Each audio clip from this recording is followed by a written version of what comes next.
nothing wrong with your television set. Do not attempt to adjust the picture. We are controlling transmission. If we wish to make it louder, we will bring up the volume. If we wish to make it softer, we will tune it to a whisper. We will control the horizontal. We will control the vertical. We can roll the image, make it flutter. We can change the focus to a soft blur, or sharpen it to crystal clarity. For the next hour, sit quietly and we will control all that you see and hear. We repeat, there is nothing wrong with your television set. You are about to participate in a great adventure. You are about to experience the awe and mystery which reaches from the inner mind to 420.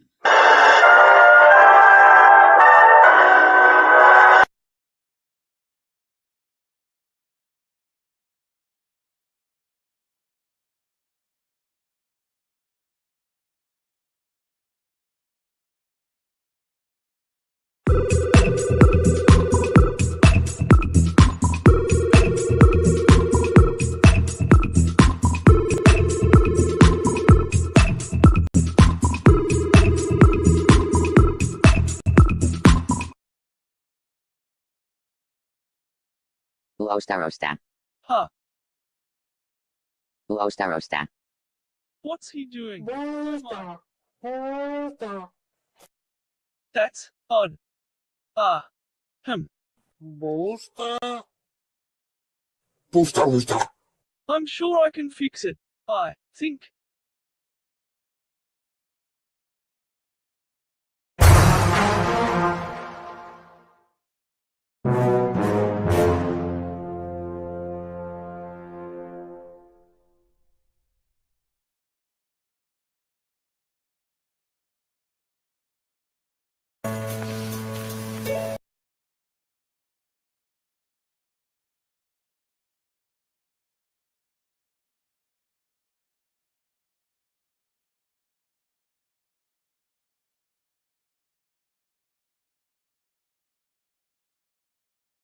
Darling, you're such a lamb. You sure you forgive me? Every time I clutch the mic, you can see the wheels spinning like a rusty bike. Don't trust my wife, honey, that's enough advice. One wrong move, you can fuck your life. I'm as cold as crushing ice. It's time to go and tuck my knife now. When I shoot, you better duck the fuck down.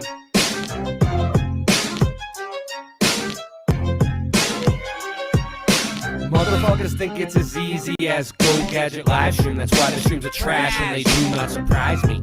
The horizon always rises to the level that your eyes be. Motherfuckers think it's as easy as Go Gadget live stream. That's why the streams are trash and they do not surprise me. The horizon always rises to the level that your eyes be. You sure you forgive me? Being broke is a career, my life is smoke and mirrors. This ain't the happy stuff that you hope that you would hear. Boston Ray, level head, I never said y'all just ain't ready yet. Monopoly, get off my property for free. Ain't no stopping me, constantly a monstrosity at the top you see. Boston Ray got bars and jars of flat earth farms in the car.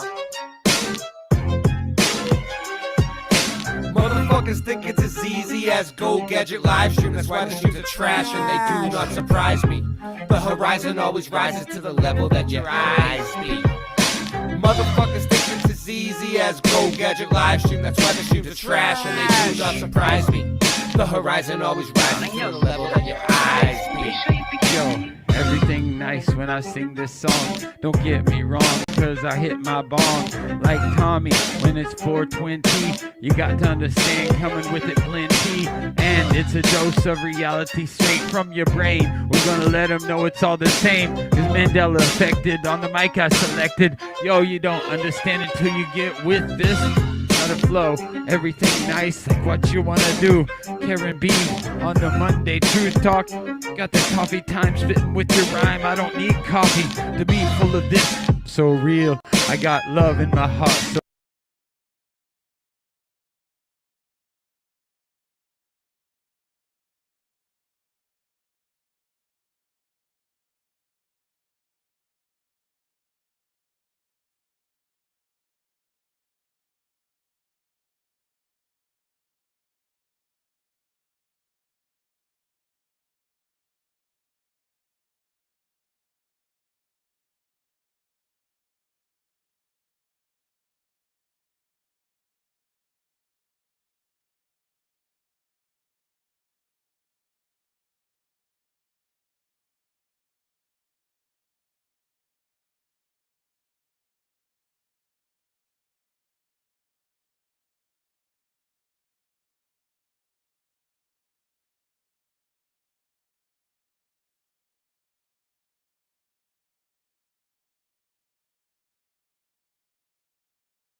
I don't even care if you lit or you high.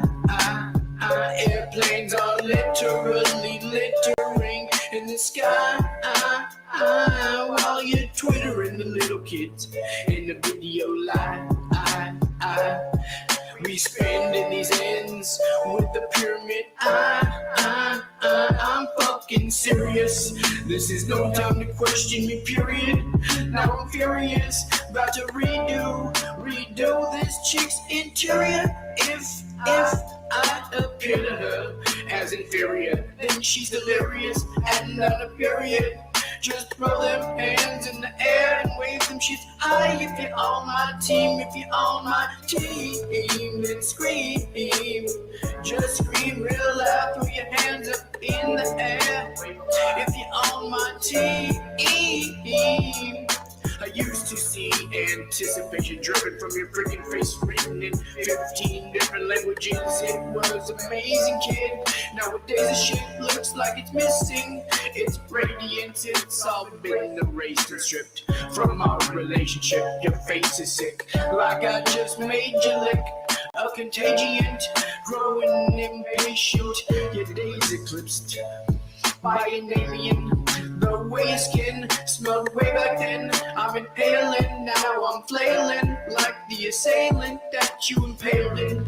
Now I'm exhaling. Next, I guess I'll just check the tail end of the failed friendship we had way back, like a whale fin. And now the elephants in the room, and they pale in comparison to the pain I'm sharing, and it's embarrassing. About to get the kerosene and burn up everything we shared, and then up in flames. This is not a fucking game. Yo, there it went, there it went. It's embarrassing, but yo, I don't even care if you lit or you high. Airplanes are literally littering in the sky while you're twittering the little kids in the video live.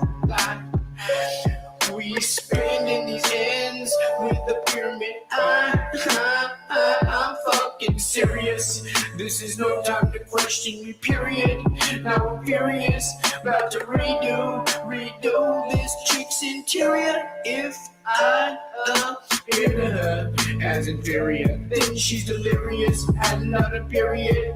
Just throw them hands in the air and wave them if you're on my team. If you're on my team, then scream. Just scream real loud. If you're on my team, then scream. Just scream real loud.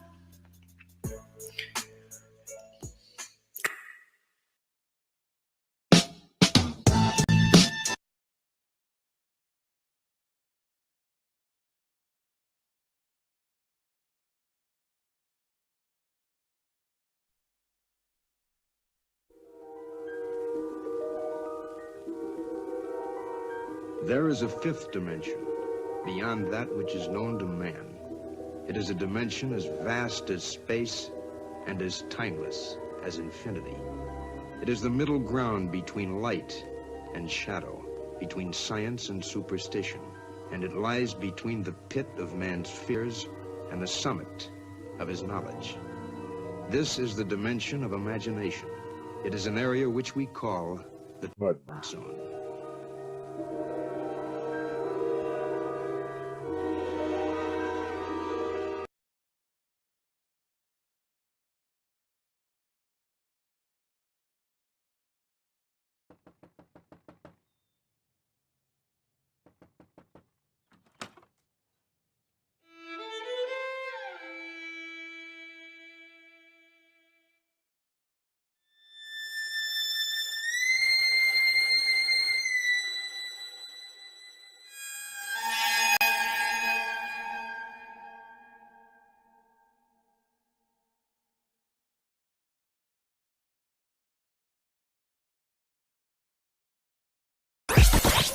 The world is flat.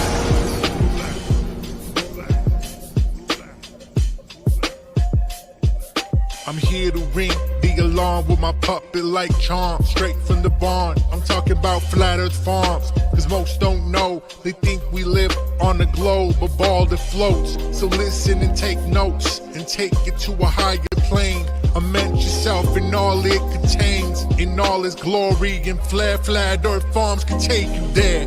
Open your mind outside the box. No more staring at NASA's Photoshop. No more moon landings, no line to ya. No more people standing backwards in Australia. Just facts and pure truth, planning straight to the roots. Flat earth farms help you understand a magical place on a wondrous land. The world is flat, and that's a fact. Tell your friends next time you chat. Let them know a ball ain't that. Let's stay playing with the baseball bat. Cause we coming at the barn, a higher place, the flat earth farms.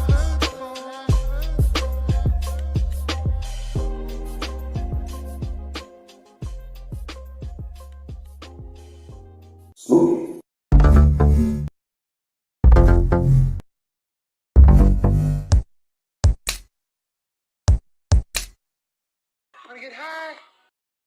Wanna get high?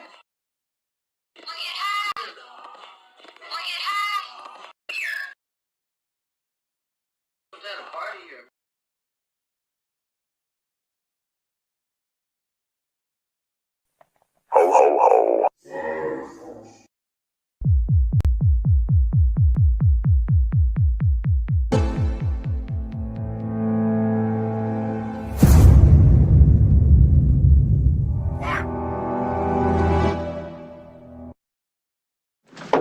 This could be it, Harry. Pass the word along. Tell the men it's time to shoot the moon.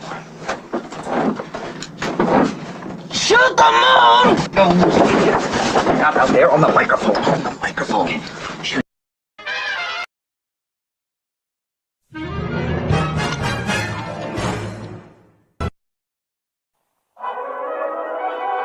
What are we gonna do tonight, Singe Man?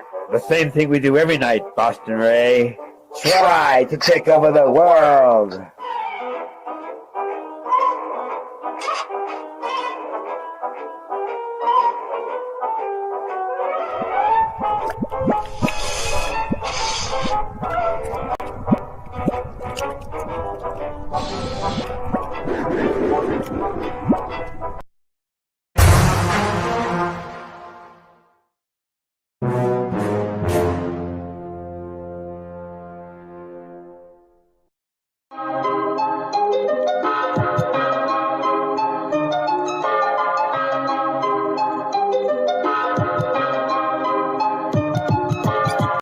Earth is flat, what you gonna do about it? The earth is flat, what you gonna do about it? The earth is flat, now what you gonna do about it? The earth is flat, now tell me what you think you're gonna do about it.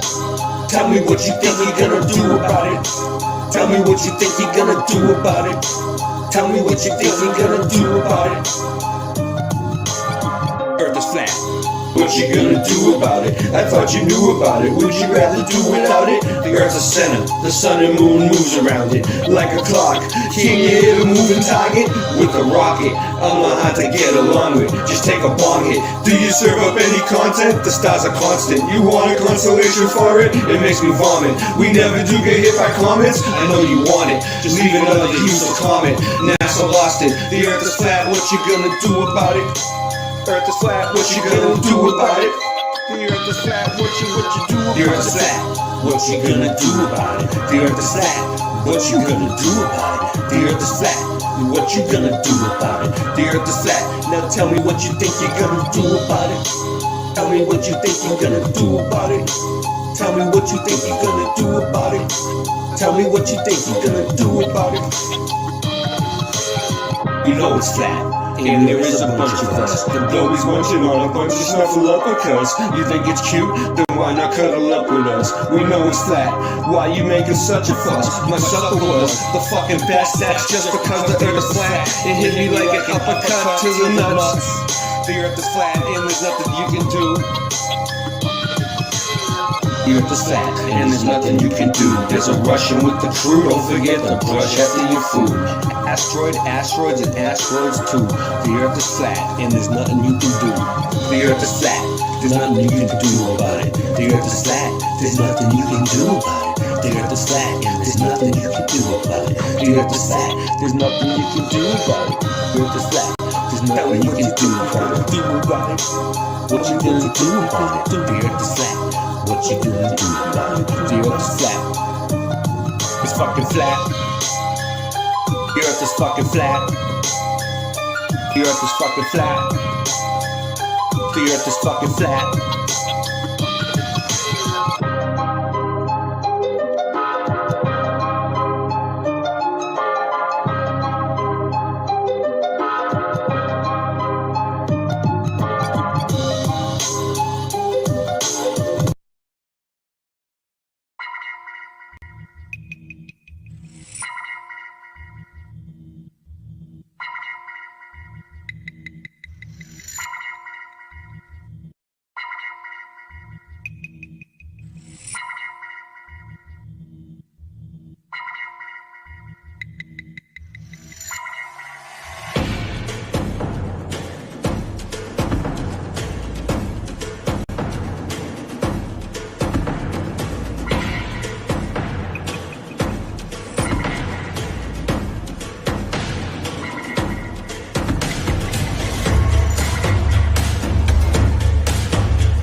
The world of science cares about you.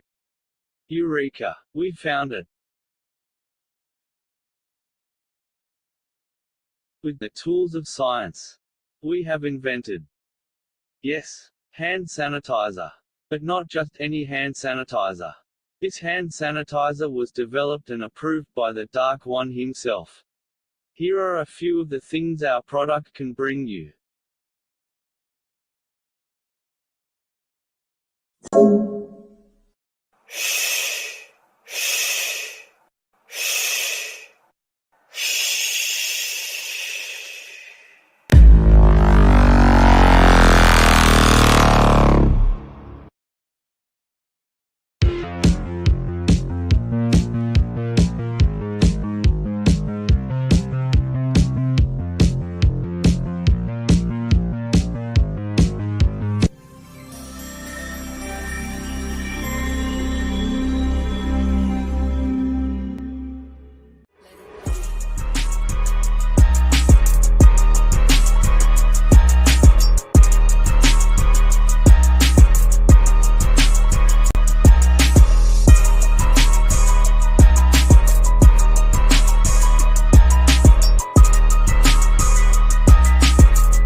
you slept.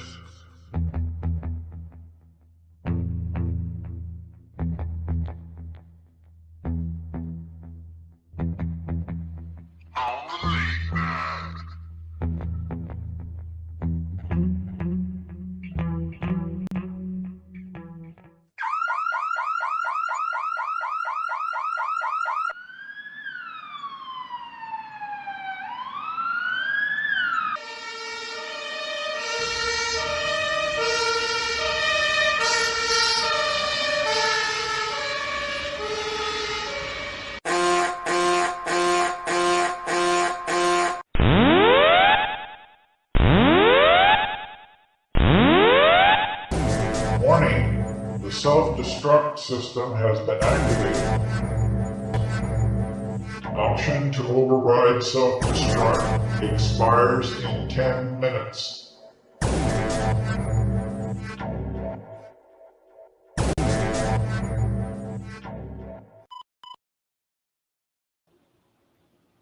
We are live. What's going on? What do we got here tonight? How we doing? I see. Who do I see? I see. Oh, there he. The Sute We Are Dancers. Hey, what's up, man? Who else is back there? Who else we got? Shaolin, what's up? We got Sue Finelli standing over there by the exit sign. Sue! Who else we got going on here? Meta Ryan. In the back of the room over there trying to smoke. Mental Pancakes. How you doing? It's Friday night, people. It's Friday night. Nancy, it's Friday. It's Friday. Brown Dwarf, what's up? Welcome. All right, well, who else we got? Did I forget anybody? Kind of. So I got Rasta bit coming in. Nicoli. Yes, I got Rasta bit coming in. We got, looks like we got 11 people here so far. 9 to 11. 11, 9. Who knows? 11. Ona Faye, what's up? And we got Singe Man coming in. So that's pretty cool. You know, that's something to look forward to. All right, so let's see. So let's get into it then. I was checking out this video that looked pretty cool today. They actually a little while ago. I don't know if anybody's seen this pop up. If anybody is as astute as me. And it looks pretty cool. So, you know, we're talking about they're hiding land, right? They're hiding land. Land beyond the ice wall. Or maybe there is no ice wall. Actually, me and Joe Martinez say there is no ice. You know? But either way, they keep us in this one little section. So anybody who does research on lands beyond the ice wall, you know, I look into it too. It's pretty interesting, you know? And also, you know, it just means that it's bigger. It just means it's bigger than what they're telling us. All right, so check this out. Boom, baby. So if you see what's going on here is like, all right, so this is South America right here. You can see, or Africa. No, that's Africa. That's South America. And this is like, you know, this would be where on our flat Earth AE map where the ice wall would be, right? And then look, you have all these other ones, and it just keeps going on and on and on and on. And up there on the right, it says the frozen wastes, right there, the Titanic forest in the middle, the center, the walls of Asgard, the scorched waste down here on the left, what's that one say? The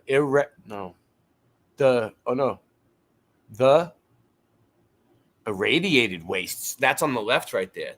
This is what, on the outside of all this? Whoa, that's a trip. All right, let's see what they're saying. It looks cool. Hello and welcome to a new Italian PNC video about the world beyond the ice walls. Yes, I'm back. After almost 4 months and a half of taking a break, I've restarted doing videos. I didn't even know you left. I didn't even notice. I'm sorry to all of y'all that have been missing me and have not seen a video of me in a long time, but I'm back. I took a very long pause, mainly for family stuff and personal activities, but I ended up procrastinating for a bit, which is why I didn't do stuff for a bunch of months. Or at least a couple last months is when I procrastinated, before I actually needed time. That said though, let's get into what this is, because I know a lot of you won't be from the original watchers of this series. So what are you looking at? What is this map? This is the world beyond the ice walls. Not just the world beyond the ice walls, but it's the world of the second ring beyond the ice walls. Creek Mary, what's up? Recap, and then we'll get into today's Happy Friday. topics. So first of all, here is the world, as we know it, at least, or at least Thanks as for it's chiming said. in. We have the Pacific Ocean, the Atlantic Ocean, the Indian Ocean, and all the continents of the world. On the borders of the world, we have what we call Antarctica. In fact, Antarctica is a landmass compared to the Arctic, which is not a landmass, and it's just ice.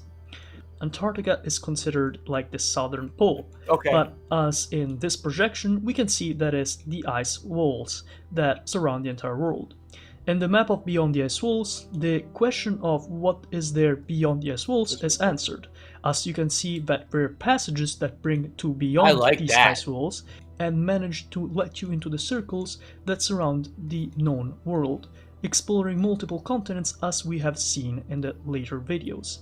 We have been doing a lot of series on this topic, mainly the original one, which was mainly focused on the first ring beyond the ice walls, also known as the Atlas, this area right here, where we discovered all these continents like the moving continent of Thoth, the lands of Aten, Xenonesia, Geminia, Petacia, and so on and so forth.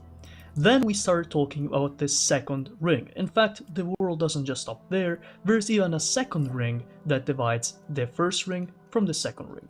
This second ring, which is divided by the mountain ring, this entire mountain chain that divides the world, is even larger than the original ring. So what's going on tonight is we started a little early because I wanted to get the intros out of the way because it's a long intro, but it's my layer of protection. It's my camouflage. It's what keeps me going. The intros and the outro, it's a must.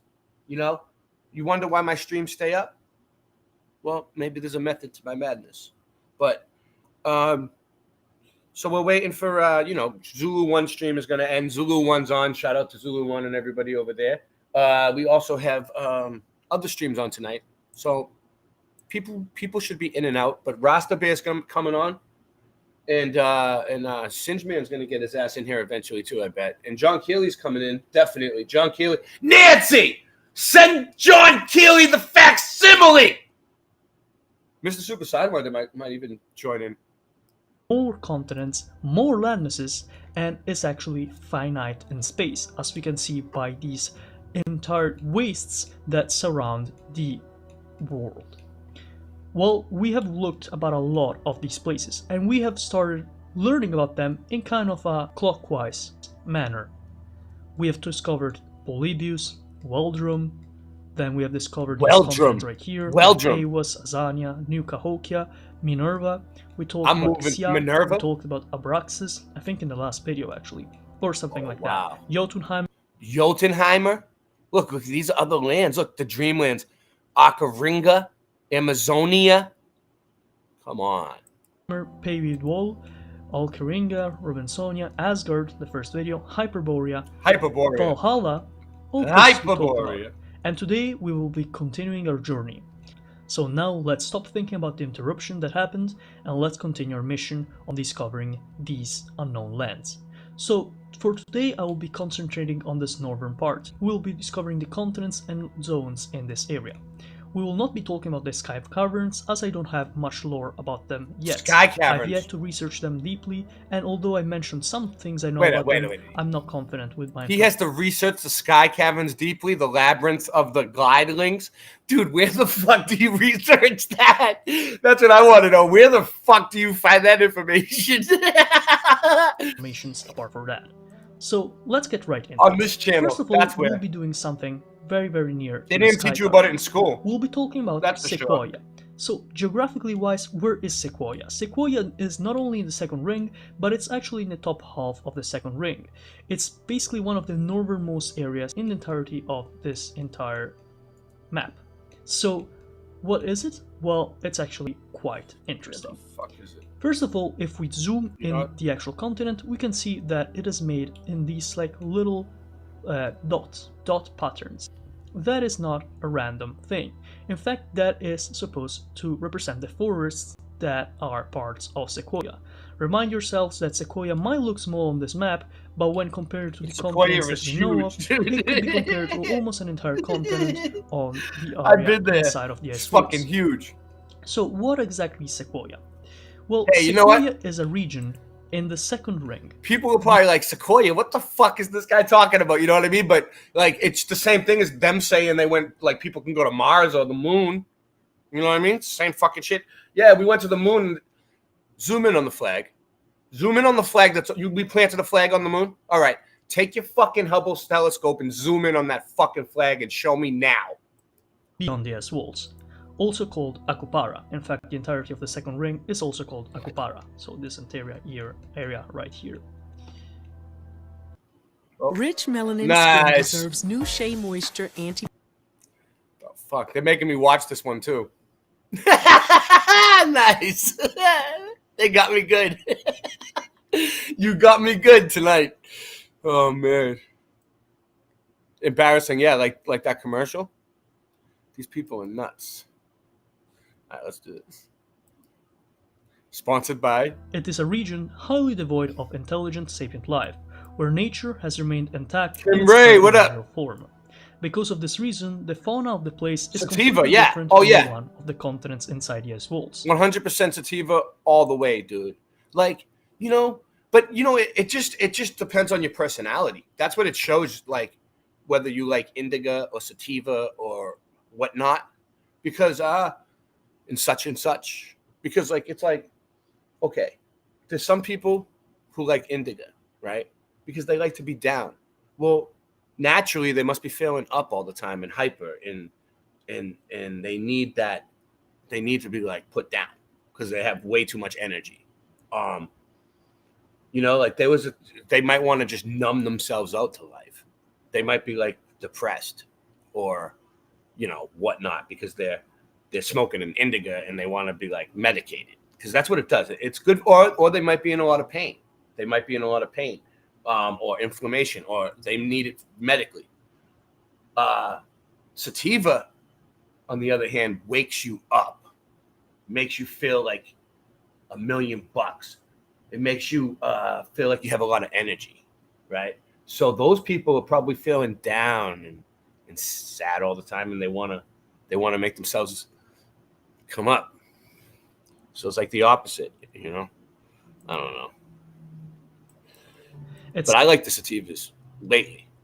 There was a time when I liked the indicas more, but lately it's been sativas because I got 3 kids, dude, and it's like a constant running around, changing babies, doing things. It never stops for me, you know. Somehow I'm like dad of the year, and I also managed to successfully move my family across the country while running a successful show and doing a tour with my band and farming. These animals resemble the great beasts of the Pleistocene or the primal days of the world, where the leviathans swam in the water. I need the sativas nowadays because I have no energy. I'm always feeling tired, and I'm in a lot of pain because I got the fibromyalgia. So I kind of need it. Of Earth I do. Undisturbed by God. I can't move. It is a very primordial kind of place, as we can see by the absence of any devoid like life forms, evolved life forms, like humans. And we can see this by it's the hard to simple get all fact the of sativas all the geography time, that is though. literally just an entire forest. So when it comes to sequoia, we will be mainly focusing... Sativas at night, dude? Yeah, they say like smoke sativas in the daytime and smoke indicas at night. But if you try smoking sativas at night, wow. You get like, it makes you like weird. And then if you smoke the indicas during the day, like first thing in the morning, you wake up and smoke an indica, it's a fun day. It's a fun day, I can tell you that much. But don't plan on getting much done. On the aspects of flora and fauna. In fact, those being plants and animals, for those that don't know much about Latin, are basically the main thing that inhabit a sequoia. Chilling wants the indica. And these plants and animals, or flora and fauna, aren't really the ones you'd expect. But then you got the hybrids, right? You would expect that a large... The hybrids. Let's get into hybrids a little bit. So, I'm not a big fan. Because it seems like they're trying to like mix together these strains that like regular strains that are good to make them grow in certain environments. So they're like, oh, this plant will only grow down here, but we want it to grow over here. So let's breed it with this one and see how it goes, you know? And I noticed like the effects on those for me, a lot of negative effects. Like I feel shitty. Forest would host animals such as like, I don't know, big apes, some sort of like chimpanzee, some gorillas, some tigers, and while there's a truth to that, it's actually a bit more complicated. You see, there are some examples of the fauna and flora of sequoia that I can make and that I researched, and these are such. First of all, we have the giant sloths. Oh, the giant whose skeletons can be still found in places like North America. Sequoia is the last place to host these large mammals with vast white eyes that have a sort of bioluminescence of their own. So the first animal we'll be talking about is the giant sloth. Nice. You might have already heard about the giant sloth. It used to be way like everywhere, kind of. It used to live, I think, around the same time as the saber-toothed tiger, so it should be like at least contemporary to humans, I think. I might be wrong on this one though. And it was in a period where mammals used to be way larger, and sequoia, being this large landmass devoid of other hunters, is the perfect place for these animals to still be alive. And adding to that, it also has developed a sort of bioluminescence because of the absence of light in many of these places, as is common with the second ring, or at least natural light as we intended. So bioluminescence means that its eyes are sort of like some kind of like light bulbs that are not only used to see things, but also to reflect light. Nice. Super has Ramon's coat. Then we have the silverfouts. These are a species in between felines and canines. In fact, it's hypothesized that they were the result of crossbreeding between saber-toothed tigers, which, by the way, is an ancient type of tiger that used to coexist with humans thousands of you years know what I'm ago, saying? It's like, and dire wolves. It's like they're like, all right, like Purple Punch. Okay, what is it? It's like Granddaddy Purple and something else. Now, I think it's Granddaddy Purple and Afghan. I don't know. It's two of them. You know what I mean? But I'm like, dude, I love the Granddaddy Purple, but like, why'd they have to mix it with this other one? Like, and it makes it like, I don't know. I don't like the way they feel. Which are huge wolves. The like biggest after I ones to smoke ever a live. lot of them, I start feeling shitty. Like I want to just like lay there and not move. These dire wolves and saber-toothed tigers, while are not really able to breed in the lands inside of the wolves, were able to create a mishmash of themselves in sequoia. These creatures, the silverfouts, are huge. They have said to have multiple limbs added compared to the ones that saber-toothed tigers or dire wolves had, and are extremely dangerous. So what are we They showing? have the same We're kind of showing bioluminescence dinosaurs from tonight, the it looks eyes that like. the giant sloths have, and are a natural-born predator. Well, I assume, look, it's and I'm not sure, but I Nostradamus assume that Island. they would eat the sloths, considering the Yeah, sloths they should definitely be at ate least the sloths. herbivores. Yeah. So with that said, now let's start talking about the flora of the place, so the plant life. So first of all, we have the aerophyre. It's an invasive species. In fact, it's not original of sequoia. Although we don't know exactly where it came from, we do know that it's not native to the land of sequoia. It is a species of supermassive types of fir trees, the largest to ever exist.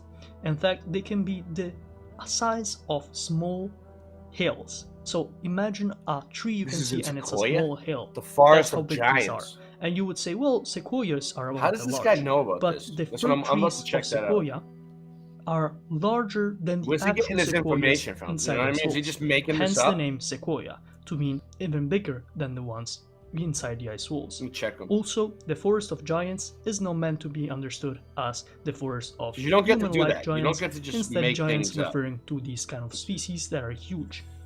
After a 5 And month break, the I'm back. theme of This series places that and focuses on the creatures second ring and beyond the things iceberg. and plants being huge will be seen even further, especially in the second area we'll be talking about. Finally, we have one more species that we can talk about in Sequoia. These are the hollow folk. So this was one of the most interesting but also like kind of creepy things I learned about Sequoia, since there isn't like a lot of I don't know. consensus on what He doesn't actually make it exists clear here. in this There book. are some theories that popped up and we will see some of them, but let's start talking about the hollow folk. Still kind of first. cool. So the hollow folk can be considered a type of parasitic animal that lives in semi-symbiosis with the trees in Sequoia. So I would assume that the area of fears we mentioned earlier are the trees these It's kind not of real. creatures That's what it's attach saying. themselves to. Their body is like a He's saying, reminder, the map itself is a world-building project made by a creator. It is not to be taken as reality. In the video, I analyze real topics that relate to the map's continents to figure out their inspiration. I don't know. I don't know if that doesn't sit right with me. You know what I mean? It's like, so it's, well, but he's trying to show that there could be lands beyond the ice wall, blah, blah, blah. But it's, I mean, it's a cool idea. But it's like, dude, like, you just make stuff up. Whatever. What else we got going on here? Oh, God. Boom. All right, so we have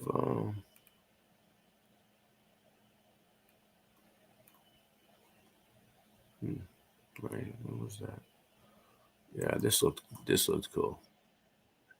So you know how like I don't know, we did a live stream about the plants, like the old world buildings with, you know, the plants, the nature and everything on the buildings. Well, I noticed that someone else did a video about it. This is pretty cool. Boots on the ground, mystery of Acanthus, symbols and secrets, the hidden kingdom. I'm here at Charleston, South Carolina. I'm standing in front of a building that's constructed like many buildings all over the world. And today is one of the more important videos I'm going to make, because we're going to look at symbols on buildings and what they actually mean. Now, this particular building is now termed the United States Custom House. It's said to have been built in the mid-1800s. But when we take a close look at it, we can see the same architecture all over the world. And one of the main things that we really want to take a look at today is the top of the column, which is all crowned with the same plant, which is called acanthus.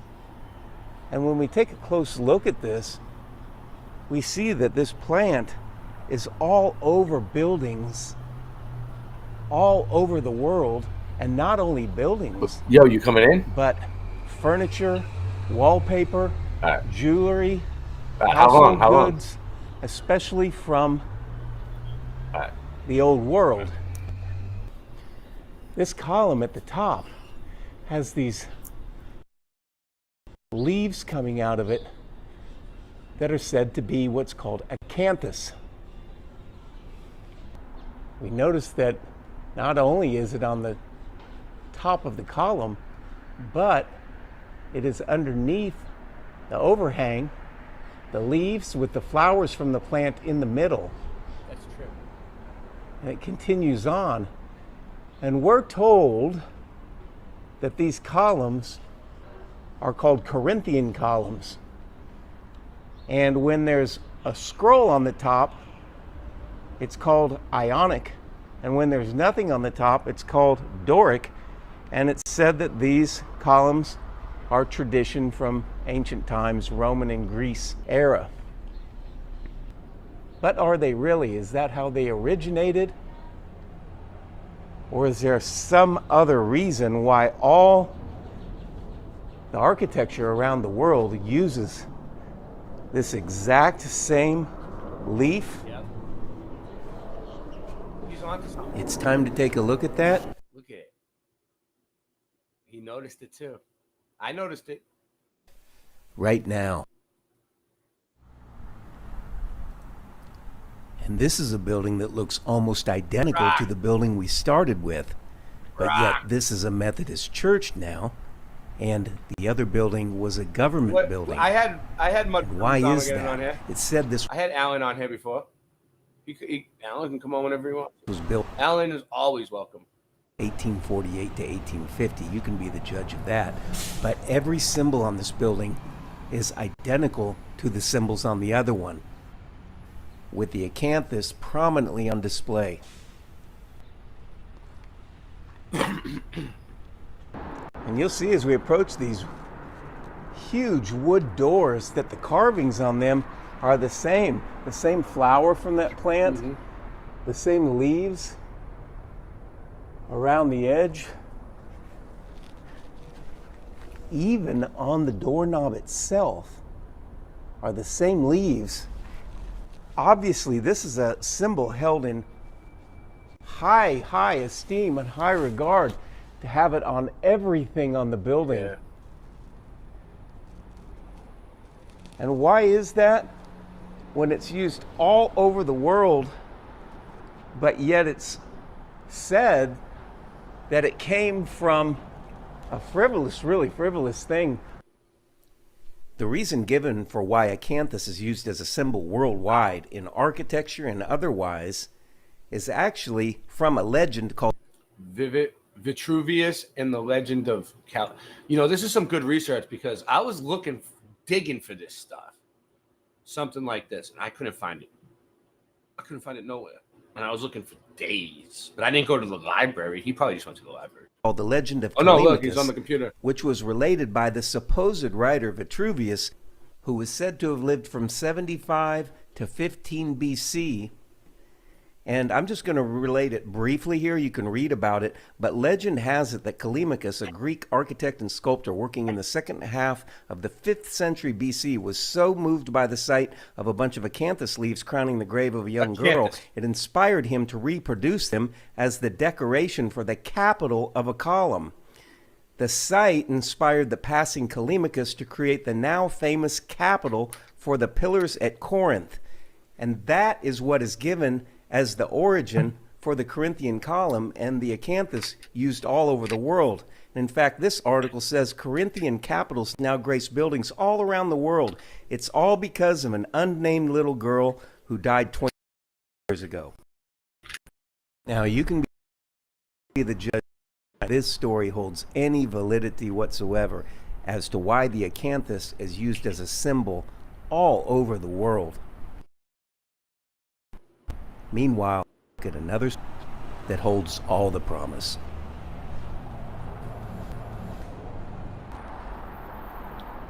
You have to look at the symbols on these buildings to really know the secrets of what is really going on and what does the symbol really stand for. Well, in the Bible, the crown that was put on the head of Jesus Christ, when you go and look at the scripture specifically in Matthew, and it says that they fashioned a crown of thorns.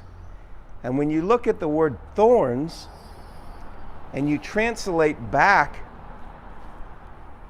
to what the original word was in the Greek, the word was akantha, A-K-A-N-T-H-A. Wow. That's a trip. That's a trip. Sponsored by Dixie, Make It Right, Serena. And sponsored by the Eve Online Experience. Looking at the scripture, Matthew 27:29, and when they had platted a crown of thorns, they put it on his head. And what we do is use a concordance to go back to the original Greek, and you can see there's numbers next to the words So here. basically, those wreaths on the buildings are supposed to some of them are supposed to represent the crown they put on Jesus. When they had plaited a crown of thorns. Thorns is the Greek word 173 in the Strong's Concordance. We click on it, and the original word was acantha, which is the acanthus plant, which the significance of this is acantha, it means a thorn, and originally in Genesis, that was the curse put on mankind. That is the plant that is on everything, and it's very clearly the same plant, acantha. And that plant, which is this plant that is inscribed on everything, is the plant that was put on his head, crucifixion. And what's the significance of that?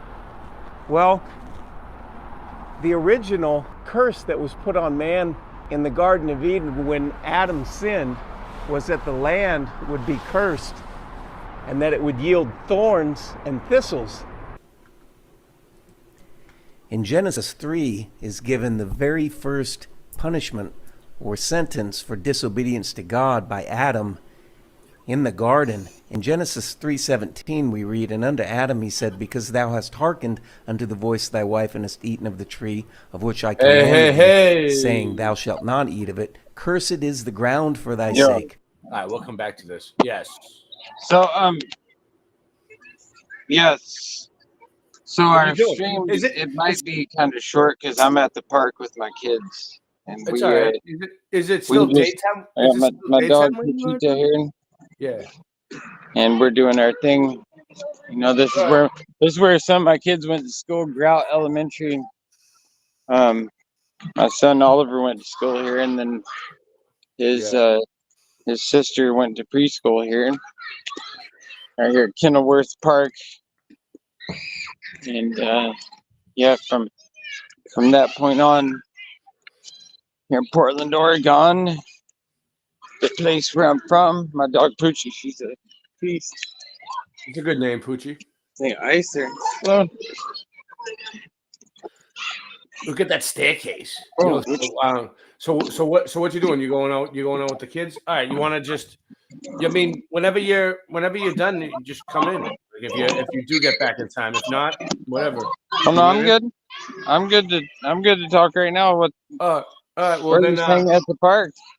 So yeah. So what were we gonna touch on tonight? The tour, the album, the tour. Me and Rasta Bear are recording an album called True Kings. That's right. Yeah, we're trying to put together an album. Yeah. And there's a lot to it though. There's a lot to it. There's a lot to it. And it's there's no other dogs here, so I think I can come on, Poochie. Come here, wait, Poochie. Let's go out to the field. And then I'll let Poochie off. I gotta let Poochie off her leash. Poochita. I love the sound of all the kids playing here and having a good time. It was pouring rain earlier, and then now it's all just the rain went away. I'm really hoping Ja might even bless us with the rainbow before it's all over with. Yeah, Ja's gonna bless us. Ja's definitely gonna bless us. Ja's been taking care of us, Rasta. Yeah, man. Your boy. Yeah, Ja is glorious. Ja treat us very well, and he blessed us with many things. And we have so much to be thankful for in this world. Yes. And yeah, and we're gonna do this thing. You know, we've got a message to bring with our music. We're on a musical stampede. I got my longboard with me. I might do some rolling around while I talk. Let me see the artwork on there. What do you got?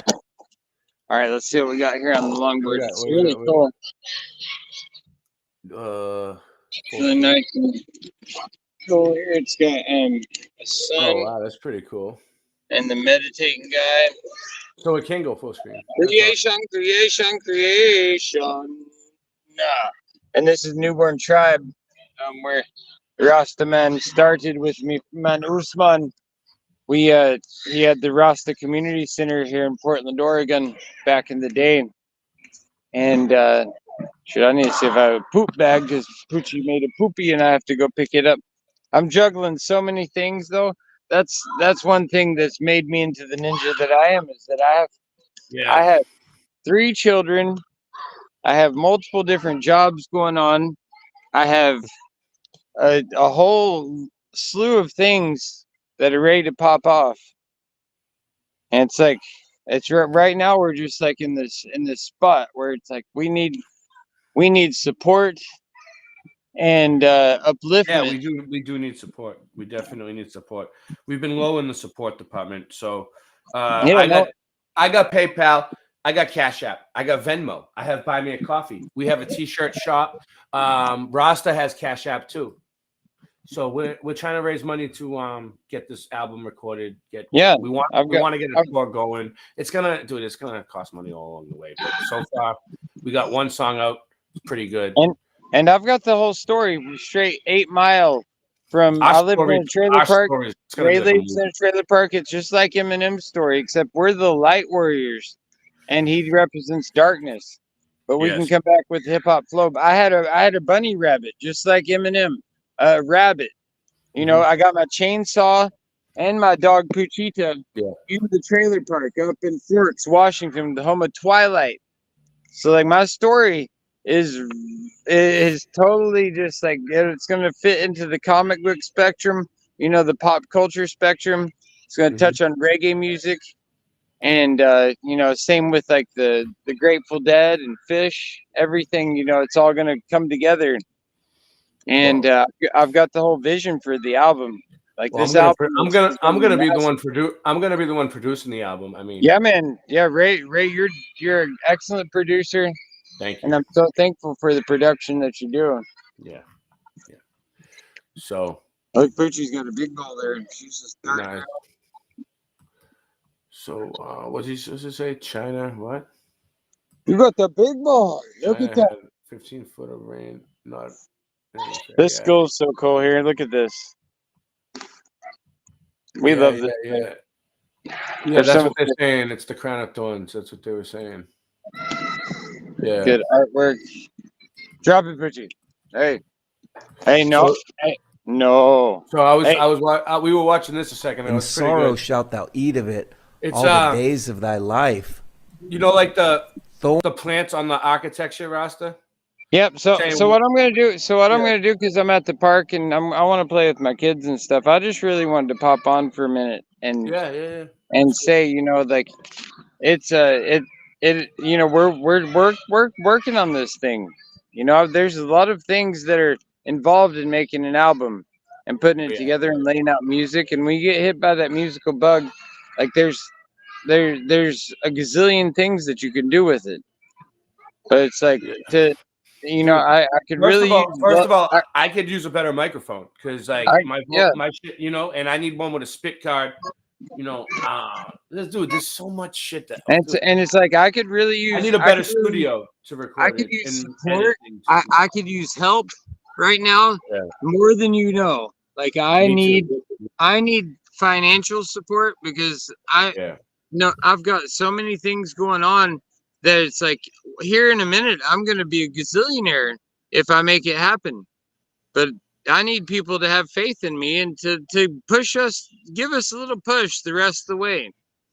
And if not, then show us you believe in us. Yeah, you know either you believe or you suck. Really, honestly, like I like people be fronting. You know, like I shout out so many people in my songs and no one gets back to me. I'm like, I'm clueless as to what's going on in their heads. I'm surprised that like none of the people that we've shouted out in the song even played it yet. Yeah, I'm really like, what's going on? I love all you guys. I say your name in a freaking song and it sounds all right, and y'all don't want to say a word to me, like that. Like how am I supposed to feel about that thing? For real. Well, I mean, I'll play the song real quick. I'll play it. It came out good so far, but like I'm gonna do a whole album like this. And my next song, the 8 Miles to Works, I need an incentive. Listen. this isn't only a collaboration between me and Rasta, but this is all original beats, original everything. Like, you ain't gonna see this anywhere else, dude. This is an original style that I crafted from since I was a little kid. My own style that nobody else has. Yeah. So every time I clutch the mic, you can see the wheels spinning like a rusty bike. Don't trust my wife, honey, that's enough advice. One wrong move, you can fuck your life. I'm as cold as crushed ice. It's time to go and tuck my knife now. When I shoot, you better duck the fuck down.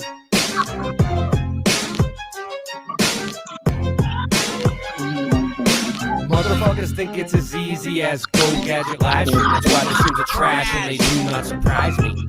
The horizon always rises to the level that your eyes be. Motherfuckers think it's as easy as Go Gadget live stream. That's why the streams are trash and they do not surprise me. The horizon always rises to the level that your eyes be. Being broke is a career. My life is smoke and mirrors. This ain't the happy stuff that you hope that you would hear. Boston Ray, level head, I never said y'all just ain't ready yet. Monopoly, get off my property for free. Ain't no stopping me, constantly a monstrosity at the top, you see. Boston Ray got bars and jars of flat earth farms in the car.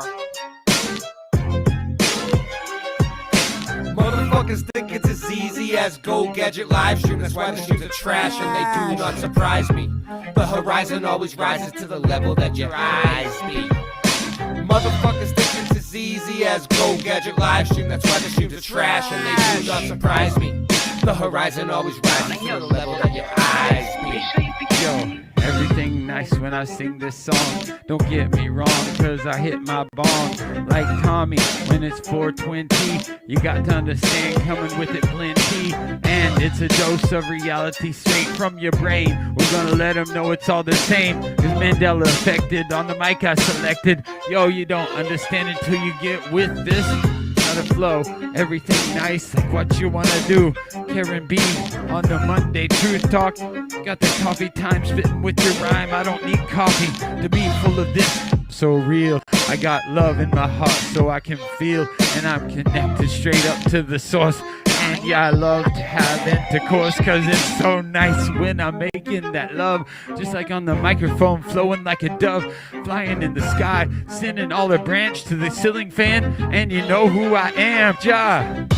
And I got the master plan. We're coming together. I don't need your hate, cause through all the weather we're so much better. The feeling I'm feeling, and we know what's the deal, cause we're on the same mission for truth, and that's for real. Yo, so I'm a micro machine. I gotta spit it straight like the man in the dreams. Can I bust my flow?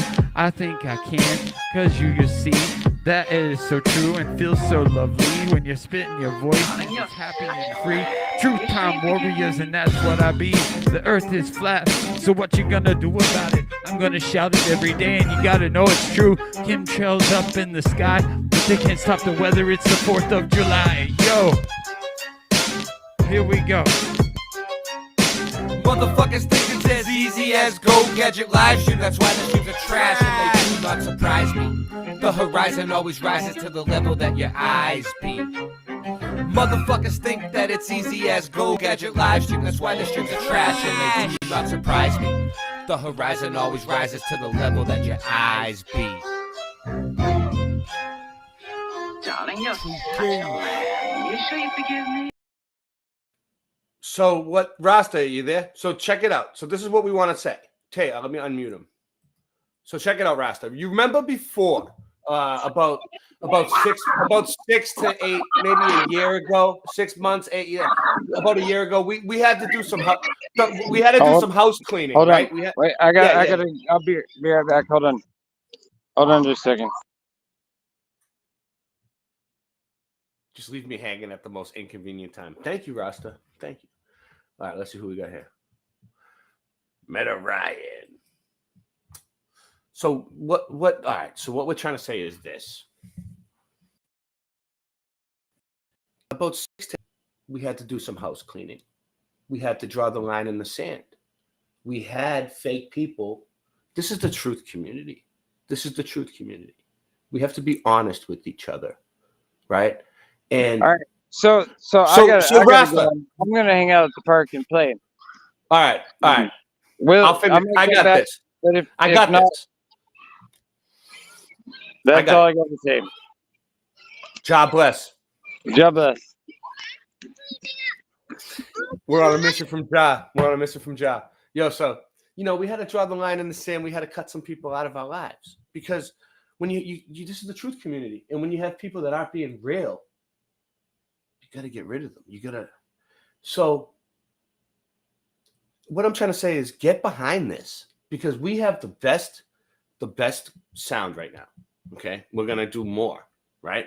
We just need the incentive and we need the push and we need the funding. Also, we have one of the best live streams at night when all you guys are bored and there's nothing going on except for the other great ones like Sovereign Soul and a few others that we all like. But other than that, it's like, okay, we're nice and we shouted some people out in the song. Cool. But we're not going to do that forever. Pretty soon, people don't start showing us respect. We're gonna either get behind us or get left behind is what I'm trying to say. We're gonna leave you all behind. All right. If you don't get behind this. That's all I'm saying. All right. I digress. Moving along. Because we're going places. No matter what. I'm hungry. If you can't tell. When an artist is hungry, watch out.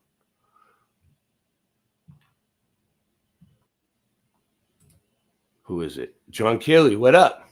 Thanks for showing up. Damn it. How you doing? Just talking about, drawing the line in the sand again, having to leave some more people behind like we did about a year ago, doing some more house cleaning. There's more fake people amongst us. We're going to have to deal with it, the whole thing with the funding, we're trying to get the album up. Nobody's even playing it on their shows. We're supposed to be friends with all these people. I don't know. It's all good though. It's all good. It's gotten over 300 views in 2 days.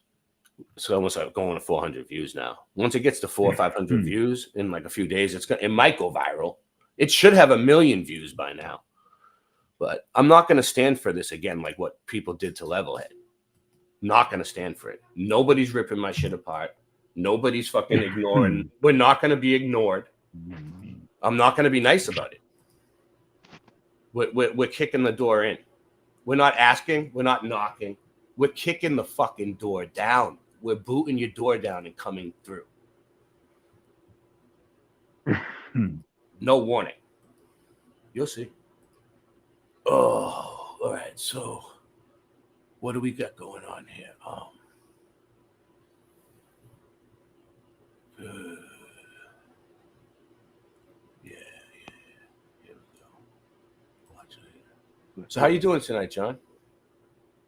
Good. There I am. What? I thought I lost the stream. This was pretty cool. All right. That's pretty cool. So you know how I always say my life is the Truman Show. Okay. Let me go back. Oh, I lost it. I lost it that quick. Oh, all right, I'll go forward. Hold on. Well, this is what I'm. Yeah. Okay. This is something pretty cool that I saw. The Truman Show was a flat Earth movie. So check this out. I mean, a lot of us know, but they found a lot of cool stuff. The Truman Show is littered with flat Earth references. Why do you think that Truman has never come close to discovering the true nature of his world until now? We accept the reality of the world with which we're presented. It's as simple as that. He was absolutely determined to discover the truth. There's no way we could prevent him. Ultimately, Truman prefers his cell. Hidden Messages in The Truman Show. It's co-produced by Richard Luke Rothschild. The Truman Show is a movie made by the Rothschilds family. There you go. The Truman Show logo shows a picture of Earth, which doesn't make a lot of sense for the Truman Show itself. You would think that it showed a picture of Truman's town. But the funny thing is, the dome that Truman lives in over there in Hollywood actually pans out and turns into Earth. Right here, it just changes from Truman's dome into the sphere Earth. So it seems that the Truman Show logo itself is showing that this is not a story about one town, it's a story about the Earth.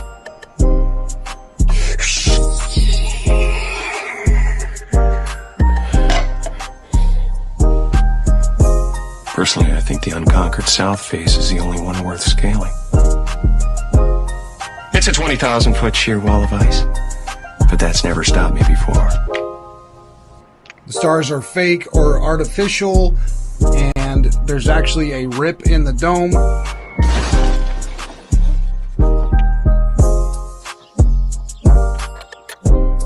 Sirius is the brightest star in the night sky. When this star fell in an old trailer, it showed an actual rip in the dome. However, in the actual movie, that's kind of covered up with the lamppost and the rip is not showing. About halfway through the movie, it shows the dome-style Earth. The guy picks up a pepperoni pizza slice, and the newspaper says classified. Now, typically it would say classifieds. However, in this case, the S is omitted, and that means that it is not a classified section. It means that the information that they're displaying is classified. There's a globe in his garden that he later uses to sneak out when he's escaping from the town. Here his friend has moved that globe aside, and he says that Truman's gone. Truman's radio is another sphere Earth.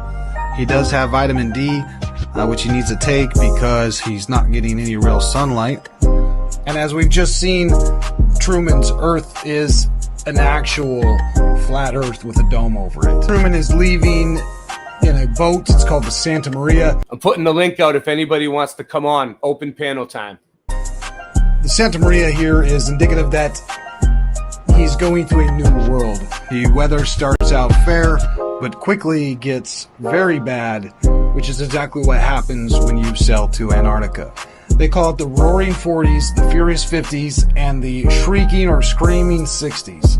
And once you get down to 70 degrees south, things start not so windy anymore. But the 40s, the 50s, and the 60s are what's depicted here, and Truman's going through them. There's one more very quick hint that he is heading to Antarctica, where we can see that the compass is spinning. This is something that happens when you go close to the South Pole. Your compass will just spin. So, in addition to the bad weather, the compass spinning, once Truman finally escapes the storm, he runs smack into an ice wall. And we can argue that it's not ice here, it's sky, but it would be the firmament then. So he's either hit the firmament or he's hit the ice wall. Now the staircase here may be a reference back to the very beginning of the movie where he was talking about climbing a 20,000 foot unconquered wall of ice. So here he is, come to the ice wall or come to the firmament, and he has to climb up in order to get to the top of it where he finds the exit. He then exits from the realm, leaves the firmament, and goes to a new world. It takes a bow. Not everybody can be a robot polisher. Is this your country? No, my country lies beyond. But you should know that if you continue, there is no return.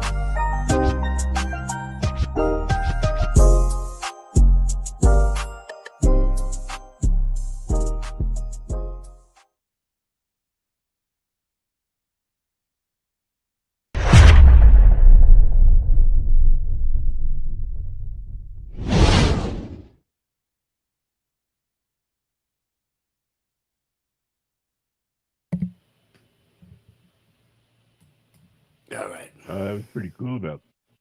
You think so, right? You think it was cool, right? Yeah. Yeah. There was a point they made in the first part of that. They're never connected before. I liked it. I thought it was good. Oh. So, what me and you were talking about earlier. So, like, So Yeah. have you been paying attention to this ether debate that everybody's having, like back and forth? It's been going on for a while, like ether. What are Yeah. they debating? Are they debating whether there's ether or not ether, or what? Well, yeah, correct. They're trying to. I guess they're just trying to say, that that the ether wouldn't work on a globe. So I don't know. They're kind of shooting themselves in the foot. And it's also like, like with me, with my research with the Mudfoot. Well, it's like all the buildings probably took the energy from the ether. So if there's no ether, then there's no free energy. There's no antiquitech. It's almost like it's like, I don't know if they're trying to debunk the Mudfoot on purpose, but I feel like I'm being like attacked. Like I feel like I'm being racially, sexually assaulted over this. I don't think that's on their radar. They can't put. I don't think it's definitely a hate crime towards me. I'm taking it like a hate crime. I don't know if they're smart enough to put the connection together. Oh my God. But I think they're all they are trying to prove that that the air is a form of water. That's what Austin Whitsitt tries to tell everybody. That What does he say? Information in there. Oh yeah, the Akashic records. Yeah, I've never heard that till today. I mean, I might have heard of it, but I never knew what it was. Knew what it meant. All right, let me see what I can find on it real quick. It's a trip though. The Akashic records. It's like okay, so whether the Earth, the Earth's natural, it's made by God, right?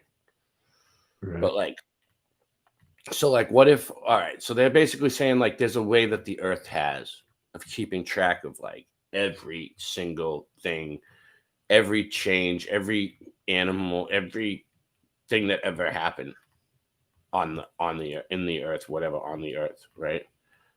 And basically like it's in the ether. The Earth saves like a record of everything, the Akashic records. What's this? Yeah, I wonder if there's crystals also. Let's see. What kind of records they hold? You can manifest health, wealth, or anything through the Akashic records. It's saying, oh, here we go. This might be good. Yeah, this one will work. Okay. Let's see. I used to watch this channel. Let's see this. Usually it's pretty good.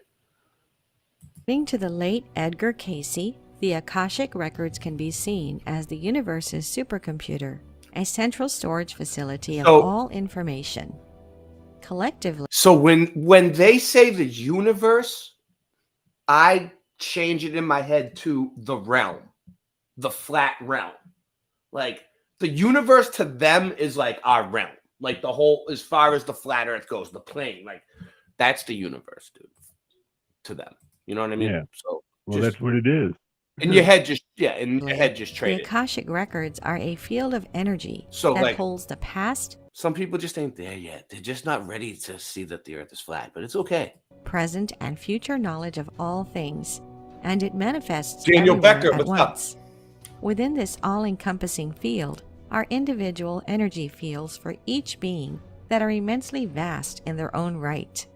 The Akashic records are just like the modern Wi-Fi network. We can't see the Wi-Fi internet, yet we know it's everywhere around us. It's something invisible, yet if you access it, you can reach limitless information. Pretty much anywhere on the planet that has internet access, you can find these hidden secret patterns and codes that are floating around us. It's the same thing with the Akashic records. You only need to tune your consciousness into the right frequency to be able to access this information. Before we continue, we'd like to thank our friends from Skillshare for sponsoring this video. Skillshare is an online learning community. No. Sorry, guys. I have no idea what that is. Not sponsored by that. All mention tales about this mystical, famous Vedic sage known as Narada. Tradition has it that Narada transcended consciousness to gather his knowledge and give teachings of great wisdom. Narada had access to some kind of an essential knowledge that is in the fabric of the divine cosmic order.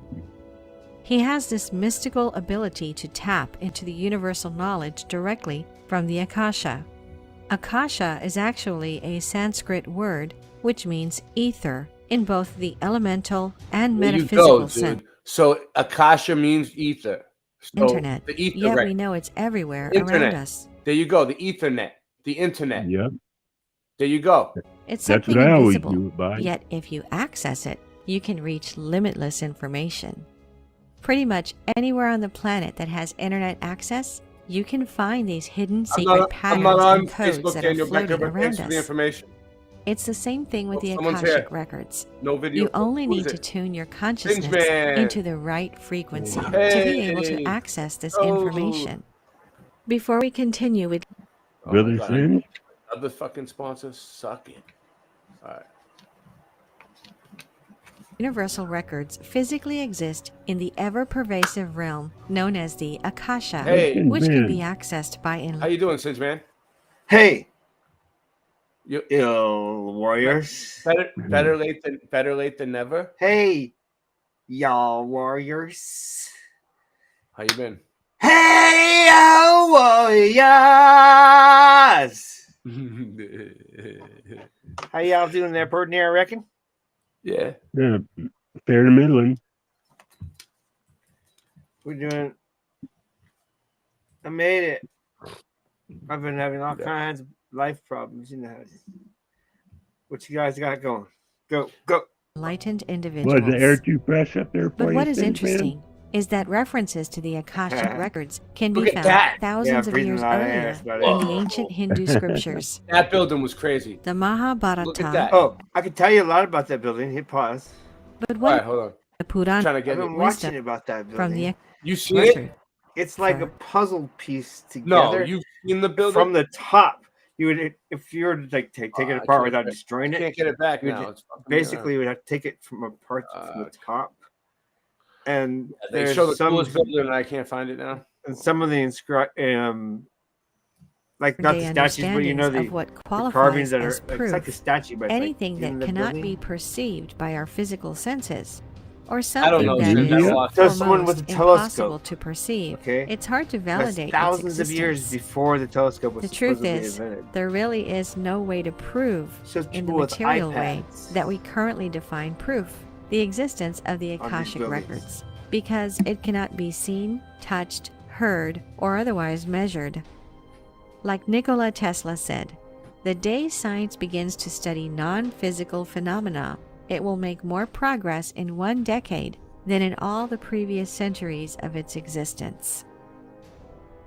But even so, after years of studying the nature of electromagnetic and gravitational Oh, I know that fields, song. celebrated futurist and Nobel Prize nominee Dr. Ervin Laszlo announced that he has found evidence of the A, or Akashic field.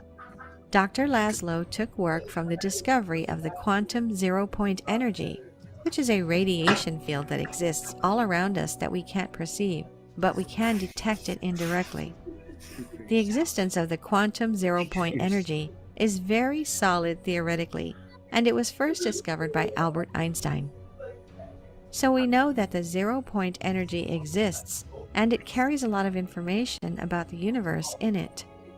Dr. Laszlo proposed that this didn't carry just a physical information about the physics of the universe, but also it contained intellectual information. According to theoretical physicists, zero-point energy is an all-pervasive sea of quantum energy waves that are invisible, but exist throughout the universe. The fabric of space itself is made of energy and information.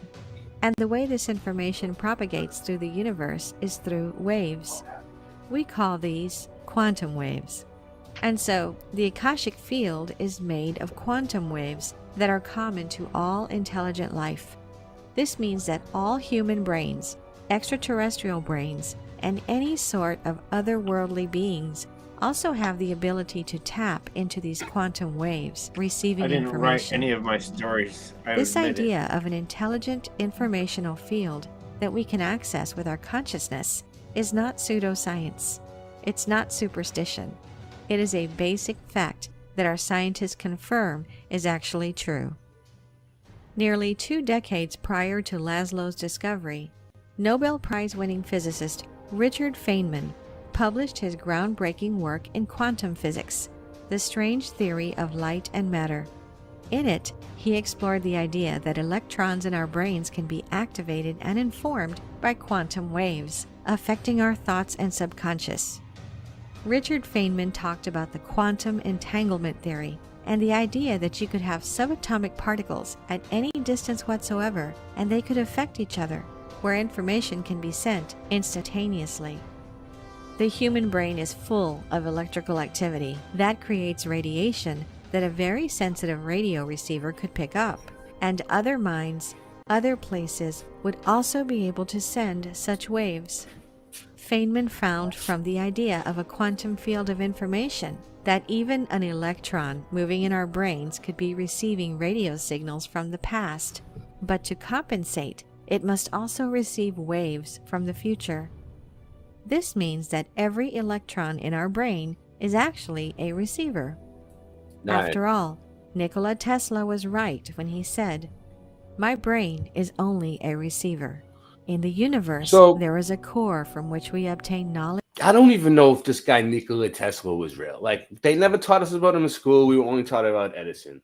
Then all of a sudden they bring him out to kind of like release this type of knowledge into, you know, the public. You know what I'm saying? And kind of like, because they already had it because they know from the old world. But they're like making this guy Nikola Tesla come out and say it. They just want to get, because we're probably going to figure it out on our own eventually. They're trying to get ahead of it. I don't think we're just receivers. I think we're transceivers. A transceiver can receive and transmit. Inspiration. Yeah, maybe, perhaps. I have not penetrated into the secrets of this core, but I know that it exists. We now know that information could traverse to any part of the universe instantaneously. We're here anyway. This could mean that intelligent civilizations could send complex information to us by quantum wave propagation or other quantum wave propagation. They could very much be nudging society. It has not. If they can do that, it has nothing to do with the globe. This is fake. This is completely fake right here. Along through people having apparent visions, which could be nothing more complex than a radio broadcast. Some sort of thought transference through the Akashic record. Stories about people who accessed the Akashic records can be found not only in our ancient past, but even in our recent history. People accessed them.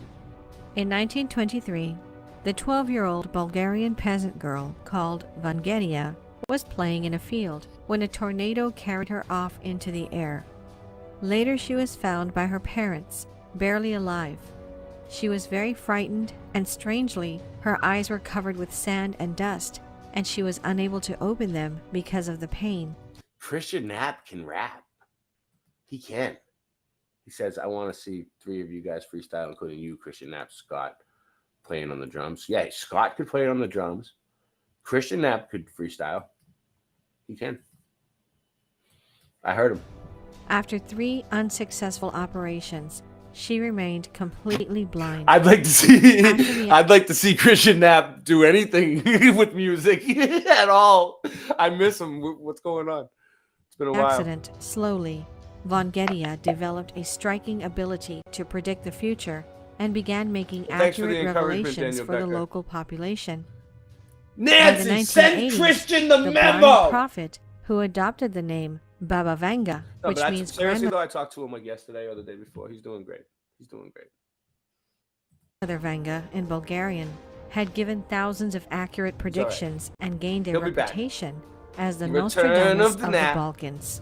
Return of the Baba Nap. Vanga said that she could see Christian everything in her mind's eye, and when she would look at a person, she said that she could see their whole Everyone life go over to in its Christian's totality. channel and tell him Hashtag return of the nap. reality. Day and night. From birth through their life until death, as if she was Oh, you miss watching him a too? movie. I miss him too. She was the I miss study him. of many Bulgarian and Soviet I'm scientists sure I'll see him again. who scientifically started testing her and interviewing her and the people that she read. Some of the most prominent politicians and leaders of the Eastern Bloc traveled to her village just to receive her readings. Her predictions were extremely accurate, which tells us that the ability to retrieve information beyond this earth plane has nothing to do with our five senses. In fact, when she became blind, it is as if her other Scott senses drinks a lot of developed something, to but I don't receive think it's raw messages and milk. information about the past, present, and future.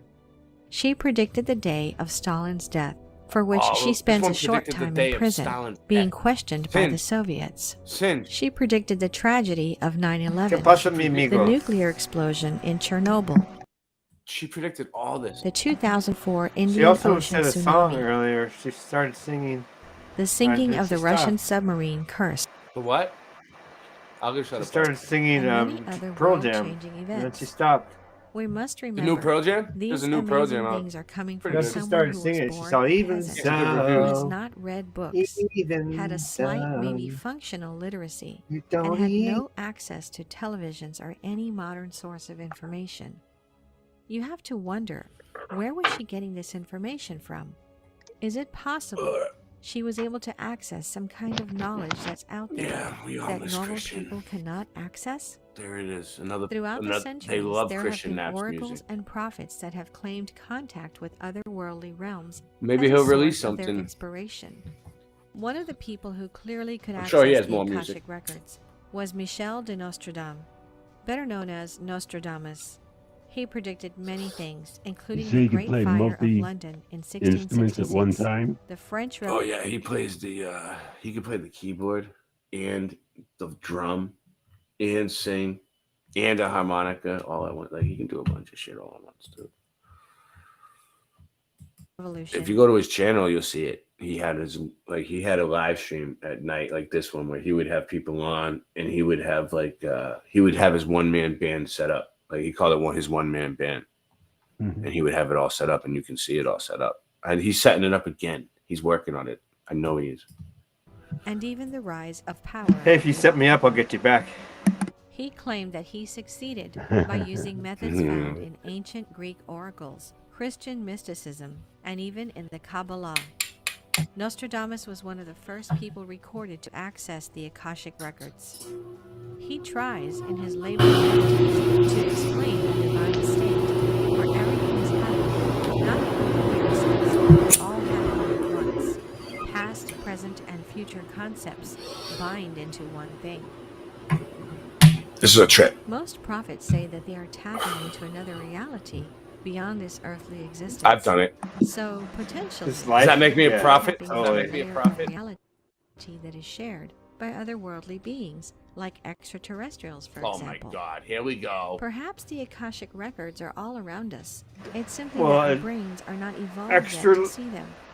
Just like Nick. Oh, so it's all around us, but our brains aren't evolved yet to see it.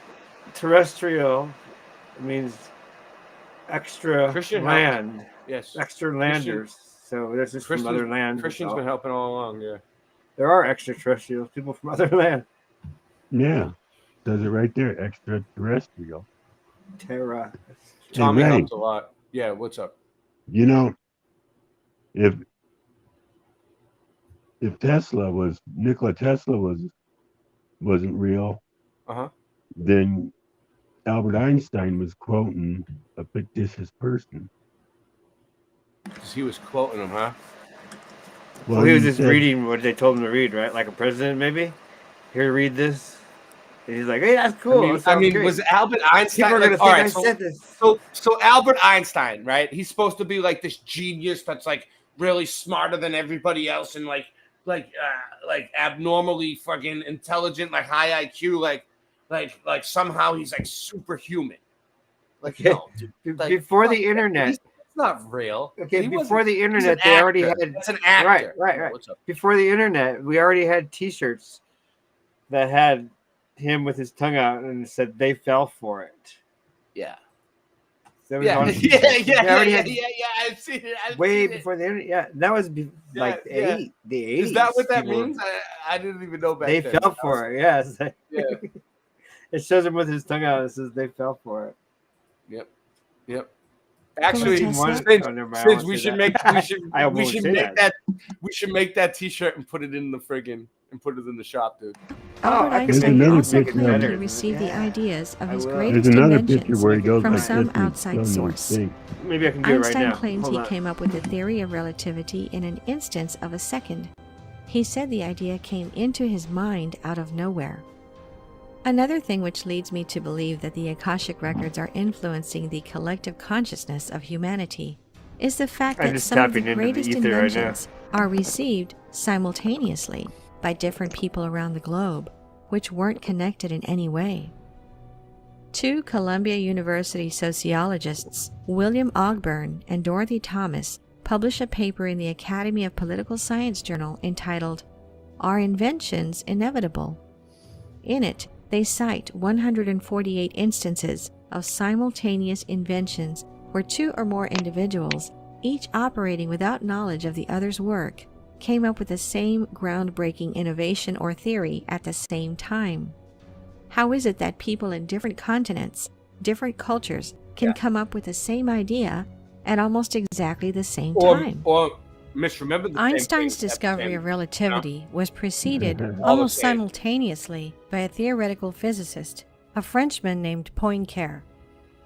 Perhaps as time passes and our collective apparently consciousness the Earth evolves doesn't into a spin new like level that. of perception, That's for sure. vital knowledge is being released Doesn't into curve the like that collective either. field of information, and millions of people are able to receive it and express it.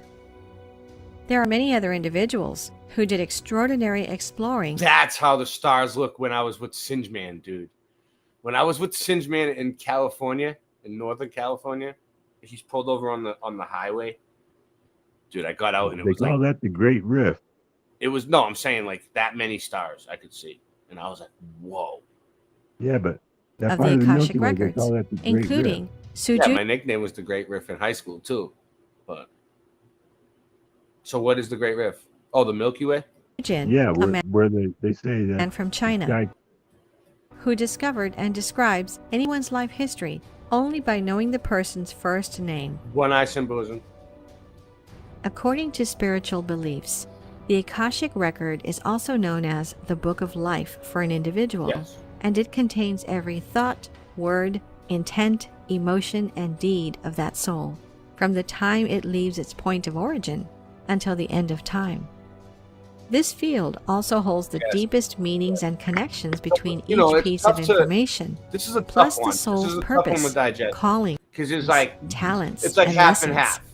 You know, half Information bullshit in each and half- soul's record okay. becomes available through a certain unique frequency, like a fingerprint encoded into the energies of the universe.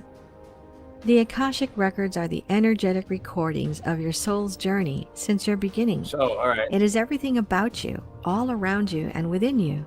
Okay. It is everything you are, have been, and the potentials you are yet to become. You see that? It is a special field of energy that permeates your entire Albert shit being. stain. It is not something separate from you, but an integral part of you. I believe the Akashic records are living, changing documents. As you change, heal, and grow, your personal Akashic records are updated to reflect those changes. As you can imagine, your Akashic records hold an infinite amount of information. There is no end to the information you can explore about yourself and your relationships with others when working in the Akashic records. The information is always presented to you in a loving and compassionate way from your divine spiritual family. There are specific beings, energetic aspects, that specialize in the energy field of the Akashic records and are called the record keepers. Record keepers are also a part of your divine spiritual family. These divine beings have always been at your side, eagerly waiting to assist you. Out of respect for your free will, they do wait until you initiate contact and ask for help. The information that is obtained Rock, from you your know you want Akashic to join records us. is a direct result of No, your you questions. do. You're dying to Your get on there. questions guide the record keepers and ascended masters to the right energetic space to retrieve the answers that you are ready to know. Sometimes we think we are ready to know something, but in reality, we are not. In those times, the answers seem to elude us. Way too much color hairspray on her. Look at that, dude. She singed. You see? Oh, did you see it? There it is. This one. To know something, but in reality, we are not. You know what she did, Singe? You know what happened to her? Where is Singe? Is he there? Singe. You know what happened to her? She had a can of that color hairspray that they give you at like Halloween, right? Like to color your hair. And she popped it, and it was like having an open container next to a vacuum, next to a sky vacuum, an open gas pressurized system, and the thing just exploded in her face, dude. You see that? That was a whole like can of that hairspray. Not. In those times, the answers seem to elude us, only to become crystal clear in the oddest and most unlikely moments. Imagine an infinite apple orchard, full of apple trees, which are chock full of apples. Nice. Each apple holds the key to different experiences your soul has had, and each tree represents themes that you have experienced throughout your soul's journey. When you want to know a certain piece of information, you have to come up with a way to direct the record keepers to the right tree and then to the right apple. By choosing the right apple, you will get the information you are seeking, which will facilitate your healing and growth. The record keepers are the energetic aspects that tend to these immense apple orchards. I used to play that. And when you ask a question, it helps to guide them to the correct tree. The more specific your question, the closer you get to the specific apple that holds the piece of information you are seeking. The potential for healing occurs when you are able to really get down to the core of an issue, the seed of knowledge and wisdom that is hidden within the specific apple. Often the awareness of the core cause of an issue is enough to create the energetic shift that results in a healing, a shift in energetic frequency to the next higher level of divine love and light, which may manifest in the spiritual, physical, mental, or emotional realms. There is an unlimited potential for healing when working with the energy of the Akashic records. The extent of the healing itself is directly related to your level of commitment and intent to heal yourself. Once you set your intent within yourself that you are ready to do your inner work, the record keepers readily come forward to assist you as best they can. Like all other divine aspects of energy, the record keepers radiate upon you the energy of divine love and provide guidance when you ask or when you make it known in some way that you want help. Your divine spiritual family would never interfere with your free will. Therefore, you must initiate the connection and ask for what you want or need. They are eagerly awaiting your initiation and are ready to respond. Having a strong, clear connection with your inner wisdom is more than a gift. It is a divinely given right. Looks good. You do not have to earn this special talent. It is not something that is only for the chosen few. It is for everyone. No, I'm just looking to see what the Akashic Records is. But anyway, so check this out. This is what we were looking at. This was pretty good. Getting back on track. So, thorns and thistles. Thorns also and thistles shall it bring forth to thee. It's the very first punishment given as a result of man's disobedience or sin. And when we click on that and bring the numbers of the concordance up, you see here it says thorns is the Hebrew word 6975, which is actually a word that says kotzi that was translated into thorn from 6972 in the sense of pricking a thorn, the exact same thing as the Greek word acanthus. Acanthus. And Jesus took that curse on himself. Symbolically, he took it on himself by the crown being placed on his head of the exact plant that is the thorns and thistles plant. And it's also a plant that looks almost exactly like a grapevine. And the amazing thing is, so that's what that that it is. is actually wondered by. Let's go back to that. And it's also a plant That looks like a that grape. looks almost exactly like a grapevine. See, I knew it, dude. I was saying, like, the fruit, like, I don't think it looks like anything I've ever seen. It's thorns and thistles. Amazing thing is that it is actually wondered by many if it's even a real plant, because although it's on every type of building, is it a real and plant? it's on I've never every seen it. sort of woodwork and just about every type of thing all over the world. Yeah. It's actually not found growing like a plant anywhere in real life. Anywhere. Because it's from a different world, dude. It can't be found. It's like it's disappeared. Yeah. And why is that? Well, I'm just examining the things that are. When you start to study it, and I've read a couple dissertations, doctorate dissertations on this issue, on what the acanthus plant is and why is it used all over the world, and the conclusions of the dissertations are that they really don't know. They don't know. That basically it's said that it is just a means of decoration that became tradition, or possibly a Greek fable, or other things like that.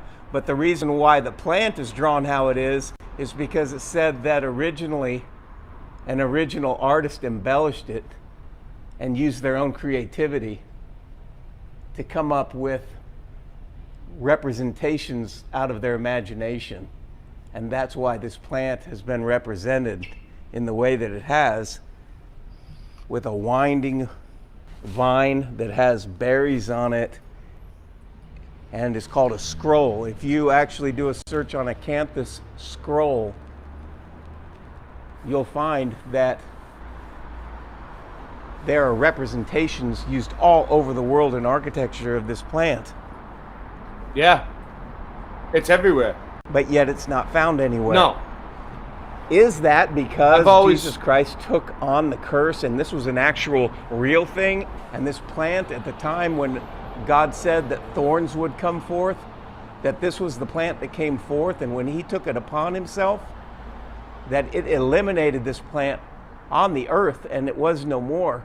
And it's used as the symbol of his ruleship on this earth. And these columns are representations of the ruleship of God on earth. The first time a column is used in the Bible, it is right when God is leading his people out of bondage by a pillar of fire by night and cloud by day. And that word pillar is the same word that is column, and that means the ruling power or the king on earth. And kings always have taken their oath next to a column in antiquity.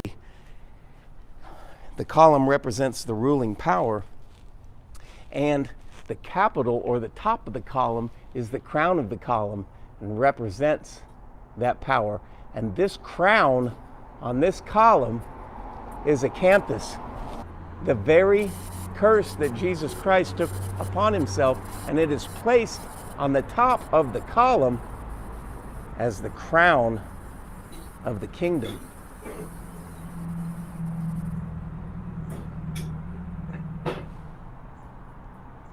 Is it because all these buildings were built by his kingdom on this earth, just as he said that he would shortly return and establish his 1,000-year kingdom, just as is and was prophesied Morgan, come on and show it in the Bible? Morgan, come on and show us your weed. Are these all remnants of the kingdom of Jesus Christ on earth, marked by the crown of the kingdom on top of the ruling column, which is exactly what Jesus Christ took upon himself, which is the curse? And the acanthus now has been completely destroyed on this earth, and the remnants are left in all the buildings, symbolism, and everything else that's all over the world that you'll see constantly everywhere you look. The remnant. Because it represented the glorious kingdom of Jesus Christ on earth and the freedom Nice. from that curse. Actually, it was because the pagans worship nature and they wanted to show the natural order of things, and they put nature on their buildings. But he thinks it goes back to the Bible, which is wonderful. This is food for thought.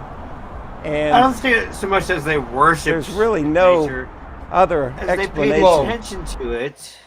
Yeah. But Okay. they didn't worship it. As they paid attention to it. Well, and nature lived was it, their you know what I god mean? was nature, though.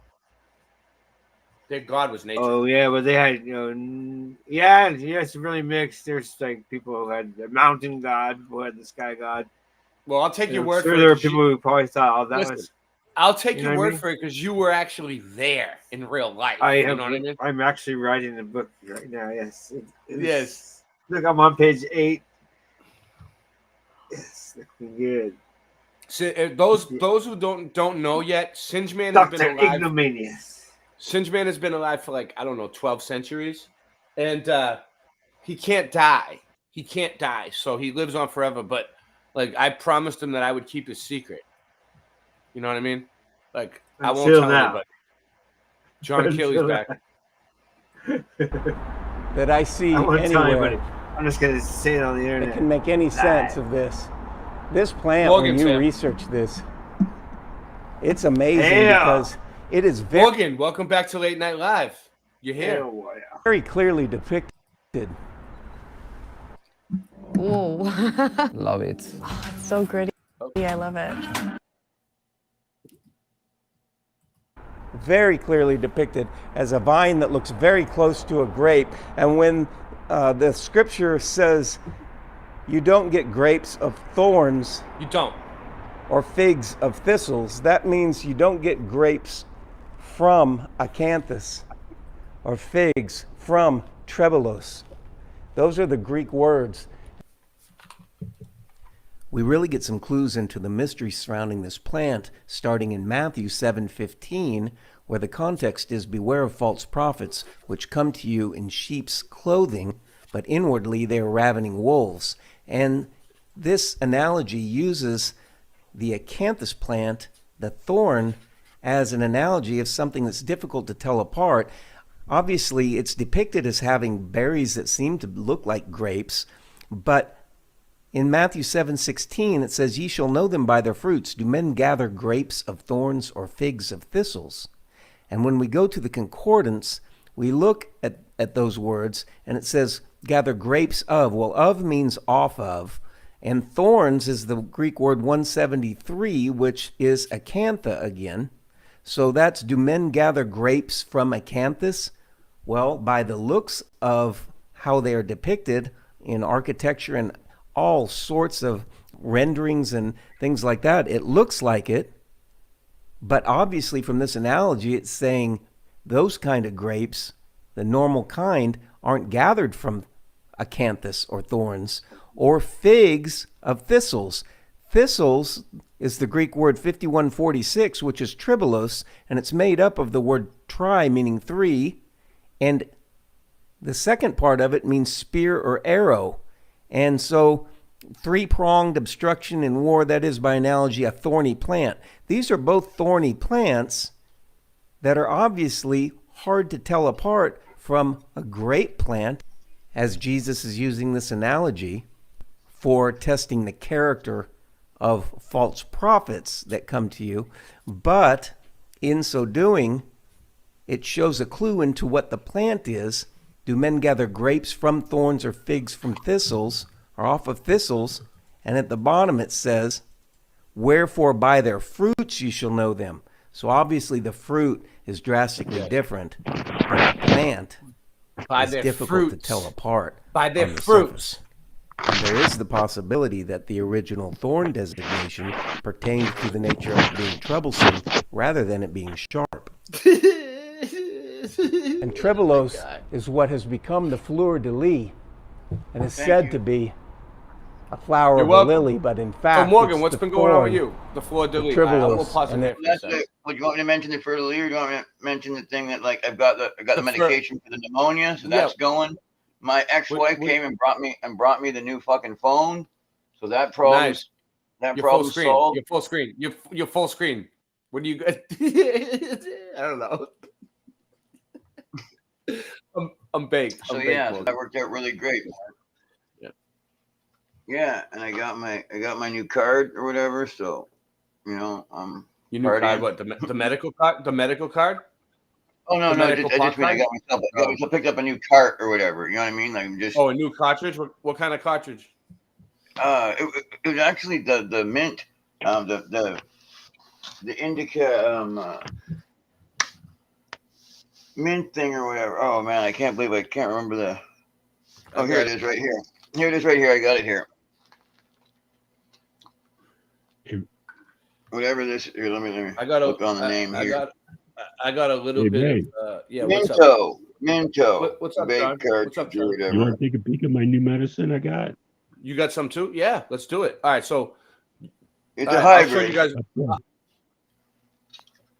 All right, so I got, it's legal, and mine looks like unicorn poop. So check this out.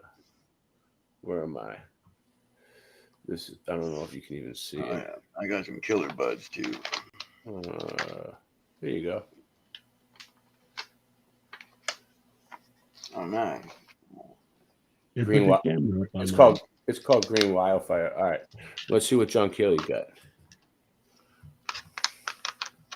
What's that? What's that one called, John?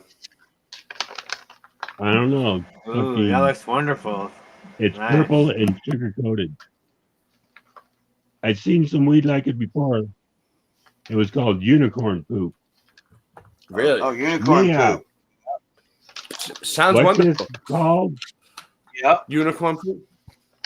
What are these buds? He told you. You didn't Google it? That's what he said. All right, and so Morgan, what do you got going? You're next, Morgan. What do you got? Okay, let me grab into the bag here. Oh, good, I'm on here. I'm trying to get it out of the bag because he jammed it in here. All right, look at my bud. This is where's my bud? All right, now.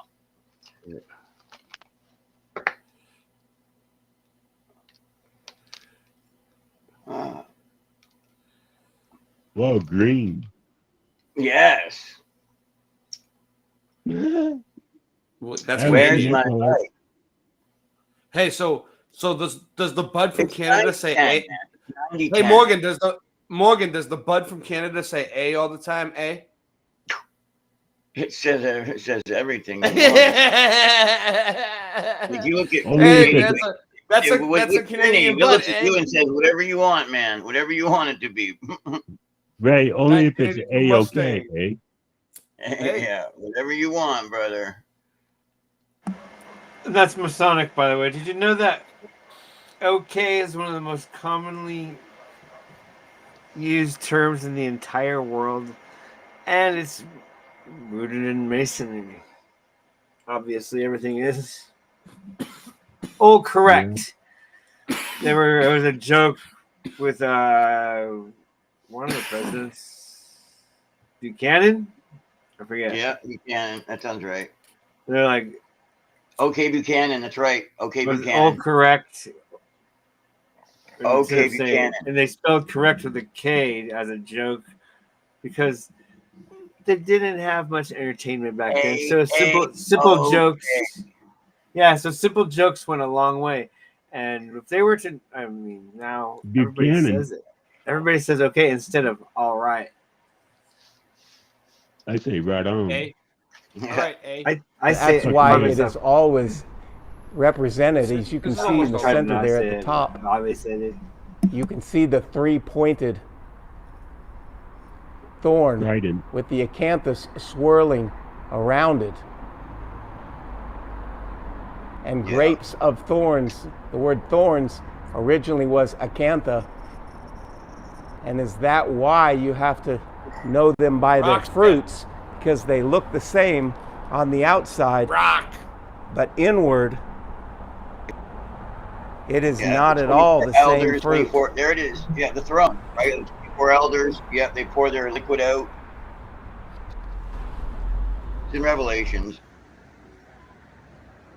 The reason why this is so important is because we're trying to identify a symbol that is used on buildings, architecture, furniture, wallpaper, decoration all over the world.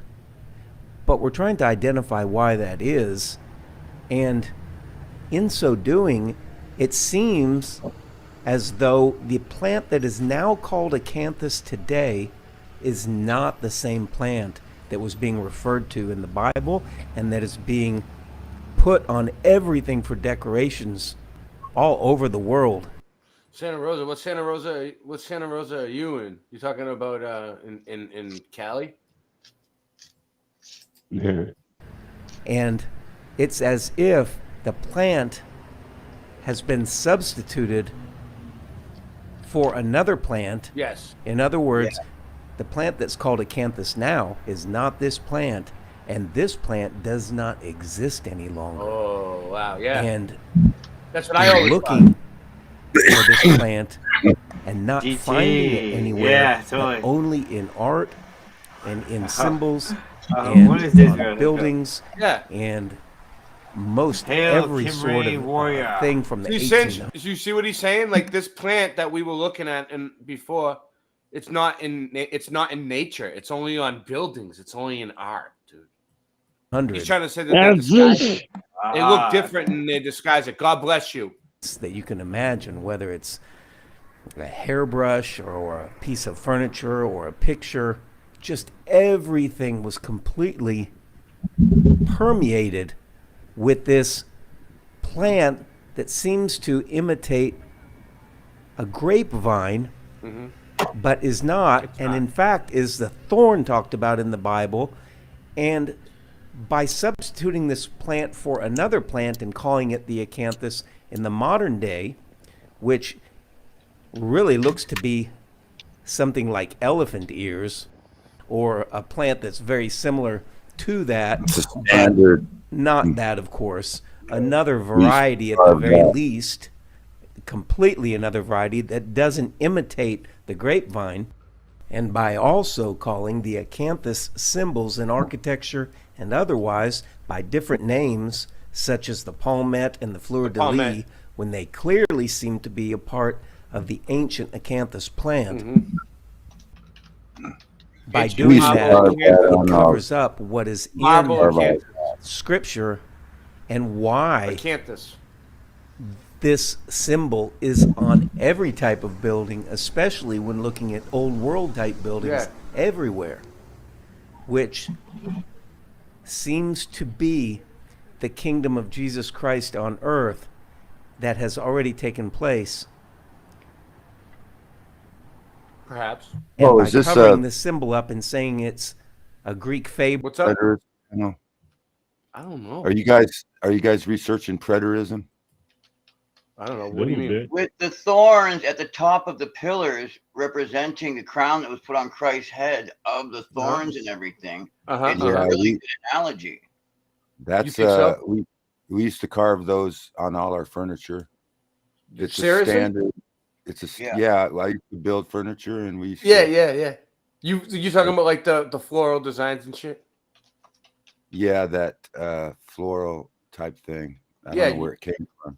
Well, they're saying it's called an acanthus, and it came from the Bible. I think it came. I think so either way. Yeah, go ahead. It's saying that the millennial reign is when they did all this. That the millennial reign is over, and that we're in. Maybe is that what we're you still think? In, do you think that? I think we're. You really think that? I think we're either in the millennial reign or it's over. We're still in it or it's over.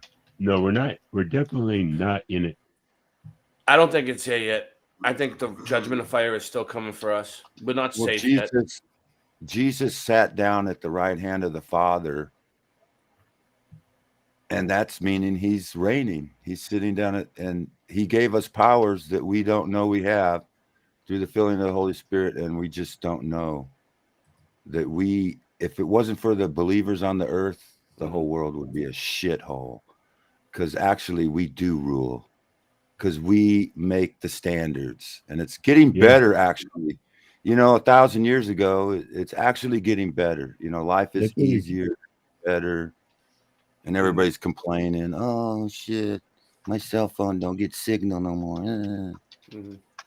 If we are in that short season, that's why the devil's going on it hardcore. Keep us all. Rasta's I saw back. mentally. He doesn't want us to know. I saw mentally. I don't know. I'm thinking we're mentally millennial.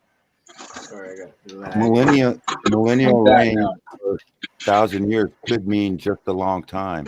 And it says on the third day you'd give the sign of Jonah, which means it's a 3-day thing, and 1,000 years is a day as of the Lord. So he could be saying you'll get the sign of Jonah, which is 3 days, which is a 3,000 years of history you're going to have to live in the millennial reign is 3,000 years, not just 1,000 years.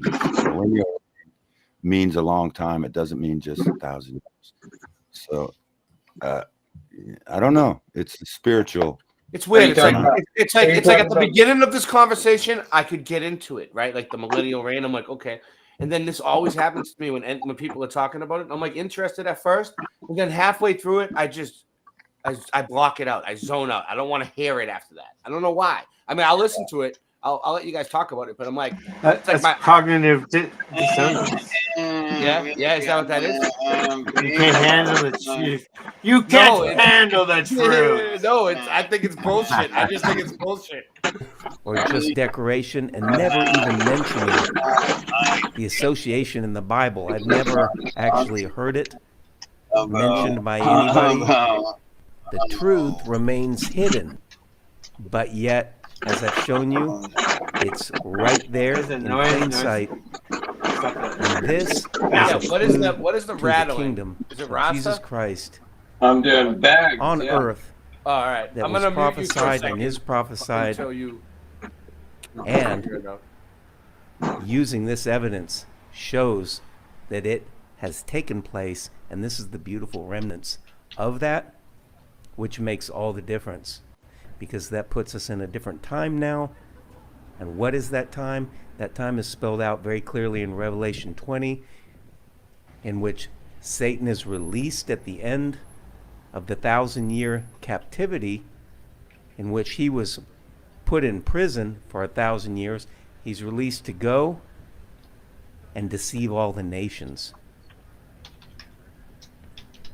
The period of time that he's allowed to go deceive the nations in Revelation 20 in the King James Version is termed a little season. It's also called a short season, a short time. And this is the time that he has to deceive all the nations. And at the culmination of this, he gathers all of them to go up against the camp of the saints. What is this? When is this? We're going to talk about this in videos to come. I'm glad you guys are enjoying it. But initially, I wanted to lay out the sign, the symbol that's we put don't know. forth. So that it's has a been possibility covered you have up. to take into account. The plant. Yeah. All right. Is that all you want to say? You want to say something else? Go for it. Sound off. 1, 2, 3, 4. 3, 4.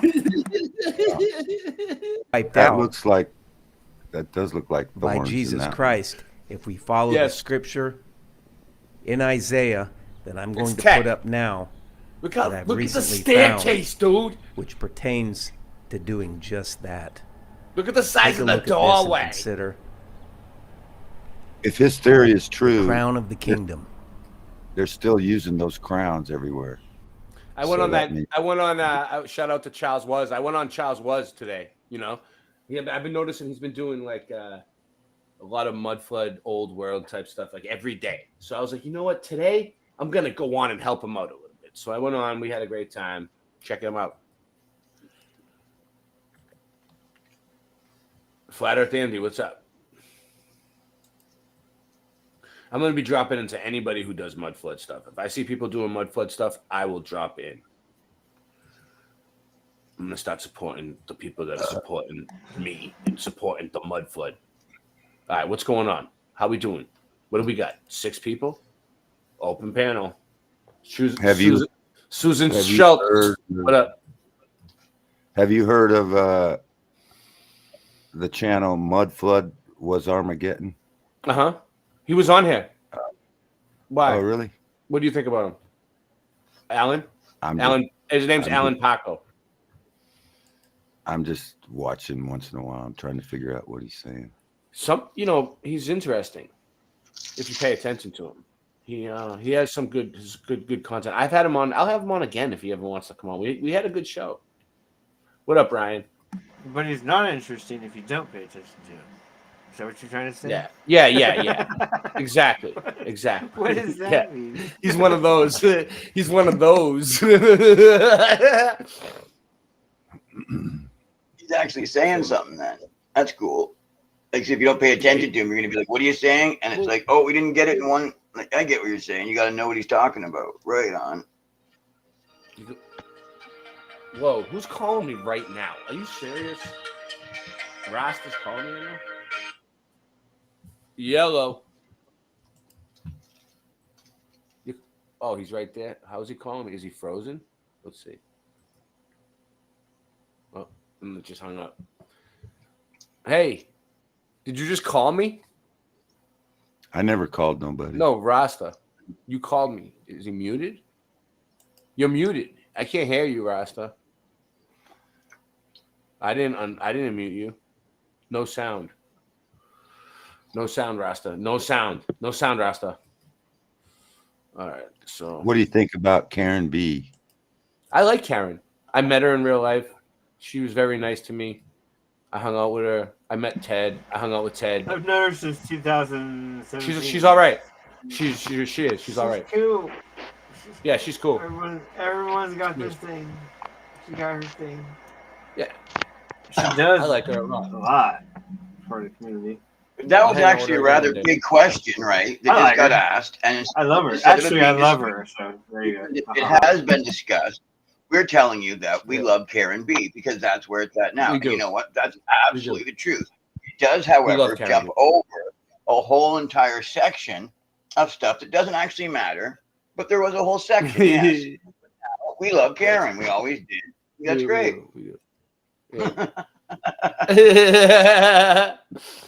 Morgan.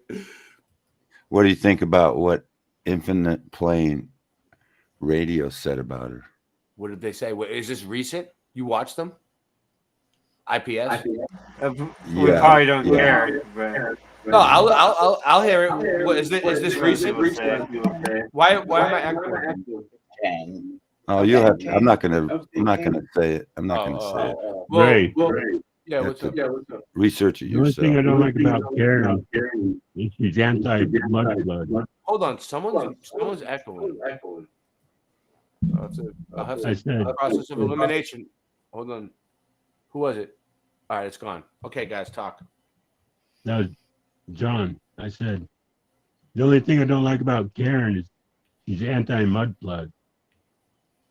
Yeah. I think she's anti a lot of stuff. She doesn't like the mud flood or the meltology. The thing is, Especially though, the- right? especially the I think the methodology. thing is, she's She's a trying to flat stop earth. her. In the moon map, she doesn't like the moon map. She's Yeah, trying. She's trying to keep her topic within a thing so that it doesn't just go whoa. So that her and Mark Sargent can focus on flat Earth, man. I really think that's what she's doing. Okay, she's like, I know she doesn't want to hear it, but the thing is, she also isn't going to talk about it either. Like she'll do this thing. I refuse to go there. When it's like, wait, but here's Karen. I'm not even going to talk about it. And then you realize, oh, you're just not going to talk about it. Yeah. Oh, I get it. I get it. She's a flat earther, but she's a flat earther. But if any new truth comes out, it's like No, she I don't can think. handle I one or don't think two. it's like. I think people think that, but I don't think it's really like that. I think that she really does her research on certain topics, and and her research takes her a different way. So she just exactly. she goes with what she's seen, and she only goes with facts. I noticed, like she doesn't like CGI or like etchings or people trying to say like show a bunch of melted things in a row, not saying where they are. Like, hey, look at this. This is melted. This is melted. This is melted. Like where is it? Where is it? How are we even going to look that up? Is that even real? Yeah, I agree with her on some of the stuff she says. I think she's a Baphomet. Yeah. She's just keeping it simple. She doesn't want to do the work. She's nice. She's not. People go get their. No, she's totally cool. I don't know. Finge knows. Like that. What? So check this out. Art Mandela effect. A bunch of art Mandela effects. What is a Mandela effect? Well, it's a strange circumstance where a large group of people remember something differently than it is now. When it comes to art, you've more than likely seen most of these paintings. Dude, we need it. We need the support. Jesus. Yeah, no, that's the whole entire point. That's the whole entire point. Why make enemies of thank you. They're doing the same thing as you. That's right. $10 super chat. Yeah, go ahead. Statues. God bless you, Andy. But what if I was to tell you that they have somehow seemingly changed? Some swear that nothing has changed. They're all the exact same. But then there are others out there, you might be one of them, that says these have absolutely changed. It's enough to make you feel crazy. That's what we're talking about today, and I'm sure some of these are going to blow your mind.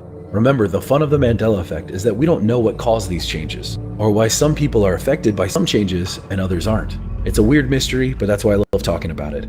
Today I'm covering a collection of brand new examples, as well as ones that I've covered in the past, combined into one massive art collection for you to enjoy. Links for everything are in the description. Let's check out some art Mandela effects. To kick this video off, let's talk about the classic painting, American Gothic, by Grant Wood. This was created in 1930. Oh yeah, has been replicated, recreated, and emulated in other forms of art numerous times because it's such an iconic piece. It's an older couple, a farmer and wife, standing in front of their farmhouse. The man is holding a pitchfork, and both of them look very weary and tired. Many say that this painting really captured this moment in time in Iowa. So what's the Mandela effect? Well, that couple in the painting, it isn't a husband and wife. It's actually a farmer and his blonde-haired daughter. What? That's right, not husband and wife. It's actually a... Wait up. It was a husband and wife. What? It was a. They think it was like. They think it was a groom and like. Oh no! I always thought it was a husband and wife too. I always thought it was a couple. Father and son. I mean, father and daughter. They're saying. That's the one he couldn't get married off. But it doesn't look the same to me though. She's wearing like this thing used to be a different color. It wasn't in color, was it? Or the colors weren't the same. Like it wasn't as bright. Are we also thinking of a video movie VCR from the 80s, 1989, 1988, called American Gothic, and it's a horror movie that we're thinking of the cover off of that from the video stores it would have seen a million times? Wait. No. There was a movie that came out in the 80s that was called American Gothic, and it had the same picture. We would have seen it all a million times, Ray. Hold on. Let's look it up. Yes. Let's do some research on this. I'm not going to let a comment like that go. I have no idea. I was born in '84, Morgan. All right. So, American Gothic movie. What do you think? What year it was? 1987. 1987. All right, let's see. Let's see. Yep. Oh, you're right. You're crazy. I've never been on when it comes to this. All right. So look. So this is the movie. I don't know. I don't remember this. No, because the guy has a fat face. It almost looks like Amityville Horror. The house. All right. No, that ain't what I'm thinking. Okay. Why are we echoing? I can't deal with it. All right, process of elimination time. Mic check. Hello. Hold on. Mic check. Why? No, it's not Cincinnati. It's not Cincinnati. Mic check. No, it's not him. It might not be anybody. Mic check. No, it's Rock. Rock, you're echoing. Why are you echoing? Is it because You have headphones? We found out. Is it coming through? Is it coming through your mic? Is the Kidding. all right. Hey, Ray. Yeah, what's up? The name of that bud is called Mai Tai. Oh, I had Mai Tai before. That's good job. Okay. Hey, so let's go back to the American Gothic. Hey, wait, hold on a second. Oh yeah, go ahead. I'll type to you in chat. Keely. Hold on, I want to look up. I want to look up American Gothic. Save me. And see if there's any other versions of that. Hold on. I ain't playing games with this Mandela effect shit anymore. I want to know what's causing this. I've been researching Mandela effect for like 8 years. Like 8 years now, and we don't know what's causing it yet. Are you fucking serious? We can figure out that the Earth is flat and prove it, and we can figure out all this shit that history's a lie, but we can't figure out what's causing this fucking thing. Oh my god! And there's like hundreds and thousands of us looking at it, and none of us can figure it out. Like how many assholes does it take to screw in a light bulb? So all you gotta do is like just do the same thing you did with the Echo. Process of elimination. What do you mean? It's not humans. Process of you gotta start doing... So that leaves some type of entity. Let's see. Some so type this of is other entity. Yeah. Okay. Whoa, that's not bad. It doesn't have a bad effect. So that makes that leaves out evil. One with the lady's head so on the. Sounds like it's a good entity of some sort doing it. Dude, look at this one. Look at process this one. of elimination. Yikes! She had an accident. That was an accident. Farm accident. Everything from the it's like everything from the new Mandela effect, they all suck compared to the old ones. The old versions were better. Whoa! Look at this one! Look at this one! Look at this one!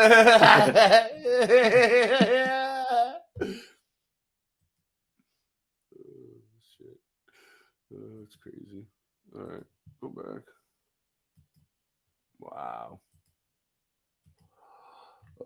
Well, yeah, so they're pretty creepy, dude. Either way, so there's so many different versions of it. Okay, all right, so let's go back and see what they're saying now. A farmer and his blonde-haired daughter. But a ton of people online are really confused about this because they believe it was an older couple. When this painting was created, Grant Wood actually used his sister as a model for the daughter in the painting. So this being the farmer's blonde-haired daughter has seemingly always been the case. But then why do so many people remember an older woman? Yeah. Some online have speculated that the painting must have been changed or altered. I do. There is currently no evidence that any change has ever been made to this. When it first appeared, I remember her being an older woman, and I thought it was his wife. But you know, see, she does look old, right? So art is like open to interpretation in the eyes of the people that are looking at it. So some people might think she looks old. Some people, and it's called American Gothic, which is weird because it's like a creepy looking painting, Gothic style. Cedar Rapids Gazette, a local newspaper. Real Iowa farmers and wives were mad. Some of them they believed it to be a nasty caricature of Midwestern farmers. You know which one? Van Gogh, A Starry Night. There's a few different versions of it, but it's like two different versions or three. And dude, that one is a trip. Look at that one. Believing American Gothic made these farmers out to be pinched, grim-faced, puritanical Bible thumpers. That's not all. In fact, one wife of an Iowan farmer told Grant Wood that he should have his head bashed in for the piece. Apparently the farmers and their wives were not a fan of this piece, which is hilarious because nowadays it's revered as this beautiful piece of this time and place. But actually the people that lived in that time and place thought it was pretty awful. In fact, Grant tried to defend himself as a loyal Iowan by insisting that the people in American Gothic aren't intended to be farmers, but rather small town folk. Not Iowans, but generic Americans. Absolutely hilarious. Many patients want whiter, brighter teeth. Sensodyne White. But for patients with sensitivity, it can be a real issue. You can help patients restore the natural whiteness with a toothpaste that is... Wow, they got these new videos that they make you watch them now. No, you can help patients restore their natural white, because I'm not going to. Oh, that's the dude that works at the dispensary. I seen him. Leonardo da Vinci a couple times in this video. One, because his art has left a lasting impact on the world. And two, because a lot of his pieces have been affected by the Mandela effect. So let's take a look at the Vitruvian Man. A drawing of a man facing towards you with arms and legs in different positions. Here's my question for you. In this detailed anatomical drawing, how many arms are shown? Many people remember 3 sets of symmetrical arms, but this drawing in fact only has 2 sets of arms. Some believe the empty space on the left and right between the arms and legs was supposedly where that extra set of arms were, but as of now, they've never existed. Others believe that the third set of arms were sticking straight up in the air. Oh yeah. There are a few different variations of this supposed memory, but in all cases, there were 3 sets of arms, not 2. What do you guys remember? Do you remember there being more than this, or is this exactly? Do you guys remember? I kind of remember there being 3. What do you guys remember? But the legs are definitely only 4. The legs are different. 4. The legs are different. Everything's different. The legs are different, dude. The legs were not like that, dude.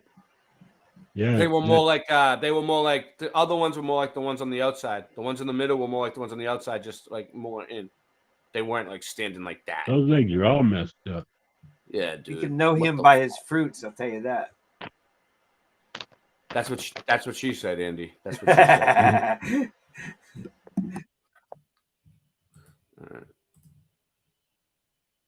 What you remember. Here's a quick Mandela effect for you. Let's talk about the painting Wanderer Above the Sea. I don't Fog. know this one. This famous painting, as many people recall. I've never seen this painting before in my life, and I've never heard of it, but it's a good one. Has anyone else seen it? You guys know this one? Does anyone else know this one? No, you don't either? What about you, Sins? Do you know this painting? You're an artist. Let me look. Hold on. The Man on the Rock. The Wanderer. Wow, no, I've never seen that one. No, I've never either. Wanderer. I've taken art classes too. I know it's supposed to be a famous one. What about chat? Anybody? And stuff. I never seen that. Anybody seen this? Morgan, have you ever seen this one in Canada? Oh, is he? Let me unmute him. Morgan, have you ever? Oh, I was muted. Why did I have you muted? Morgan, what do you think? I know, because you always think it's me and my mic, but it never is. It was for the very first year, for only the first year, and now 5 years later, people think that I have mic problems because I did. No, but I usually unmute. I had Rock muted too, but Rock left. Rock, if you come back, I'll get you back in. I forgot about you. I'm sorry. And then it'll start doing it again. Was of a man standing on a massive rock looking. I forgot. I muted Morgan and I forgot about Rock. Oh well. Looking out into the ocean. It turns out that this painting is not a man looking out into the sea, but actually a fog-covered forest. Take a look for yourself. Now, why so many people believe the man in this painting is looking out in an ocean is anyone's guess. Perhaps it's the fog in the painting, or the word sea used in its title, but this painting is actually looking out into dense fog-covered forests. Oh, so they remember him looking out into the ocean? Look, it's called Wanderer Above the Sea. If you just glance quickly, it's called Wanderer Above the Sea. Yeah, but they might have since don't you think the artist might have painted it to look like that on purpose? I see it's open to interpretation. And no, when you look at this, when you look at that thing like that, it looks like water. I've seen it. It tripped me out. I was like, holy! I was like, where'd that water come? I was like, oh, it's yeah. I thought it was water too when like you first glanced, but then when it's almost like you got to stop and smell the flowers when you're walking. So that's a moor. He's looking across the moor, guaranteed. He's looking across the moor in the morning time, and that's what it looks like in old England, across the moors. I would bet some money on that. Look up a moor right now. There are trees, cliffs, valleys, mountains, and peaks. The painting that so many people seem to remember of a man looking out towards the sea, it simply doesn't exist. So here's where things get weird. This painting has been recreated many times in photographs, and for some reason, so many of them are recreated by looking out into the sea.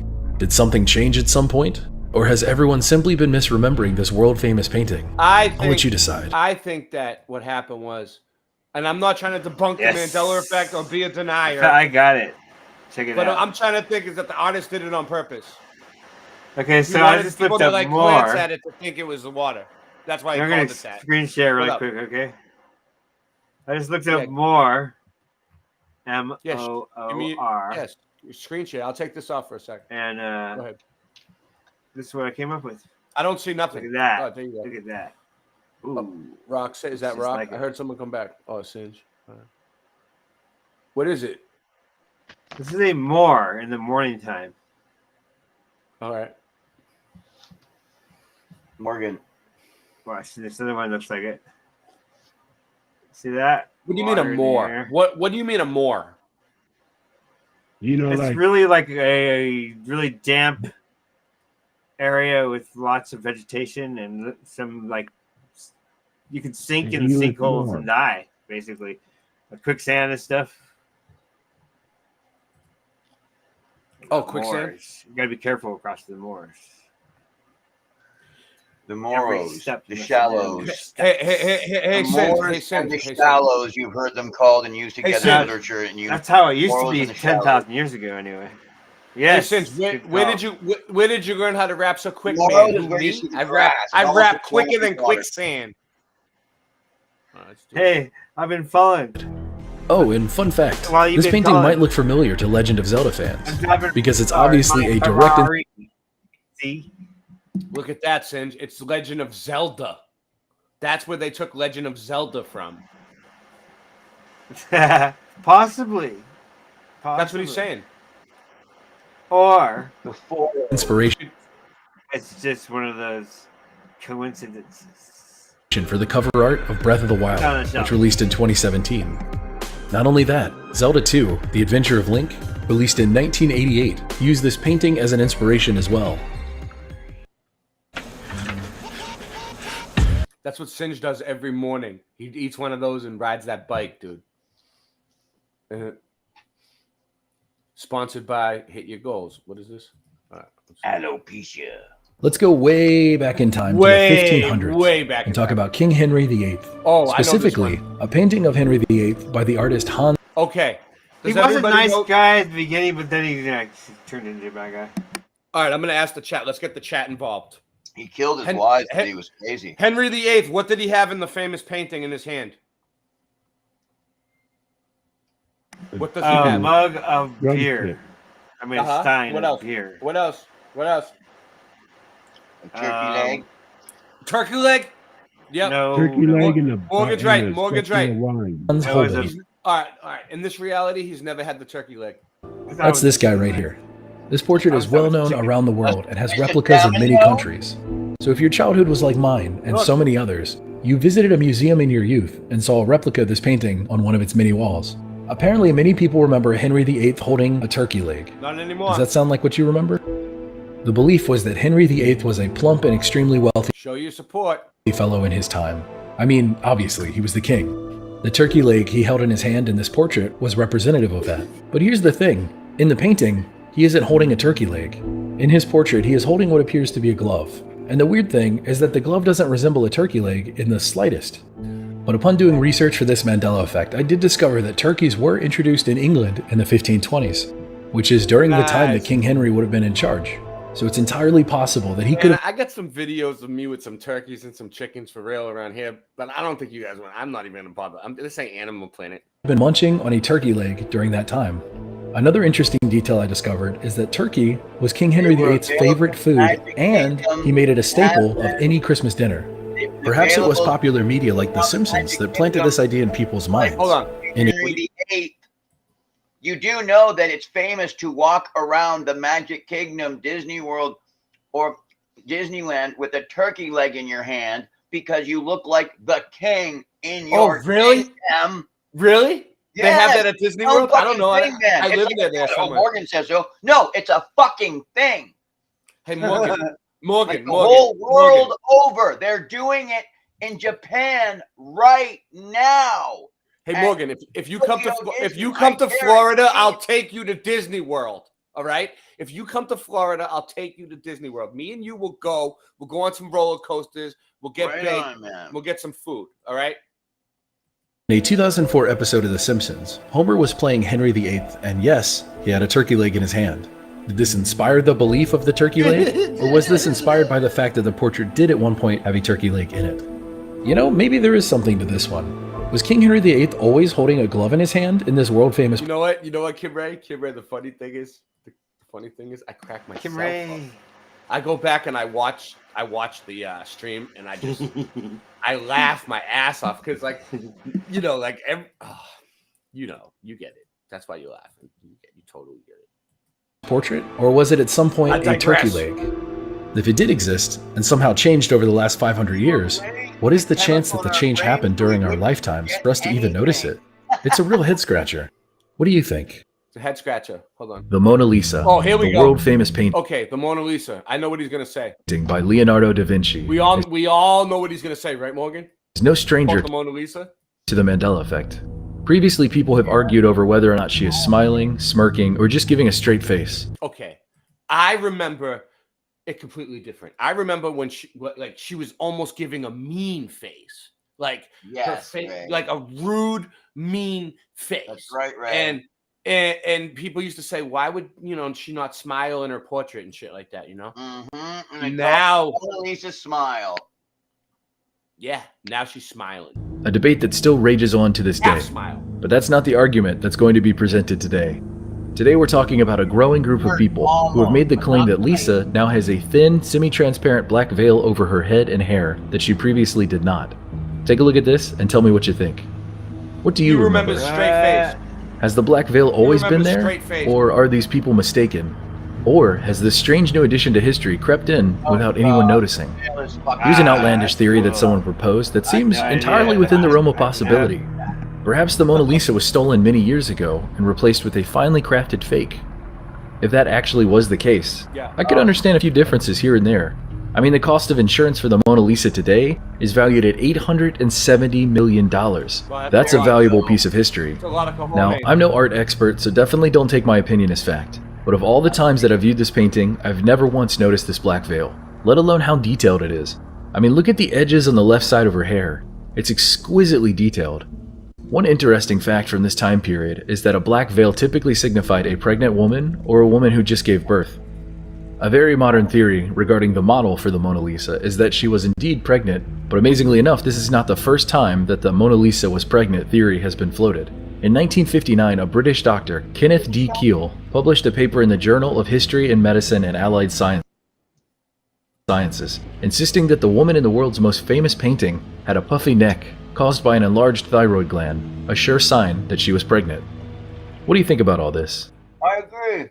Another effect is the creation of Adam, a gorgeous painting by Michelangelo on the Sistine Chapel ceiling. I'm sure most of you remember this one. It's the image of Adam. All right, the creation of Adam. I know what's going on with that one. What do you guys think? It's I'm not that old. Come on. Oh, you were there for the creation of Adam, dude. Don't fucking lie. Don't try to sugarcoat it. You were there. Yo, so anyway, so people remember it's about the fingers, the way the fingers are pointed, like is G. All right, so it's a picture of God and man, or Adam, right? So it's like let's look at it. Let me just get the picture up on my own. So like it was like symbolic. Valid. Is that a 45-degree angle? God was pointing down at Adam. There you go. Yeah, I'm trying to get it up so we can show people what we're talking. People, everybody knows this painting. I mean, but you might not know the name of it. So, all right. So this is it right here. Let's bring it up. Okay, creation of Adam. Boom, baby. All right. So, so this is what we're talking about. The fingers, right? So, like, this is supposed to be God over here. People remember the background being different too, like it looking more like a brain or something. Now it like has all these evil, like, look. Yeah, cerebellum. Yeah. Yeah, like they're called brain, man. It looks like the brain and the cerebellum and all that. Yeah. Yeah. Now it looks like this, right? And then you got like, those look like cherubs almost, and then you without wings, and then you got, so they're saying like man is above God now. Yeah. God used to be above man, the hand, the pointing down. That's what they're saying. All right, let's see. It used to be God reaching down. Yeah. All right. This is Adam reaching up his hand to God as God reaches down his finger to Adam. Except now that isn't actually how it looks. The placement of the two are the same, but now God's hand is below Adam's and is reaching up to Adam. Oh, well. This seemingly small change has confused so many online and has led. You guys enjoying this? I'll keep going with the Mandela effect all night. I'll find more. I have more shit I could play on this. And if anybody wants to come on the show and talk about it, let's go. to many people saying, something's not right here, something's wrong, this isn't what I remember. So does this look right to you, or should God's hand be much higher? The Starry Night is a beautiful painting painted by Vincent van Gogh in 1889. I love this mesmerizing oil on canvas. I love this painting. One time I saw this painting a completely different way, but we won't talk about that here. This painting depicts a beautiful cityscape in France. The sky is covered in stars and swirls. Here is where the Mandela effect comes in. On the left side of the painting, there is a massive object in view. What do you remember that object being? Is it a castle? Oh, a yeah. mountain? Yeah. A tower? Or a tree? This Mandela effect came to my attention because this of a is a good one. So, like in the painting, yeah, there's like something blocking the view a little bit on the left side. What do you guys remember it being? A tree, a castle, right? A mountain. If you can't say right now, you can't say. But you know what? I remember. I'm not going to say my answer yet, but I'll say it in a second before I play it. You guys. I don't know that one. Well, I remember. Good. I've looked at it a few different times. I remember it being a big old tree. I've looked at it a million times.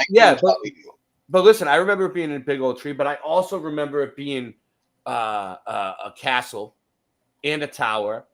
All these things. I remember it being all these things. Exactly. You wouldn't put $5 on it being either one of them. Neither would I, Ray. But yeah, exactly. But I know it's almost like it changed at different times, and it keeps changing. So every time it's a trip. Every time you look at a Starry Night, it's going to be different. There you go, Ray. You got it. It's a trip, brother. It's a head fuck.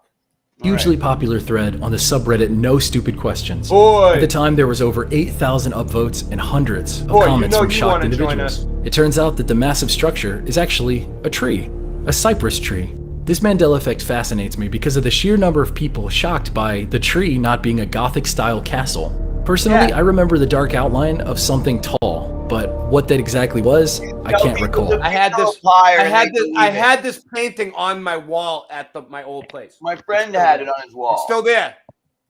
My brain wanted to say a castle or a tower, but it was a vague memory. And seemingly a lot of people in those comments had the exact same thoughts. So what do you remember? Give me all of your thoughts and hot takes in the comments below. Hot takes. Whatever The Scream is a beautiful composition created by the Norwegian artist Edvard Munch in 1893. Now, this piece was brought to my attention by multiple commenters claiming that something had changed about this incredibly iconic work of art. So let's take a look at it. Are there any details here that you don't remember being here? I noticed something right away, and upon doing more research, it turns out that a lot of people online don't remember ever seeing this gold bracelet on the wrist of the screaming figure. Oh yeah, I never. What do you think? That shit. So here's an interesting detail. Edvard Munch created at least 5 versions of the Scream. The first in 1893, the second in 1895, the third in 1910, which many art historians believe is a replica painting Edvard made after selling the original 1893 version. The fourth is a lithograph version, and the fifth version is the most mysterious. Many people believe that it is actually the first version of the Scream, as it's incomplete and lacks a lot of the colors and details of later versions. Interestingly enough, the gold bracelet isn't found in all 5 versions, but in the most famous version, the 1893 version, it's prominent, colorful, and once you notice it, you can't unsee it. It's such an eye-catching detail, and yet very little, if anything, has been written or discussed about this. You have to remember, these works of art have been discussed for over 100 years. Every color, every detail, every stroke and choice the artist made, analyzed and discussed. Not only that, these pieces have been recreated for just as long, and no one ever really seems to notice this bracelet. Even the modern-day exacted detail parodies somehow still completely miss this eye-catching golden bracelet. Very interesting indeed. First time. So what do you think about all this? Is this just a detail seemingly everyone overlooked? Or is this the Mandela effect? Let me hear your thoughts below. Yeah. Pretty anal. Picture a classic Viking in your mind. I've never seen this painting before. What do you guys? That any change has ever been made to this? Well, what happened? When it first appeared in the Cedar Rapids Gazette, a local newspaper, real Iowa farmers and wives were mad. They believed it to be a nasty caricature of Midwestern farmers, believing American. I went backwards. Didn't I? I don't know, man. It looks cool. I know, that's weird. Well, wait. We already saw that. We saw the creation of Adam. We did the Henry VIII thing. Yeah, we went to this. We went to this. I'm gonna catch up. I lost my spot. Sorry, guys. This one we seen. All right. I don't know. I think we were like maybe here. Is this just a detail seemingly everyone overlooked? Or is this the Mandela effect? We were close to it. Let me hear your thoughts below. All right. Picture a classic Viking in your mind. Yeah, I'm talking about real Vikings. 8th to 11th century Scandinavian Vikings. Visualize the armor that they wore, what weapons they carried, and the paint that they covered themselves in. Now visualize the helmets that they crafted and adorned for battle. Here is my Mandela effect question for you. Did Vikings ever have horns on their helmets? Yes or no? From an artistic point of view, the horned helmet is almost always associated with Vikings. So obviously now Vikings have never had horns on their helmets. Not a single Viking helmet has ever been dug up or discovered with horns, in fact. Does that surprise you? Whether you're a football fan looking around for a Halloween costume or your high school mascot was the Vikings, this is overwhelmingly a trait of Viking mythology. Practicality-wise, horns on helmets wouldn't even make that much sense. Sure, they might intimidate enemies, but they're more likely to get caught on a Viking's own weapon, or snagged in a tree, falling off because of its own heavy weight, or getting embedded in an enemy's shield. Hagar So the how is Horrible? this even possible? Hagar the Horrible? It's the answer, Ray. Just like I gave the answer to the other one. Yep. The answer is Hagar the Horrible. Just type it in, and you'll come back and you'll be like, "Yep, there's a plausible answer." Just like American Gothic, it's at least a plausible answer for why. Where For why what? Because of RAM, Morgan, RAM. It just means random access memory. Mm-hmm. If my brain's working, because of the chemical I was on and how much I was on, I remember everything. It's in here. Yeah.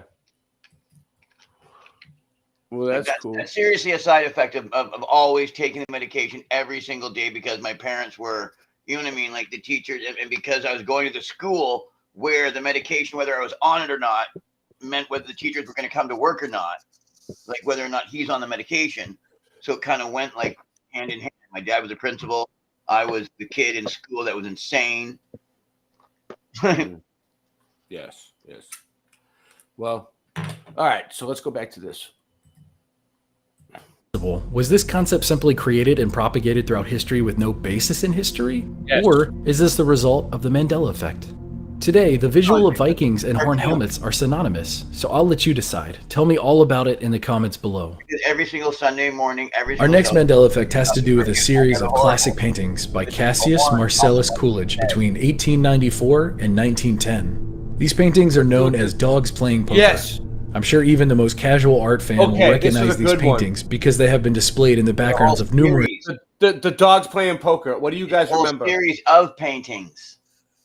There's not just one day. There's an entire You remember it being a whole series? Ray, it's an entire flock series of paintings that are famous. It's not just one. So if someone goes, "Oh no, this is the one," I go, and they'll all keep doing it and doing it and doing it because they're all idiots and they don't even know because one of them's lying. So you remember it along with it, even though it's a series of paintings making there out to be now. So there are hundreds of thousands of these. Hundreds of thousands of different versions. They're called prints. Yes. Okay, but let me ask you something. Yes, Morgan. this painting is in hundreds of thousands, and there's like 36 of them. All right. Well, let me ask you something, Morgan. What do you remember the dogs wearing? Nothing. Maybe jackets. It doesn't matter because there's so many different paintings. Visor. There you go. John Kelly with the win. The more visors. Boom, ding, yeah, ding, ding. We all did. No, what kind of? It was a green visor. Yeah, a very distinct. No, in real life. But I mean, of course, it would be in the paintings. See, that's what I mean. You people don't know the real answers to everything. No, I just mean like, do you know what the real thing is? Do you know what the reference is? Morgan, don't get triggered on me. Someone's making a joke, or you know what I mean, like all that different stuff. You have to know the real thing in the first place to know. Morgan. He had a green visor on. The dog had a fucking green visor. Yeah. Now, all right. Now, if you look, the one that you guys are going to be going off is the one hanging above Roseanne's mantle. The ones you guys are going to go by is the one above Roseanne's mantle, dude. It was this one right here. This little guy right here. The bulldog. Are you sure? But he was on this side of the table. He was on that side, and he had the green visor. The one I'm going by was next to the pool table in my friend's house back in '75. There you go. series. So you're saying it was like throughout time they just kept making these dogs playing Thank poker. you. Ding, There ding, ding. We have a winner. There were so many different versions of them, and all right, whatever, dude. All right, whatever, Morgan. Oh shit. Movies, shows, and quite a few bars. Here is the dogs playing poker Mandela effect. Did any of the dogs ever wear a transparent green visor? You know, this kind of hat. Yes. Yes. Yes. No? They definitely Despite had the fact that a ton of people fondly remember these paintings of realistic dogs playing poker, no such painting exists with a dog wearing a transparent green visor. What amazes me most is that I can see the painting in my mind. I'm sure quite a lot of you can as well. So where did we get this visual from? I tried digging deeper into this case and I haven't found anything yet. We all know these paintings were very popular, and I'm sure quite a few spin-offs and variations exist, but even then I'm still unable to locate a painting with a green poker visor. So if anyone has any idea where this comes from, please leave it in the comments below. Together, we can hopefully solve this mystery. Today we're looking into the Mandela effect mystery of the missing dinosaur. Let's set the stage. It's the 1960s in the town of Bolton in northern England. Within this city is a public museum and art gallery known as the Bolton Museum. Inside of this museum stood a massive replica dinosaur model that towered over visitors. Anne Wright, head of English at Rumworth School, remembered seeing the dinosaur on visits in the early 1960s. I remember a huge dinosaur standing in the entrance to the natural history section. Alan Rushton also remembers his first time seeing the dinosaur. I remember as a schoolboy going on visits to the museum and standing in awe looking at it. What a magnificent sight it must have been to gaze upon that replica dinosaur model. Unfortunately for anyone thinking about seeing it today, it isn't possible anymore. It turns out that the dinosaur exhibit that once resided there is missing. So you might be wondering, what does a missing dinosaur display have to do with the Mandela effect? Well, it's quite simple. The dinosaur display that supposedly is missing apparently doesn't exist. And I don't mean the dinosaur doesn't exist anymore, or was stolen, or was put away. I mean it quite literally has never existed. Never existed. Anne Wright's quote from earlier continues. I remember a huge dinosaur standing in the entrance to the natural history section. This happened to me. One day I went in, and it was no longer there. Later on, when I asked about it, none of the staff could remember anything about it, but I know I saw it. Now nobody seems to know anything about. It's bizarre. Let's also finish Alan Rushton's quote about seeing the dinosaur display. I remember as a schoolboy going on visits to the museum and standing in awe looking at it. I raised the matter when I was on the arts committee, but we were never able to find any trace of it. He continues, am I supposed to accept that my eyes deceived me, or this enormous dinosaur was a figment of my imagination? Both Anne and Alan weren't alone. In fact, over 40 museum visitors in the 1960s reported being impressed by the massive full-scale model of a dinosaur. Explain it. They also have records of this replica dinosaur existing. Not a photo, not an article, not a shred of evidence other than the 40 or so people who remembered this display. Now that half a century has passed, time is running out to solve this mystery using first-hand accounts. Over the intervening years, the case of the missing dinosaur display has puzzled museum staff and the public. So is it possible that the Mandela effect is to blame? Is it? We know conceptually the Mandela effect can change memories, details, and past events, both big and small. They're gonna figure out what we did. Dude, I love the Mandela effect. I don't love it that everything's changing, but like it's what got me here. So they would have figured out that these weren't bones. The missing Bolton dinosaur and the Mandela effect fall under the skeptic dismissal known as mass misremembering. So they didn't the concept is that tons of people simply misremembered all the same details individually, material somehow. So people thought it was so heavy, so big, but it wasn't. The whole thing probably only weighed maybe about like not even 200 pounds. So they didn't want people to know that, so they put it away and then got rid of it because it would have looked bad upon people actually going up close and looking at it. And the memory was way better than the actual thing, so just put it away and let the memory stand. Thank you. Boom, boom. That's how we do it. I'm initiated. Yeah. So tell me, is this simply a case of mass misremembering? Honestly, only the 40 or so people who saw that display or thought they saw the display could ever really know. Dinos, Stephanie McGuire of Bolton Council said, there have been stories and questions about this dinosaur skeleton over the last 20 to 30 years. Oh, this is but there are no records of Bolton Museum ever having owned such a skeleton. The museum service has because all the dinosaurs are fake. That's why. Some photographs of the gallery dinosaur bones are crushed chicken bones in the 1930s when they opened, but there is no dinosaur. She continues, in terms of people's memories, it emerged about 50-50 between people insisting it had existed and others insisting it had not. She concludes with, we have also been through all of our old registers and there is no mention of it. The only conclusion we can draw is that it never existed. Plenty of other theories exist. I think it was a 4-seater, Daniel Becker, but I wasn't alive. I was born in 84, dude. I can't really answer that one, honestly. Like, because, you know, people are saying that, like you actually have to remember the JFK car that was actually on the news that day when they showed it, the first one. Because after that, it could have been different versions slipped in here and there and trying to trick people, you know. So, like, whatever happened that Somebody day, had to bring that reel. What did they show on the news? That's what matters. Or didn't they? Or were they live?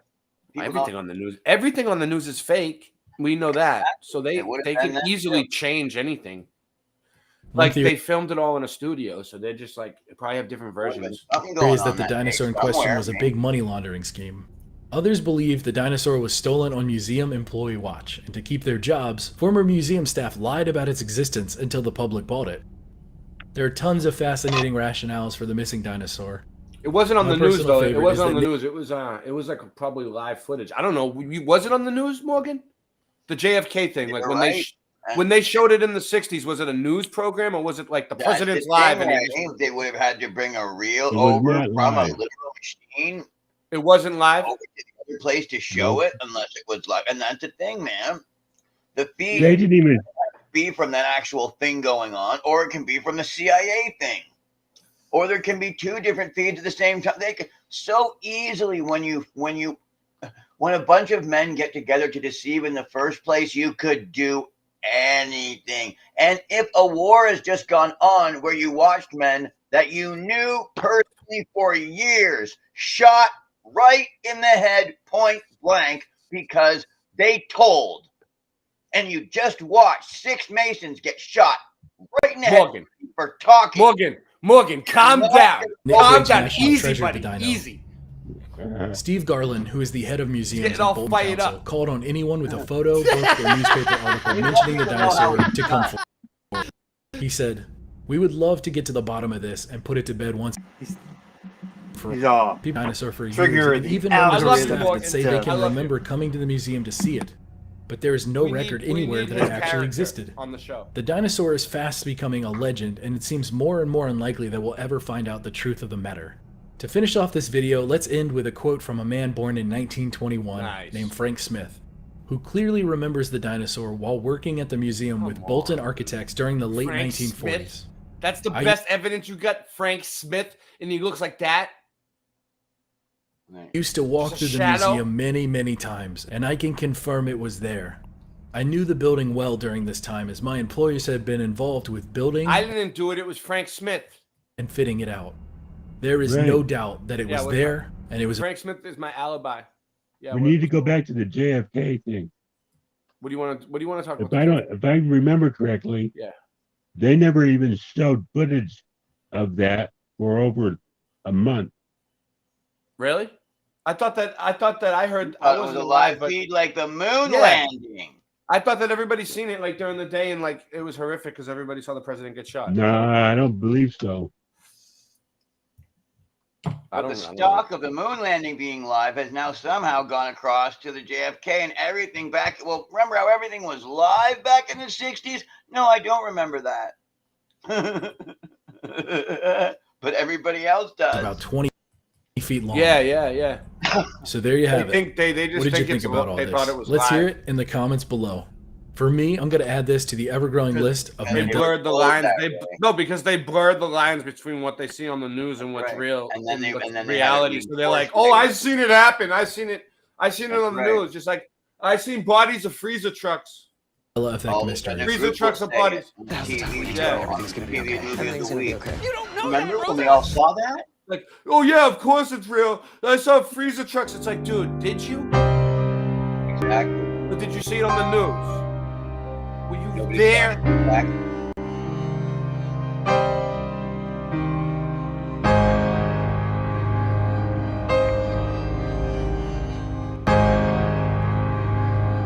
Today we're talking about a classic work of art that has gone through not one, not two, but as it is right now, 3 Mandela effects. This piece of art is called The Thinker. In this video, we're going to examine each Mandela effect change and dive into the troubling question of how does this keep happening? So like this video, subscribe to this channel, as well as All Time 2, link in the description, and let's get right into it. What's this one? The Thinker is a bronze sculpture of a naked man seemingly deep in thought. Okay. We're really gonna do this tonight. We're really gonna do this tonight. Thinker. That's extra flavor, The Thinker. The Too Thinker. much flavor. Hey Ray, Okay. Hold on. Yeah, go ahead. if you want to find out what the thinker really looked like, in the 60s or 50s, there was a show called Dobie Gillis. In the beginning of that show, it'll show you what the true thinker looked like. Are you serious? All right. Dobie Gillis. How do you spell it, John? Dobie, like D-O-B-B. I know what he's talking about. D-O-B-B. Yeah. Y. Yeah. No? Y. Yeah. All right. Well, Gillis. give him the right spelling, bro. G-I-L-I-S. The Many Loves of Dobie Gillis. I have it. All right, let's see. What are you saying? The intro? It's the intro? Yeah. Are they going to kill me for playing this? Well, just look at it yourself. Yeah. Hold on. Once you find it, just throw the I got it. picture up. Yeah. It's only 51 seconds, so I can scan through it. Let's see. Okay. All right, let's see. All right, here we go. And if I don't play the sound, definitely, they'll let me get by with it. All right, let's see. If I don't play the sound, I can do it. Okay. Dobie. All right, so is this it? Is this what you're thinking of? It's at the beginning? Is this it? Yeah. You think so? Yeah, just keep going. Okay, let's see. This is called looking for residue. This is how you do it. Let's see. This is what John was thinking of. John loves this show, actually. It's one of his favorites. He sits around and watches. He's like, yeah. This was Gilligan's first. All right. Well, that wasn't at the beginning of that. Oh, yeah. Dobie Gillis theme. Let's see. I don't know. I don't see it, dude. Let's see. I don't see it. It's not showing me what you're thinking of. It's not showing the thinker. All right. Let's that see. Must be the end of the show. Well, never mind. All right. Oh, it could be on a different season. Yeah, I'm checking. I'm skimming through. That might be the first season you're looking at. Well, anyway. Can somebody say his name? Gilligan's name, man. Well, we tried. His actual name. Bob Denver? There you go, Bob Denver. Thank you. See, that's all it takes, and you surround it. You know what I mean? Start shouting out different shit. So the thinker. People don't understand. Like when you start brainstorming, it's like all the other words that connect it. But yeah, especially with these computers. Yeah. They're neat. All right. I just want to show you what I'm looking for. Let's see if it comes up. Yep. No. Happy little buds. They probably got rid of it. What they're trying to do. Oh, nice. Right on. Yeah. If you Very tasty better up color, top. you can see how purple and sugar coated this is. Yeah, man. That purple looks good, man. Looks like Grape Stomper, is it? No, it's called. Well, there is a picture of Arnold Schwarzenegger doing the thinker pose. I can't find it, but I've seen it. And anyway, it's fist to forehead. It's fist to forehead, dude.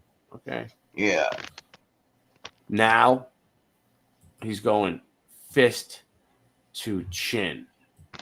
Yeah, whatever that is. Yeah. Whatever that means. Let's see. So, like, statues moved somehow. This iconic piece of art was finished in 1904 by Auguste Tohedon, or in English, Auguste Rodin. To quickly refresh all of your memories, here is a bite-sized history lesson about the thinker. I'm not sure if this background information will help solve any part of the mystery, Oh, it will. But It'll it couldn't help. hurt, right? The thinker was originally named the Poet.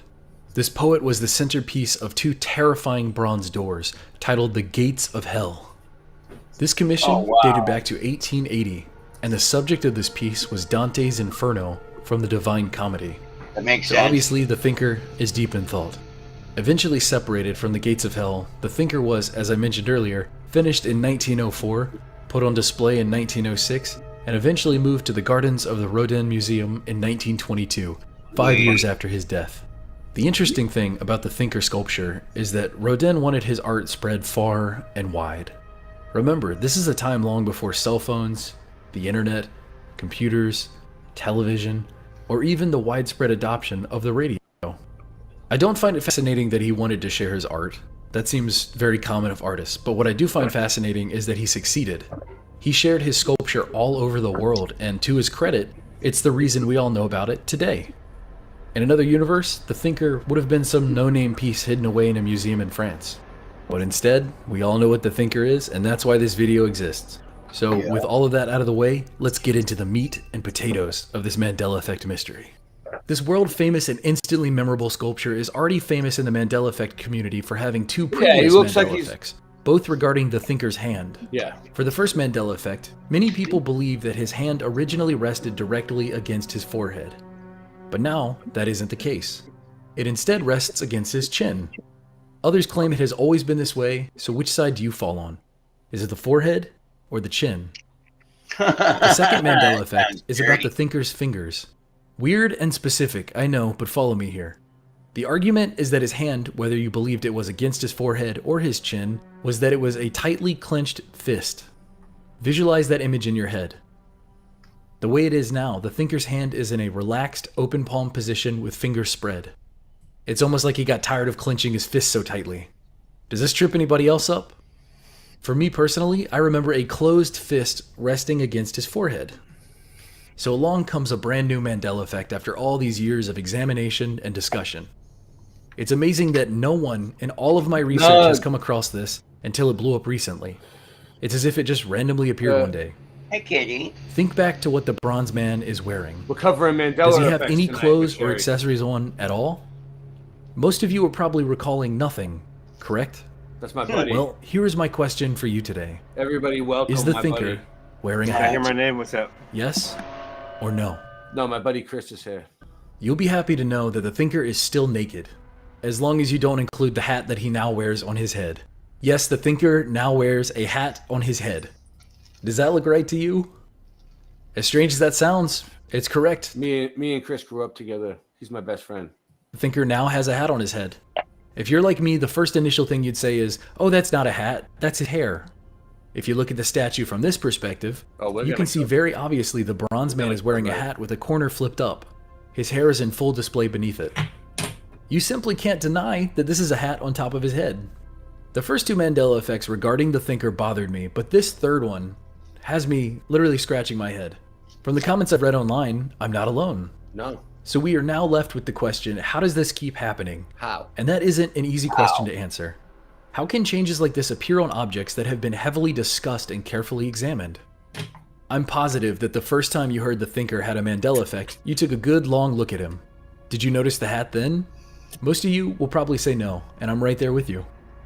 Upon doing research for this video, I've discovered there were 28 bronze casts of the thinker made and placed all over the world. This could lead one to think perhaps there are different molds. But in fact, all 28 casts are identical in depiction. The only difference is size. So I kept on digging for residue. A show that ran from 1959 to 1963 called The Many Loves of Dobie Gillis had a rendition of the thinker sculpture that shows exactly what it seems to be. Yeah, that's what I... Adding to that, the main character of the show then proceeds to do the exact same pose. So far it seems like we're all in the wrong, but there's more. In another screenshot I found of this show, and I'm sorry for the terrible quality of this image, the main character is posing in front of the thinker, but is now doing a fist instead of an open palm. There are many others though. For example, there is an episode of Hey Arnold that depicts a seemingly incorrect cartoon rendition of the thinker.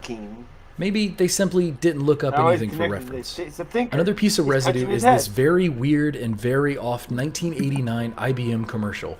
The pose of the thinker in this is completely unlike anything I've found yet. Let's take a look at this.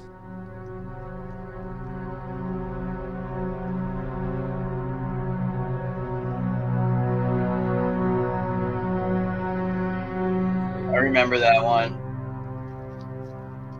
Is this another failed attempt at replicating the pose of the thinker? And then it comes or alive is for this a a previous second. rendition of the Mandela effect?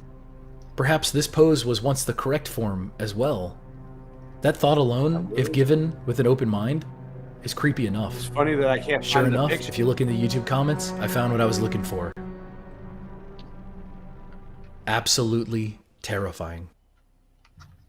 Then you have the very strange case of the George Bernard Shaw photograph taken in 1906, where he does the pose of the thinker and sends a print of it to Rodin, who is still alive at the time. What did Rodin think when he received this strange naked art piece? Was it, why is this man sending me naked photographs? Or was it, this man isn't doing my pose correctly? We simply don't know. Yeah. To make matters even more confusing, in 1910, 4 years later, George Bernard Shaw did the pose again, but this time completely different. This version is much closer to the current way the thinker looks, but is still off. Did he not look at the original photograph that he took 4 years earlier? Or any of the molds of the thinker for reference? This is truly a Mandela effect mystery. No, there is a ton of residue still out there, and I could go on, but I'll just show you a few more. Like this one. You can purchase a mini sculpture of the thinker with his hand in a fist on his chin, instead of it being an open palm like it seemingly is now. Even the description for this sculpture talks about his hand being in a fist. That's very confusing. You'd think if you were re-sculpting the thinker, you'd look at the thinker for reference, right?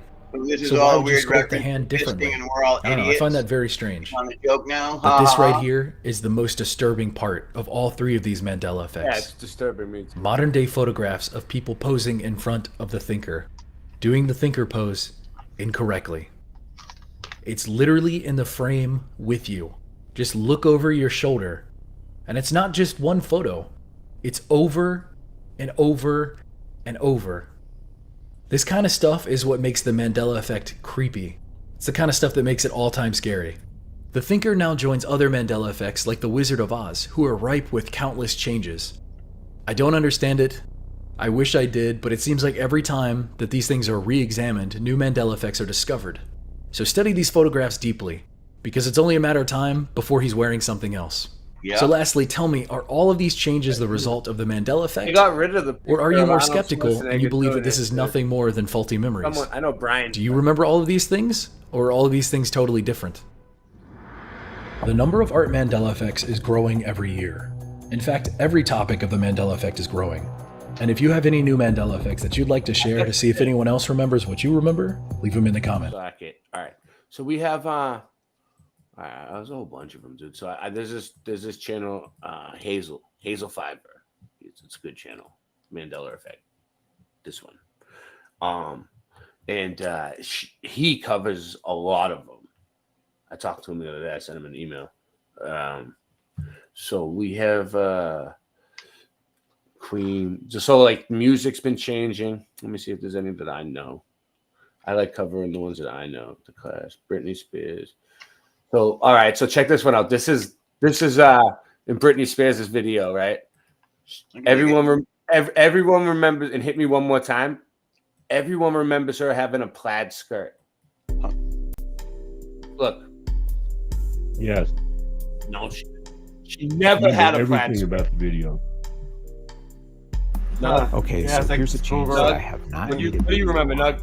Didn't you go to the Britney Spears concert? Plaid skirt and her music Nug video. went to the Britney Spears concert. A few days 100%. ago, She I was my received a girlfriend at from MK Supernatural Ultra Bible Camp. Changes YouTube channel, and she wanted to I share had her 2 poster photos on my of him girlfriend. I was the dressed only up one like that's Britney wrong. Spears. Look, Eminem did it. His music video, Eminem did it. The Real Slim He was Shady. there. Well, he is wearing the same outfit that Britney Spears wore in her music video, and that includes the plaid skirt. So thank you, Supernatural Bible Changes, for sharing this with me, and I will provide a link to Supernatural Bible Changes. Yeah, YouTube he channel, remembers the so plaid be skirt. sure to check Boom, out her baby. videos. This is a change for sure with Britney Spears' plaid skirt. I remember the plaid changing skirt. to all black. Britney Spears did go out and promote her album and performed her song. On stage, I remember her without the plaid skirt. Not in the video. She wore a plaid Boom, skirt. baby. On stage, she went out and did it. So Doug, do you sure you don't remember it from her being on stage? Or was it in the video? In the video, the original video on MTV back in the day. What do you remember? I remember it. She even has a doll promoting Baby One More Time, and it is wearing a plaid skirt. The only thing is, Even the doll. is that the skirt is a different color, as well as the top. Both are pink. Anyway, take a look and share what you remember. Thanks for watching. Britney Spears' younger sister Jamie Lynn surprises her by joining the tribute performance as Britney received the Icon Award at the 2017 Radio Disney Music Awards. What a pleasant surprise. He did go to the concert. He did. I knew it. I remember. The medley of performances celebrating Brit's vast catalog were given by Kelsey Ballerini, Haley Steinfeld, and Sophia Carson. I thought it was in the video. Me too. So that means that our reality's gone, Nug. We were in a reality where it was in the video, and now we shifted. It was never in the video.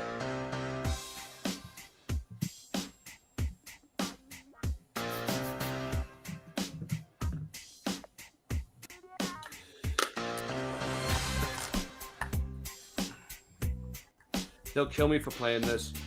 I will not. I will not make it in till the morning. The first time for me. Wow.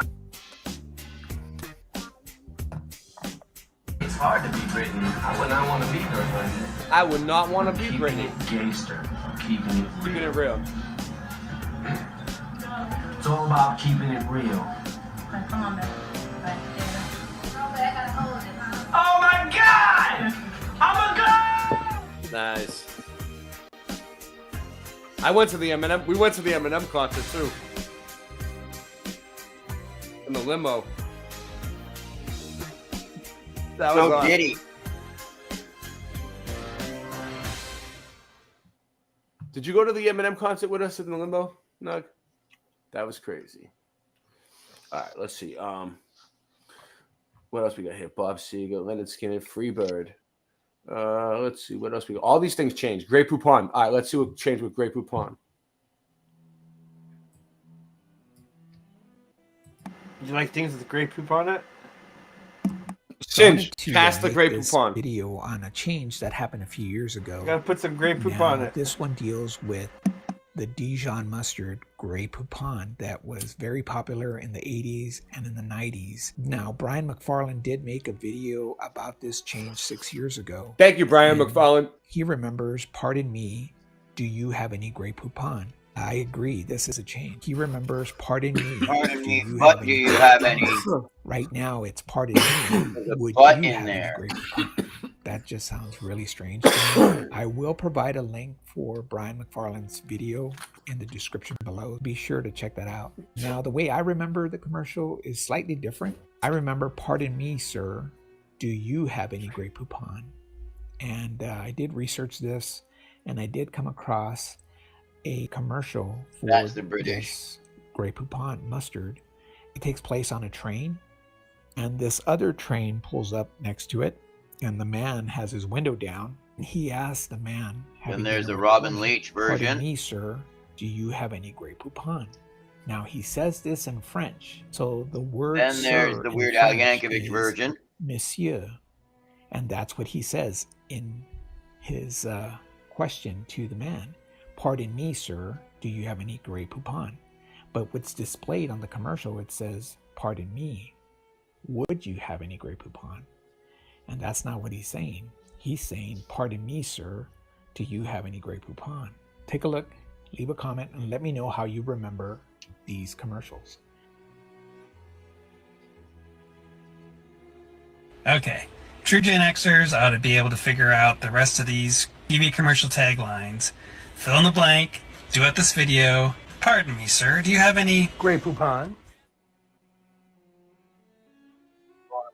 Coupon.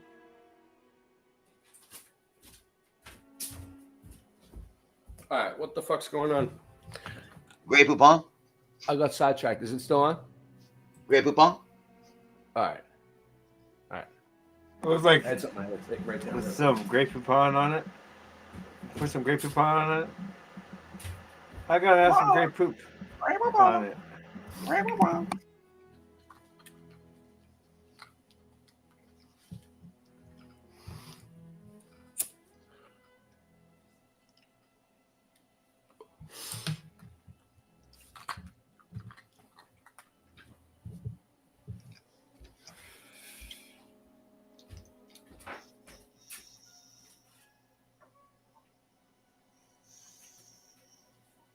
Okay, I got the shirts done. You want me to post it on that one side? Yeah, I'll post it on that one side. You can take it from there. Wait, can I put it on here? No, I'll just post it up and then put the link on here. Here, hold on. Pardon me, sir. Do you have any Grey Poop on?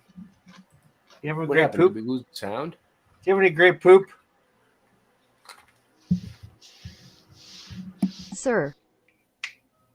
Monsieur. I got some chicken Monsieur. shirts, little green. yeah. Happily, some are affordable, like Grey Poupon Dijon mustard. Grey Poupon has the classic quality of the original French Dijon recipe created centuries ago. A distinctively delicious taste for meats, salad dressings, and sauces. So enjoy one of life's finer pleasures.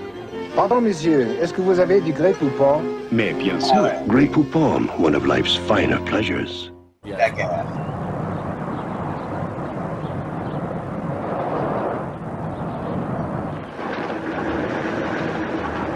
Pardon me, would you have any Grey Poupon?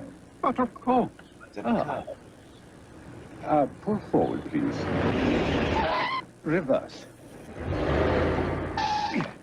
Go forward. No. Reverse. Oh, what is he doing? Come back. Okay. Wahahaha. All right, let's see what else we got here. There's so many, dude. I can go all day. All right. That's what she said. Yes. U-Haul. U-Haul. Yes. All right. So let me ask you guys a question. On U-Haul, do you remember there being a dash or no dash up there? U-Haul. I remember dash. U-Haul. Dash. Dash. You Like remember the the dash? Kardashians. The dash. I think Anyone so, in a the small dash? one. I don't Dash. know. McSherry. Wouldn't everyone? McSherry. Dash. In the I U-Haul. would put one. That dash. What do you think? Dash, no dash? All right, let's go.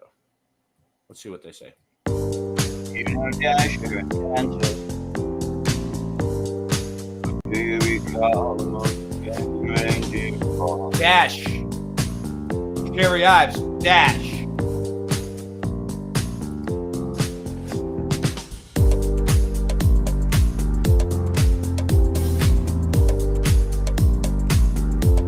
No dash.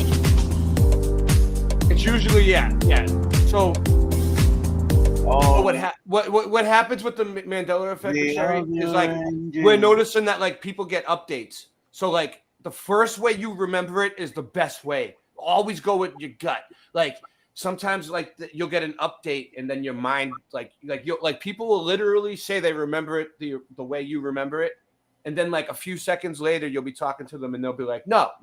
And they'll like completely change their mind and like glitch out on you. It's nuts. It's nuts. It's called taking the update. Don't take the update. If you remember it with no dash, you remember it with no dash.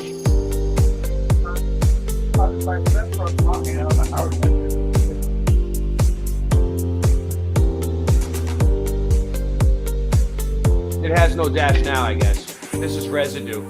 So residue proves that the Mandela effect is real. You'll see all these mainstream channels talking about the Mandela effect, and they never fucking talk about the residue. They never show the residue.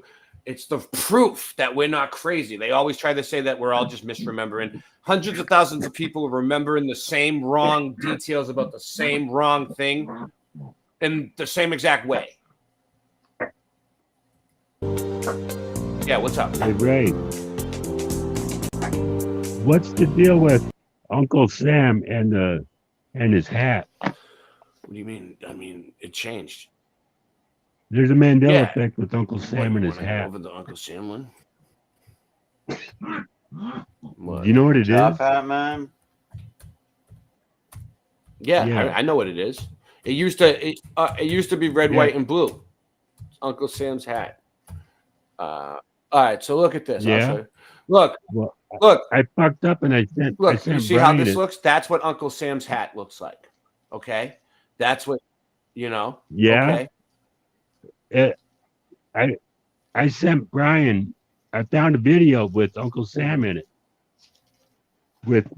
It's a 4 Non-Blondes video. And it has it. I told Brian about it, but I didn't know if it helped. Now, if you look it up, let me show you guys. Look at 420, dear Mr. President. At 420, he does not have stripes on his head. Check it out. There's a poster of him. Hold on. 420. Who do you want me to look up? Look at the hat now. 4 Non-Blondes, dear Mr. President. At 420. Wow, you really did your research on this. You know the exact spot. All right. What I just watched on YouTube? No, on I just YouTube, you watched saying? the video. All right. Yeah. All right. Here we go. 4 Non. Blondes. And I step outside and I take a deep breath and I get real high. 4. Sing the bottom of my breath. All right. No, wait. 4 Non-Blondes. 4 Non-Blondes. What's up? Dear Mr. President. Dude, these people, people only know one song by these people. If you know a different song by these people, there's something up, dude. Like, seriously, they were one-hit wonder. They had that one song, the one that Morgan was just singing. And if you know a different song by them, then you have too much time on your hands. All right, here we go. They used to buy things called albums. I just stumbled on this song And a if you week bought ago, it, you man. got all the songs on the album. All right, 420. 420. Is this it?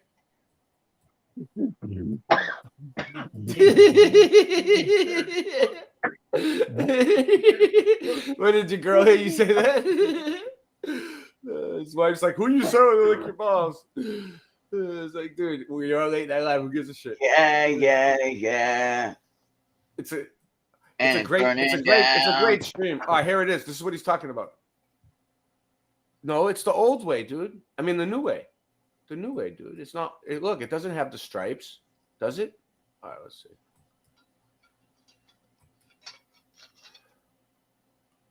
No stripes on there. No stripes on there. Where did you see stripes? You gotta stop it and shit. Back in the 80s, you had to stop stuff and let it play. Look, it's not there, though. There's no stripes. What the fuck's he talking about? The color wouldn't actually settle What, down.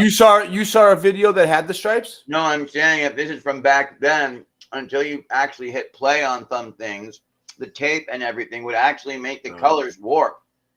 So until you actually played something, you don't know what the real color of it, scheme of it is. All right, With all it right, being all right. pulled. All right, I'm gonna take a 2 minute. 2 minute. 2 minute. 2 minute. I gotta mute everybody, including myself.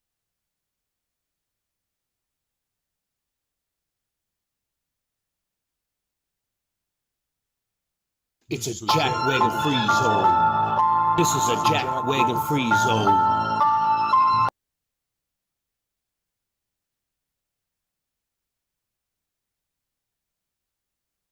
Jack wagon free zone.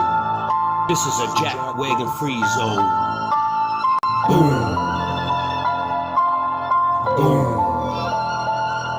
It's a jack wagon free zone. This is a jack wagon free zone. Boom. Boom. Yo, welcome to the ripple effect. Oh geez, listen while they finish their sets. Dog man, get that pimple in check. Everything got dribbled and wet. People died a miserable death in the mud like a fish in the net. History ain't even correct. Free your mind from the prison they set. We're trying to get your vision correct. Jack Wagon free zone. This is a Jack Wagon free zone. Boom. Boom. Bricks melt past 1080 degrees Celsius on the show with the guy they call Steve. Ben's cool like the wind and the breeze. Earth melted and all the mud freeze. Wake you up like a kick in the knees. Live streams, we hitting the trees. God bless you like when we sneeze. What's the difference between a pyramid and a conical roof? Just listen to Jen if you want to know truth. Stick around and she'll show you some proof. And everything you learn, just show from the roof. My name is Ray, and it's me in the booth. It's a Jack Wagon free zone. This is a Jack Wagon free zone. Boom. Boom. It's another component that was on the grid system. Big brother ain't so big now, more like my kid's sister. If you ever want to show a picture, Jen, I'll sit with you. Don't make her taser happy, that taser's happy. I used to spend the days cutting class, puffing haze in my brains and crapping. In the back of the class, Ray was napping. It's a Jack Wagon free zone. This is a Jack Wagon free zone. Boom.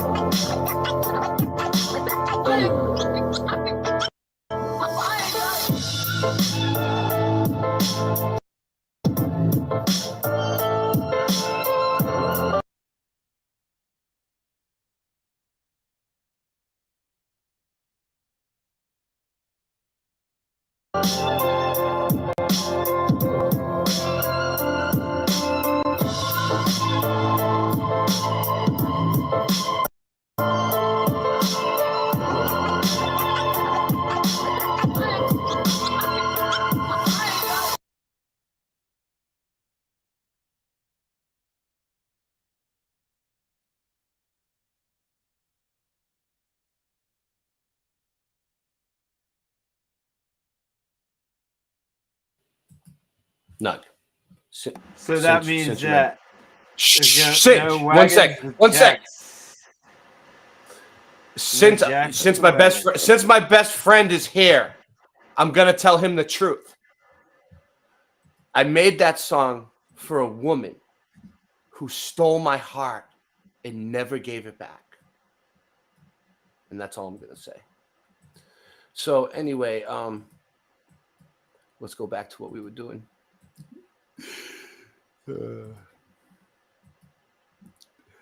It happened. See, check the private chat. I sent you some. What did you say, Mandela effect? Because I'm staying on the Mandela effect. I sent you some of my pirate shit. What is it? Pirate? You told me to make a shirt. So, I made it. A shirt? I made it during the show. All right. Next, I'll make another one. I'll look at it. Okay. All right. Wait up. This is a good one. Okay. And this is one that me and Hazel both are affected by. Green on top traffic lights. What do you guys remember? Do you guys remember ever having green on top lights when you drive? Like the opposite of what it is now, basically. Oh, no, but it seems like it would be better. I must admit. You want to? I wrote a lot of good songs for a lot of people. Check out this one.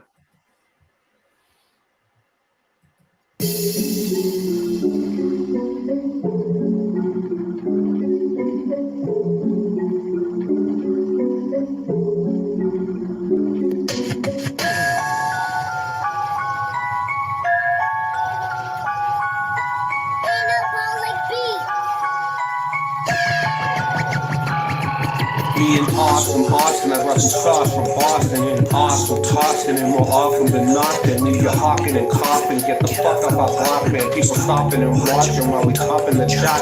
What the fuck is their problem?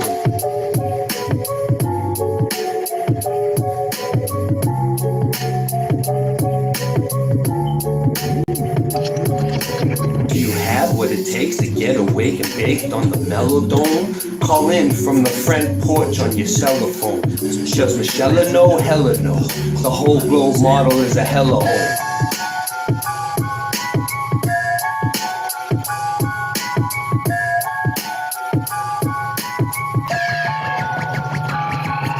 snap, the conaption, traption, lapping at the refraction, flat smacking, action, jackson, mass attraction, fake virus, fake vaccine. It's time we take action. The passion in the melodome is relaxing. Break dancing and record scratching. Read the caption. Christian Knapp is the captain. Please distract him. I'm gonna take the key to the RV and leave the bastard. Do you have what it takes to get awake and baked on the melodome? Call in from the front porch from your cell phone. Does Michelle know? Hella no. The whole globe model is a hella hole.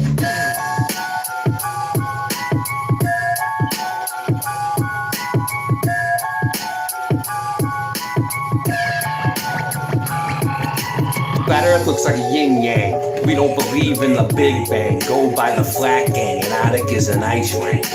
Sell your soul for nothing. Earth is flat like a pancake. Your mama likes my man steak. Mainstream media is all fake. I've been vaping in the hallway all day. Pick the global pie, all the other lies just fall away. Do you have what it takes to get awake and baked on the melodome? Call in from the front porch on your cell phone. Does Michelle know? Hella no. The whole globe model is a hella hole.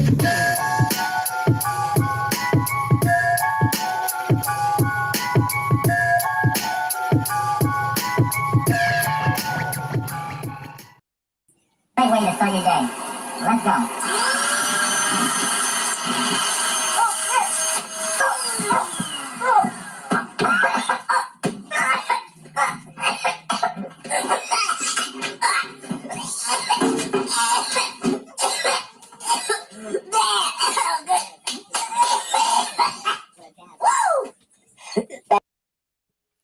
But you know, Austin actually played the song for a while. Jen played it too, though. They both played it for a while. Not like the new songs. All right, here we go. So green on top. Back to bringing it back. Green on top, man. Traffic lights and signs popping up. So people remember the green on top fucking traffic lights. Okay, don't try to say you don't remember green on top.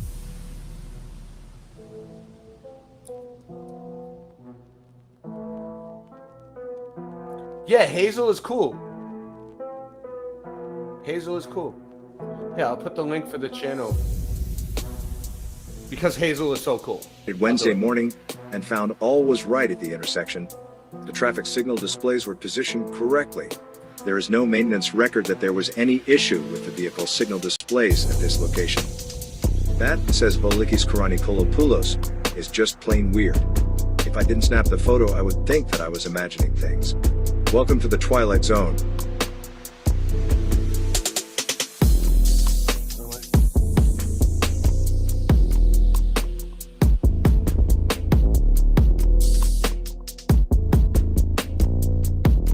I don't know how to find the link to the channel, but if you put this in YouTube search box,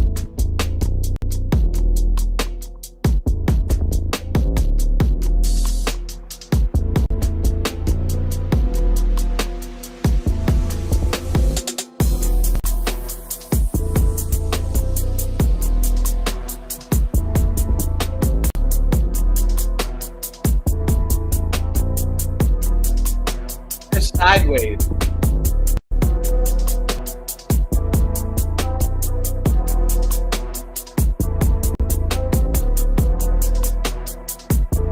Oh, wait, I gotta unmute them. Sorry, Morgan. Sorry, Finch. Sorry, John Keeley. I forgot about you again. Right. I'm just so excited over this. People got his brains. Late night.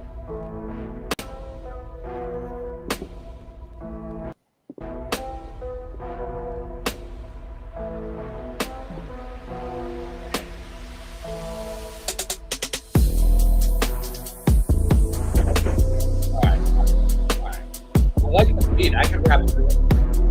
Here we go. Ready? Rust and combustion don't work in a vacuum. Red light. Green light. You speed it up.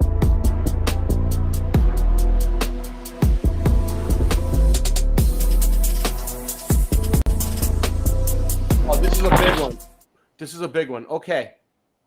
So, all right. So this is another channel called Maybe It's Mandela, and he's pretty cool. So check this out.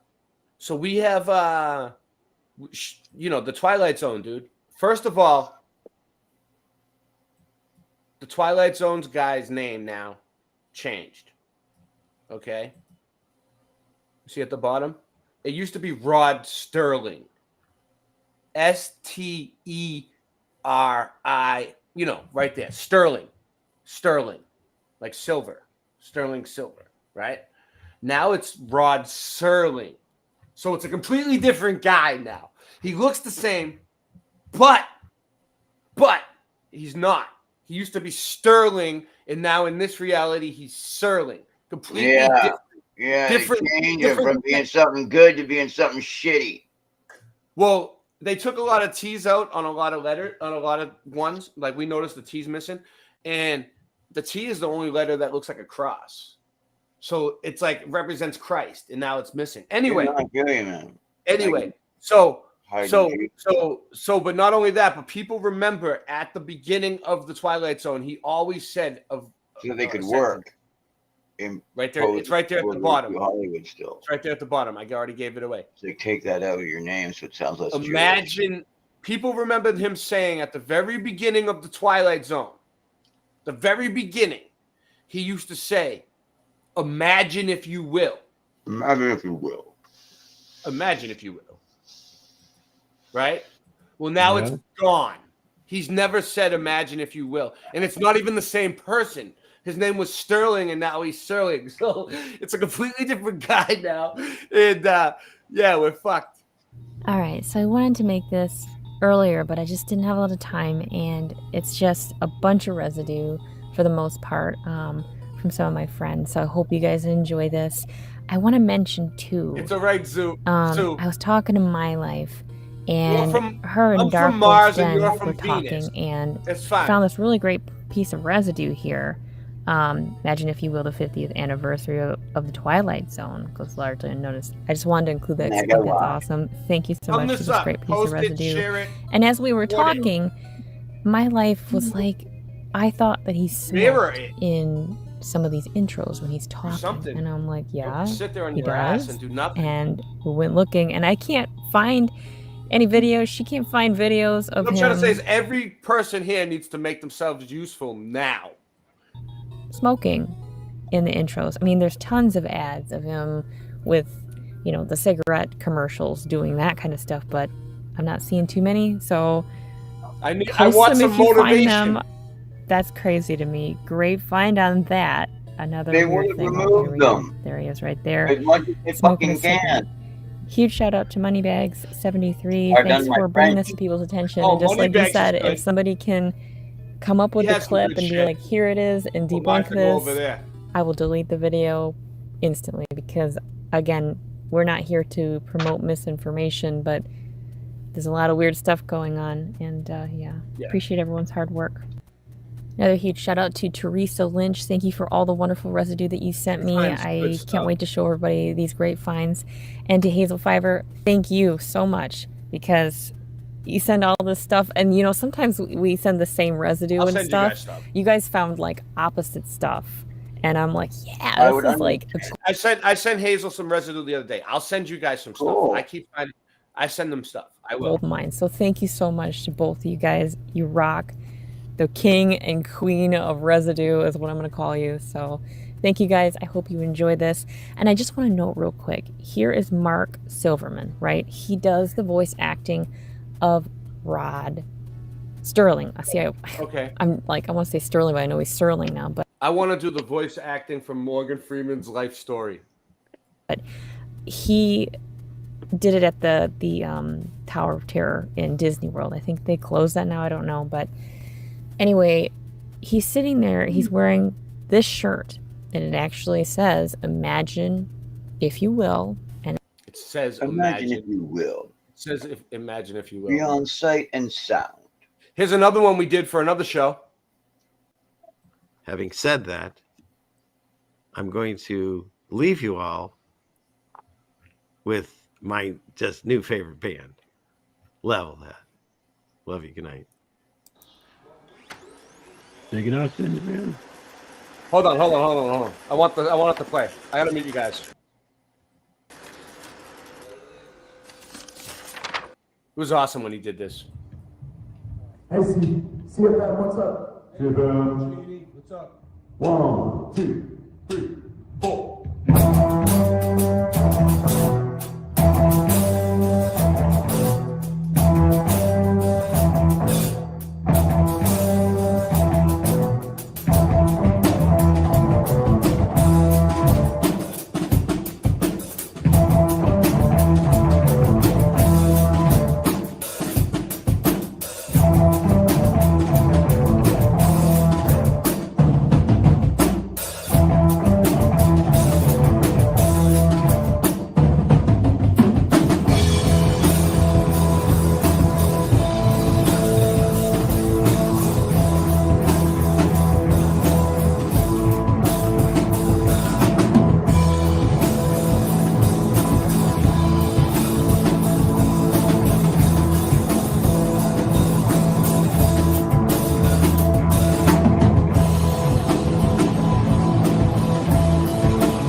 Blister's on my fingers!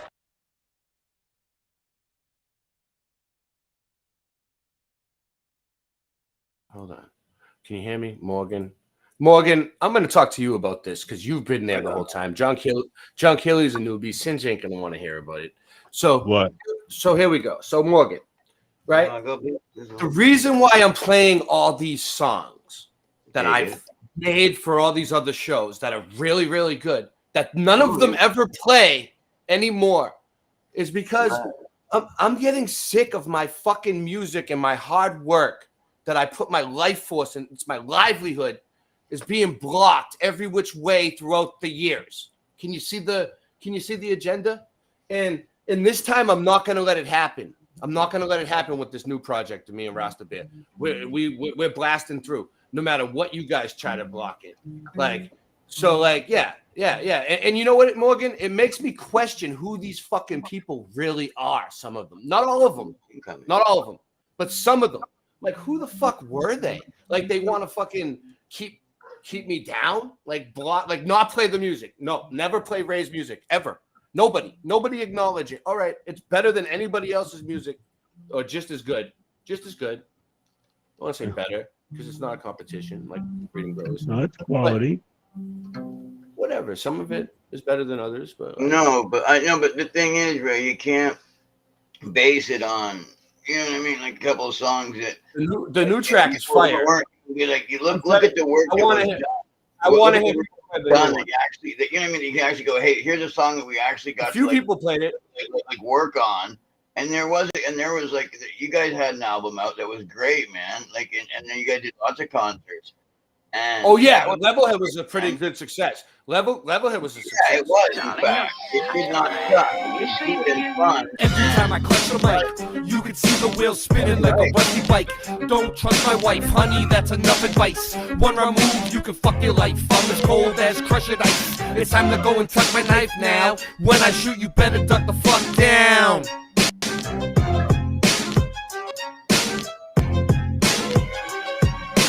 Motherfuckers think it's as easy as Go Gadget live stream. That's why the streams are trash and they do not surprise me.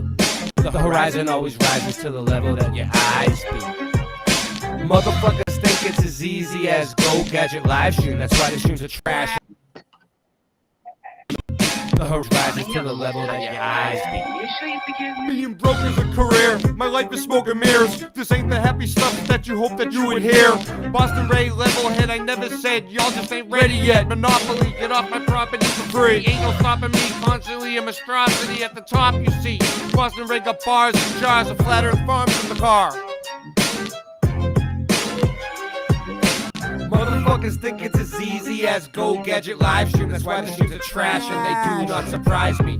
The horizon always rises to the level that your eyes be. Motherfuckers think it's as easy as Go Gadget live stream. That's why the streams are trash and they do not surprise me. The horizon always rises to the level that your eyes be. Yo, everything nice when I sing this song. Don't get me wrong, cause I hit my bong like Tommy when it's 420. You got to understand, coming with it plenty. And it's a dose of reality straight from your brain. We're gonna let them know it's all the same. Cause Mandela affected on the mic I selected. Yo, you don't understand until you get with this. The flow, everything nice, like what you wanna do. Karen B on the Monday Truth Talk. Got the coffee time spitting with your rhyme. I don't need coffee to be full of this. So real, I got love in my heart so I can feel, and I'm connected straight up to the source. And yeah, I love to have intercourse, cause it's so nice when I'm making that love. Just like on the microphone, flowing like a dove, flying in the sky, sending all the branch to the ceiling fan. And you know who I am, Ja. And I got the master plan. We're coming together. I don't need your hate, cause through all the weather we're so much better when we come together. Feeling our feeling, and we know it's the deal, cause we're on the same mission for truth, and that's for real. Yo, so I'm a micro machine. I gotta spit it straight like the man in the dreams. Can I bust my flow? I think I can, cause you see that is so true and feels so lovely when you're spitting your voice and it's happy and free. Truth time warriors, and that's what I be.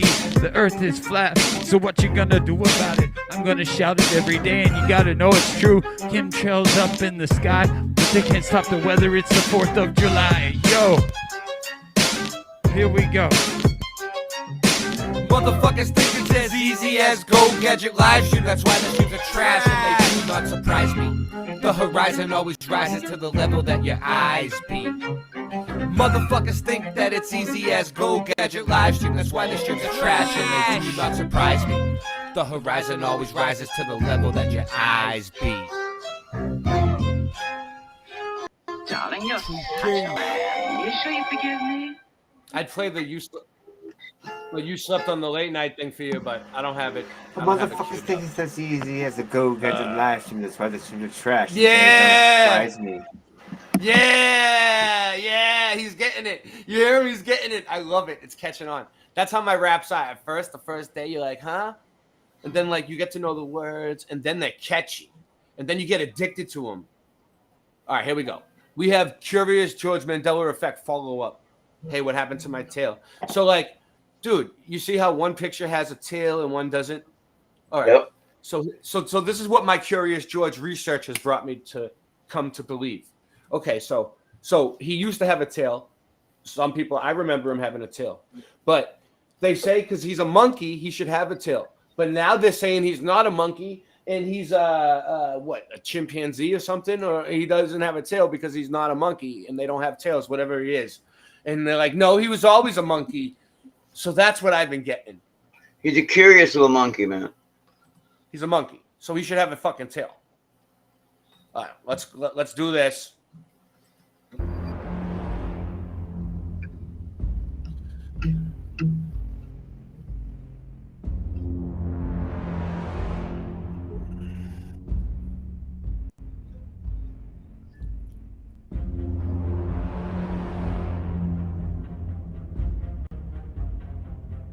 Nice, Andy. Andrew, Flat Earth Andy has a crush on Karen. But she's married, though, to Ted.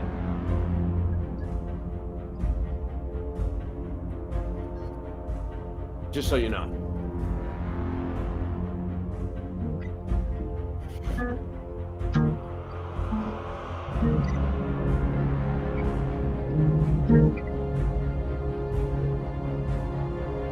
So Zozo was the original where they got Curious George from. Okay, Zozo, the original Zozo is like there was a bunch of. It was a whole story with a bunch of different ones that looked like Curious George, and they all had tails, something like that. And Curious George was one of them. And then they took Curious George and made him out of Zozo. So he had a tail back then. He had a tail back then, but now they're saying he never had a tail. Why are they gonna take his tail away, dude? Why are they gonna take? I remember him with a tail. Why are they gonna take his fucking tail away? He definitely had a tail. Because it fucks with your dreams.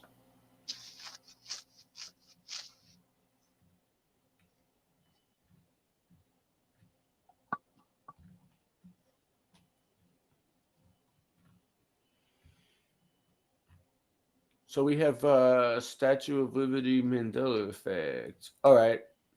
Stairs appear? I don't know. I don't think I want to go there. I don't want to go there. Where the flames are in the torch, people used to be able to go up in there and look down on the crown and the and her face. Oh yeah, this one's good. This one's good. All right, you probably know this one, Morgan. The Cream song.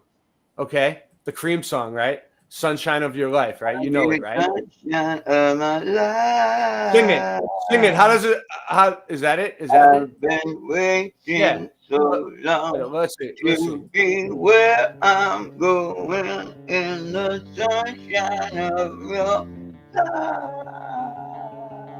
So here's a new change I came across this past weekend while I was listening to some classic rock. Let's see if This one is on a song change by the band Cream, and the song title changed along with the lyrics. I remember the song title for this song as Sunshine of Your Life. Well, it changed to Sunshine of Your Love. I'm sure many of you will not agree with me, and that is okay. I also want to mention that back on May 20th, 2019. I thought it was Sunshine of Your Life, dude. What do you think? I mean, I sang what I just sang. What did you say? Life?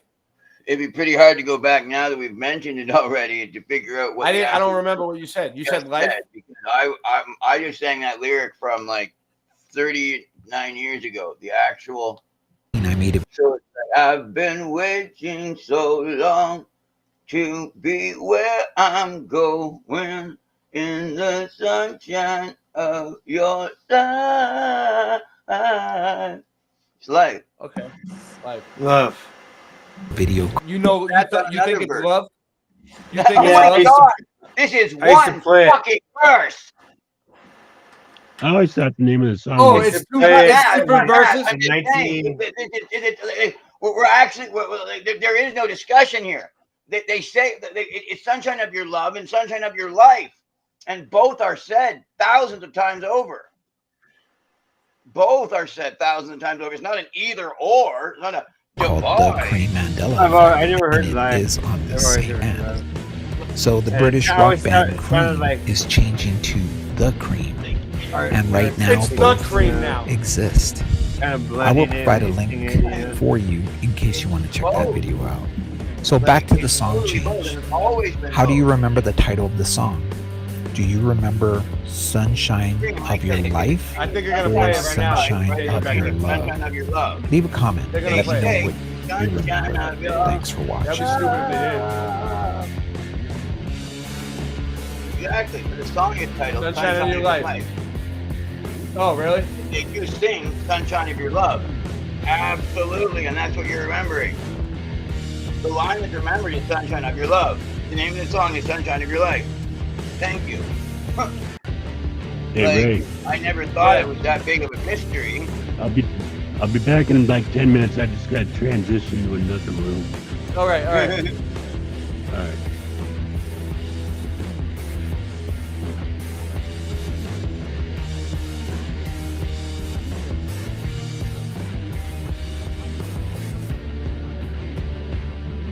Yeah. Sunshine of Your Life. Yeah. It's on the album. Okay, we get it. Are they gonna play the song? Alright, here we go.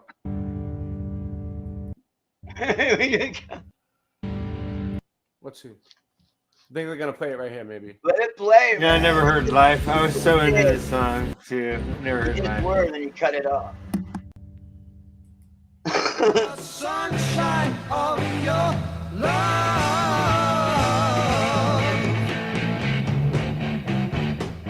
I don't know. It doesn't sit right with me. I told you the song's called "Sunshine of Your Life." The line that we're all listening to and enjoying is "Sunshine of Your Love," like we just heard. That's not what I remember. I remember Sunshine of Your Love. That's right. And only. And that's what we just heard. And only that. It's like you remember it. I was really into the 60s. Really. I don't ever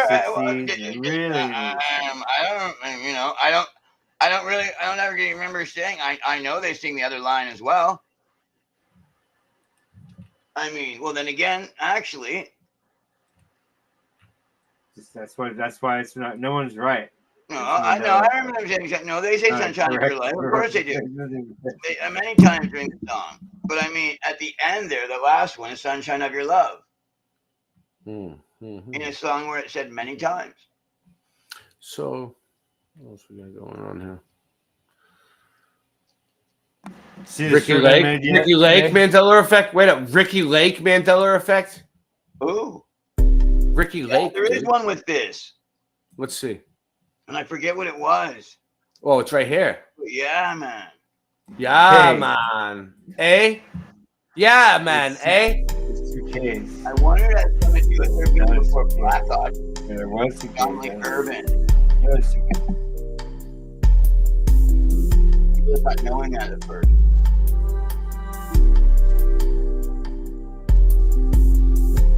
Ricky Lake. I remember that. It must be the spelling of her name. The name change. Oh, Ricky Lake. Oh, it was R-I-C-K and now it's R-I-K-K. Oh, wow. Oh. R-I-K-K doesn't even make sense. I remember 2 Ks. Oh, wow. You do? Although I might have heard it from somewhere. I never watched. I remember. it, so I don't sure. know. How would I know? I don't know. Wow. Don't try to confuse Wow. me. Don't try to Like, confuse is me. she gonna blow me if I get this right? Forgive the vulgarity. No, but I mean, like, all right, really. all right, all right. No, but Ricky, All right, that no, but looks it's like a good valid. one. It's valid. It's valid. You know what I mean? Because if I would have loved it, if I would have been, I was into her show, man. You liked it? There wasn't anything else on. It was You had a a little thing for her? pre Jerry Springer, by the way. Did you have a crush on her? Did you have a crush on her? Same time as Jerry Springer. You know what? At first, she was kind of had that. She Was kind of when she was younger. She was kind of hot. Jersey Shore thing had going on. If she had anything ever going on, but that girl from Jersey Shore, the only appeal that she's ever had. Ricky Lake had that going on. Whatever the fuck you want to call it. White girl, preppy, drunk. Wow, you sure not Ricky Lake? No, I'm gonna turn my camera off. She was still pretty young, so whatever sex appeal she had, and I think she had big tits, so she. So this is a big one for me. Big one. The Yellow Submarine, dude. Yeah, I got that right. The Yellow Submarine. Wrong. You have it? All right. Oh, let's go full screen on you. Oh, did you see that? I sent It's you. no longer yellow. Ray, did you see? I sent you the rock that looks like a submarine. Hold on. Take them down. Look up there. Look at the Ray, color of it. Ray, before I forget, Yeah. answer. Yeah. We'll show it. See, I sent you the rock. Yeah. Submarine? I have it. We'll show it. All right. Oh, good. So look at this. Thank you, 'cause I'll forget. Look. So that one. Look, that one. Look, it's white on the top and it has like an orange line, but I remember it always being yellow. You can like reverse that. your video. And it's so called that the it Yellow reads Submarine, dude. Mirror your image. So here's a new one that I wanted to make a video concerning this change. This one is on a Beatles song, and the song title is called Yellow Submarine. Now, they made a video for this, and it was animation, and the submarine was yellow, just like the title of the song. They've made toys of the Yellow Submarine and the Beatles. Well, the submarine has changed. At the top of the submarine, it's now white, and the rest of the submarine is yellow. Well, it was not white and yellow. It was like the title of the song, Yellow Submarine. Take a look, leave a comment, and let me know what you remember. What do you remember? All yellow. We live in a white and yellow submarine. White and yellow submarine. White and yellow submarine. Right? Is that how it is?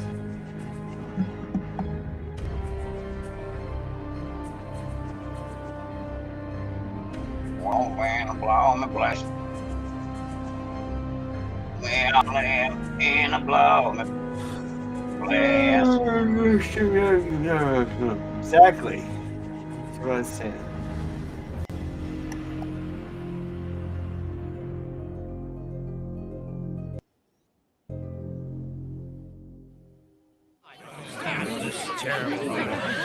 There you are. Are we gonna sit here flapping our jaws, or are we gonna do something about it? Now wait just a gosh darn minute here. We can't go taking the law into our own hands. These are people with hopes and dreams and Put a sock in it, mushmouth.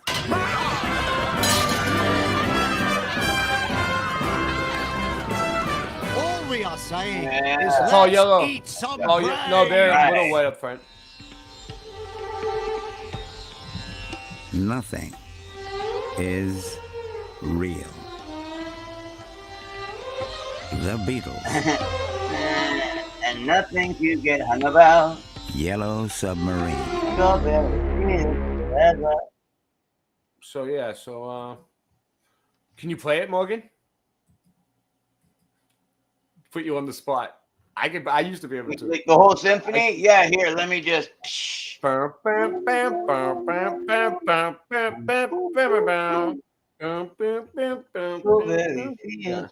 Anyway, well, I'm gonna wind it down. I'm gonna get out of here. It's a good time to end it. Let's go. Say goodnight, Morgan. No, Good night, Morgan. What did we learn tonight? A lot of things. All right. Singe Man, good night. I don't know, Ringo. Good night, everybody. We love you. All right. Hey, big deal. Support us. Cash App, PayPal, Venmo. Me and Singe Man have been struggling lately. Can't even get the bills paid. The StreamYard bills, the electricity bills, nothing. The internet bill. Dude, it's ridiculous. All right. We're lacking in the support department. And I hate to be harsh on people, but like I see you guys supporting other shows, and I do this like a lot. I work my ass off. So, all right, let's get out of here. Thank you, Andy. Thank you, Andy, for the support tonight. And anyone else, if I missed you and you supported us, thank you. God bless you. Morgan's a member, so he supports us on a monthly basis. We need it. Thank you. Thank you, Morgan. God bless you. He's 2 members. Morgan is 2 members because he's Isabella and he got 2 memberships. We have memberships. We have members only content. To join. It's in the description. Everything's in the description. God bless you all. And to all a good night. Ho, ho, ho. I'm Boston Ray, and that's my slice of the mud.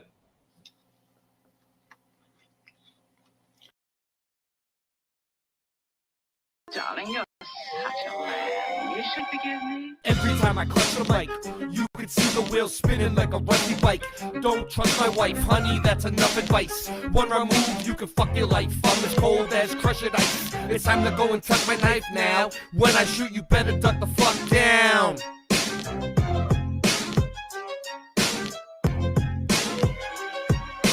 Motherfuckers think it's as easy as Go Gadget live stream. That's why the streams are trash and they do not surprise me. The horizon always rises to the level that your eyes be. Motherfuckers think it's as easy as Go Gadget live stream. That's why the streams are trash and they do not surprise me. The horizon always rises to the level that your eyes be. You sure you forgive me? Being broke is a career. My life is smoke and mirrors. This ain't the happy stuff that you hope that you would hear. Boston Ray, level head. I never said y'all just ain't yet. Monopoly, get off my property for free. Ain't no stopping me. Constantly a monstrosity at the top. You see, Boston Ray got bars and jars of flat earth farms in the car. Motherfuckers think it's as easy as Go Gadget live stream. That's why the streams are trash and they do not surprise me. The horizon always rises to the level that your eyes be. Motherfuckers think it's as easy as Go Gadget live stream. That's why the streams are trash and they do not surprise me. The horizon always rises to the level that your eyes be. Yo, everything nice when I sing this song. Don't get me wrong, cause I hit my bong like Tommy when it's 420. You got to understand, coming with it plenty. And it's a dose of reality straight from your brain. We're gonna let them know it's all the same. Cause Mandela affected on the mic I selected. Yo, you don't understand until you get with this. Another flow, everything nice, like what you wanna do. Karen B on the Monday Truth Talk. Got the coffee time spitting with your rhyme. I don't need coffee to be full of this. So real, I got love in my heart so I can feel, and I'm connected straight up to the source. And yeah, I love to have intercourse, cause it's so nice when I'm making that love. Just like on the microphone, flowing like a dove, flying in the sky, sending all the branch to the ceiling fan. And you know who I am, Ja. And I got the master plan. We're coming together. I don't need your hate, cause through all the weather we're so much better when we come together. Feeling our feeling, and we know it's the deal, cause we're on the same mission for truth, and that's for real. Yo, so I'm a micro machine. I gotta spit it straight like the man in the dreams. Can I bust my flow? I think I can, cause you see that is so true and feels so lovely when you're spitting your voice and it's happy and free. Truth time warriors, and that's what I be. The earth is flat, so what you gonna do about it? I'm gonna shout it every day, and you gotta know it's true. Chemtrails up in the sky, but they can't stop the weather. It's the 4th of July. Yo, here we go. Motherfuckers think it's as easy as Go Gadget live stream. That's why the streams are trash and they do not surprise me. The horizon always rises to the level that your eyes be. Motherfuckers think that it's easy as Go Gadget live stream. That's why the streams are trash and they do not surprise me. The horizon always rises to the level that your eyes be. Darling, you're such a lamb. You sure you forgive me?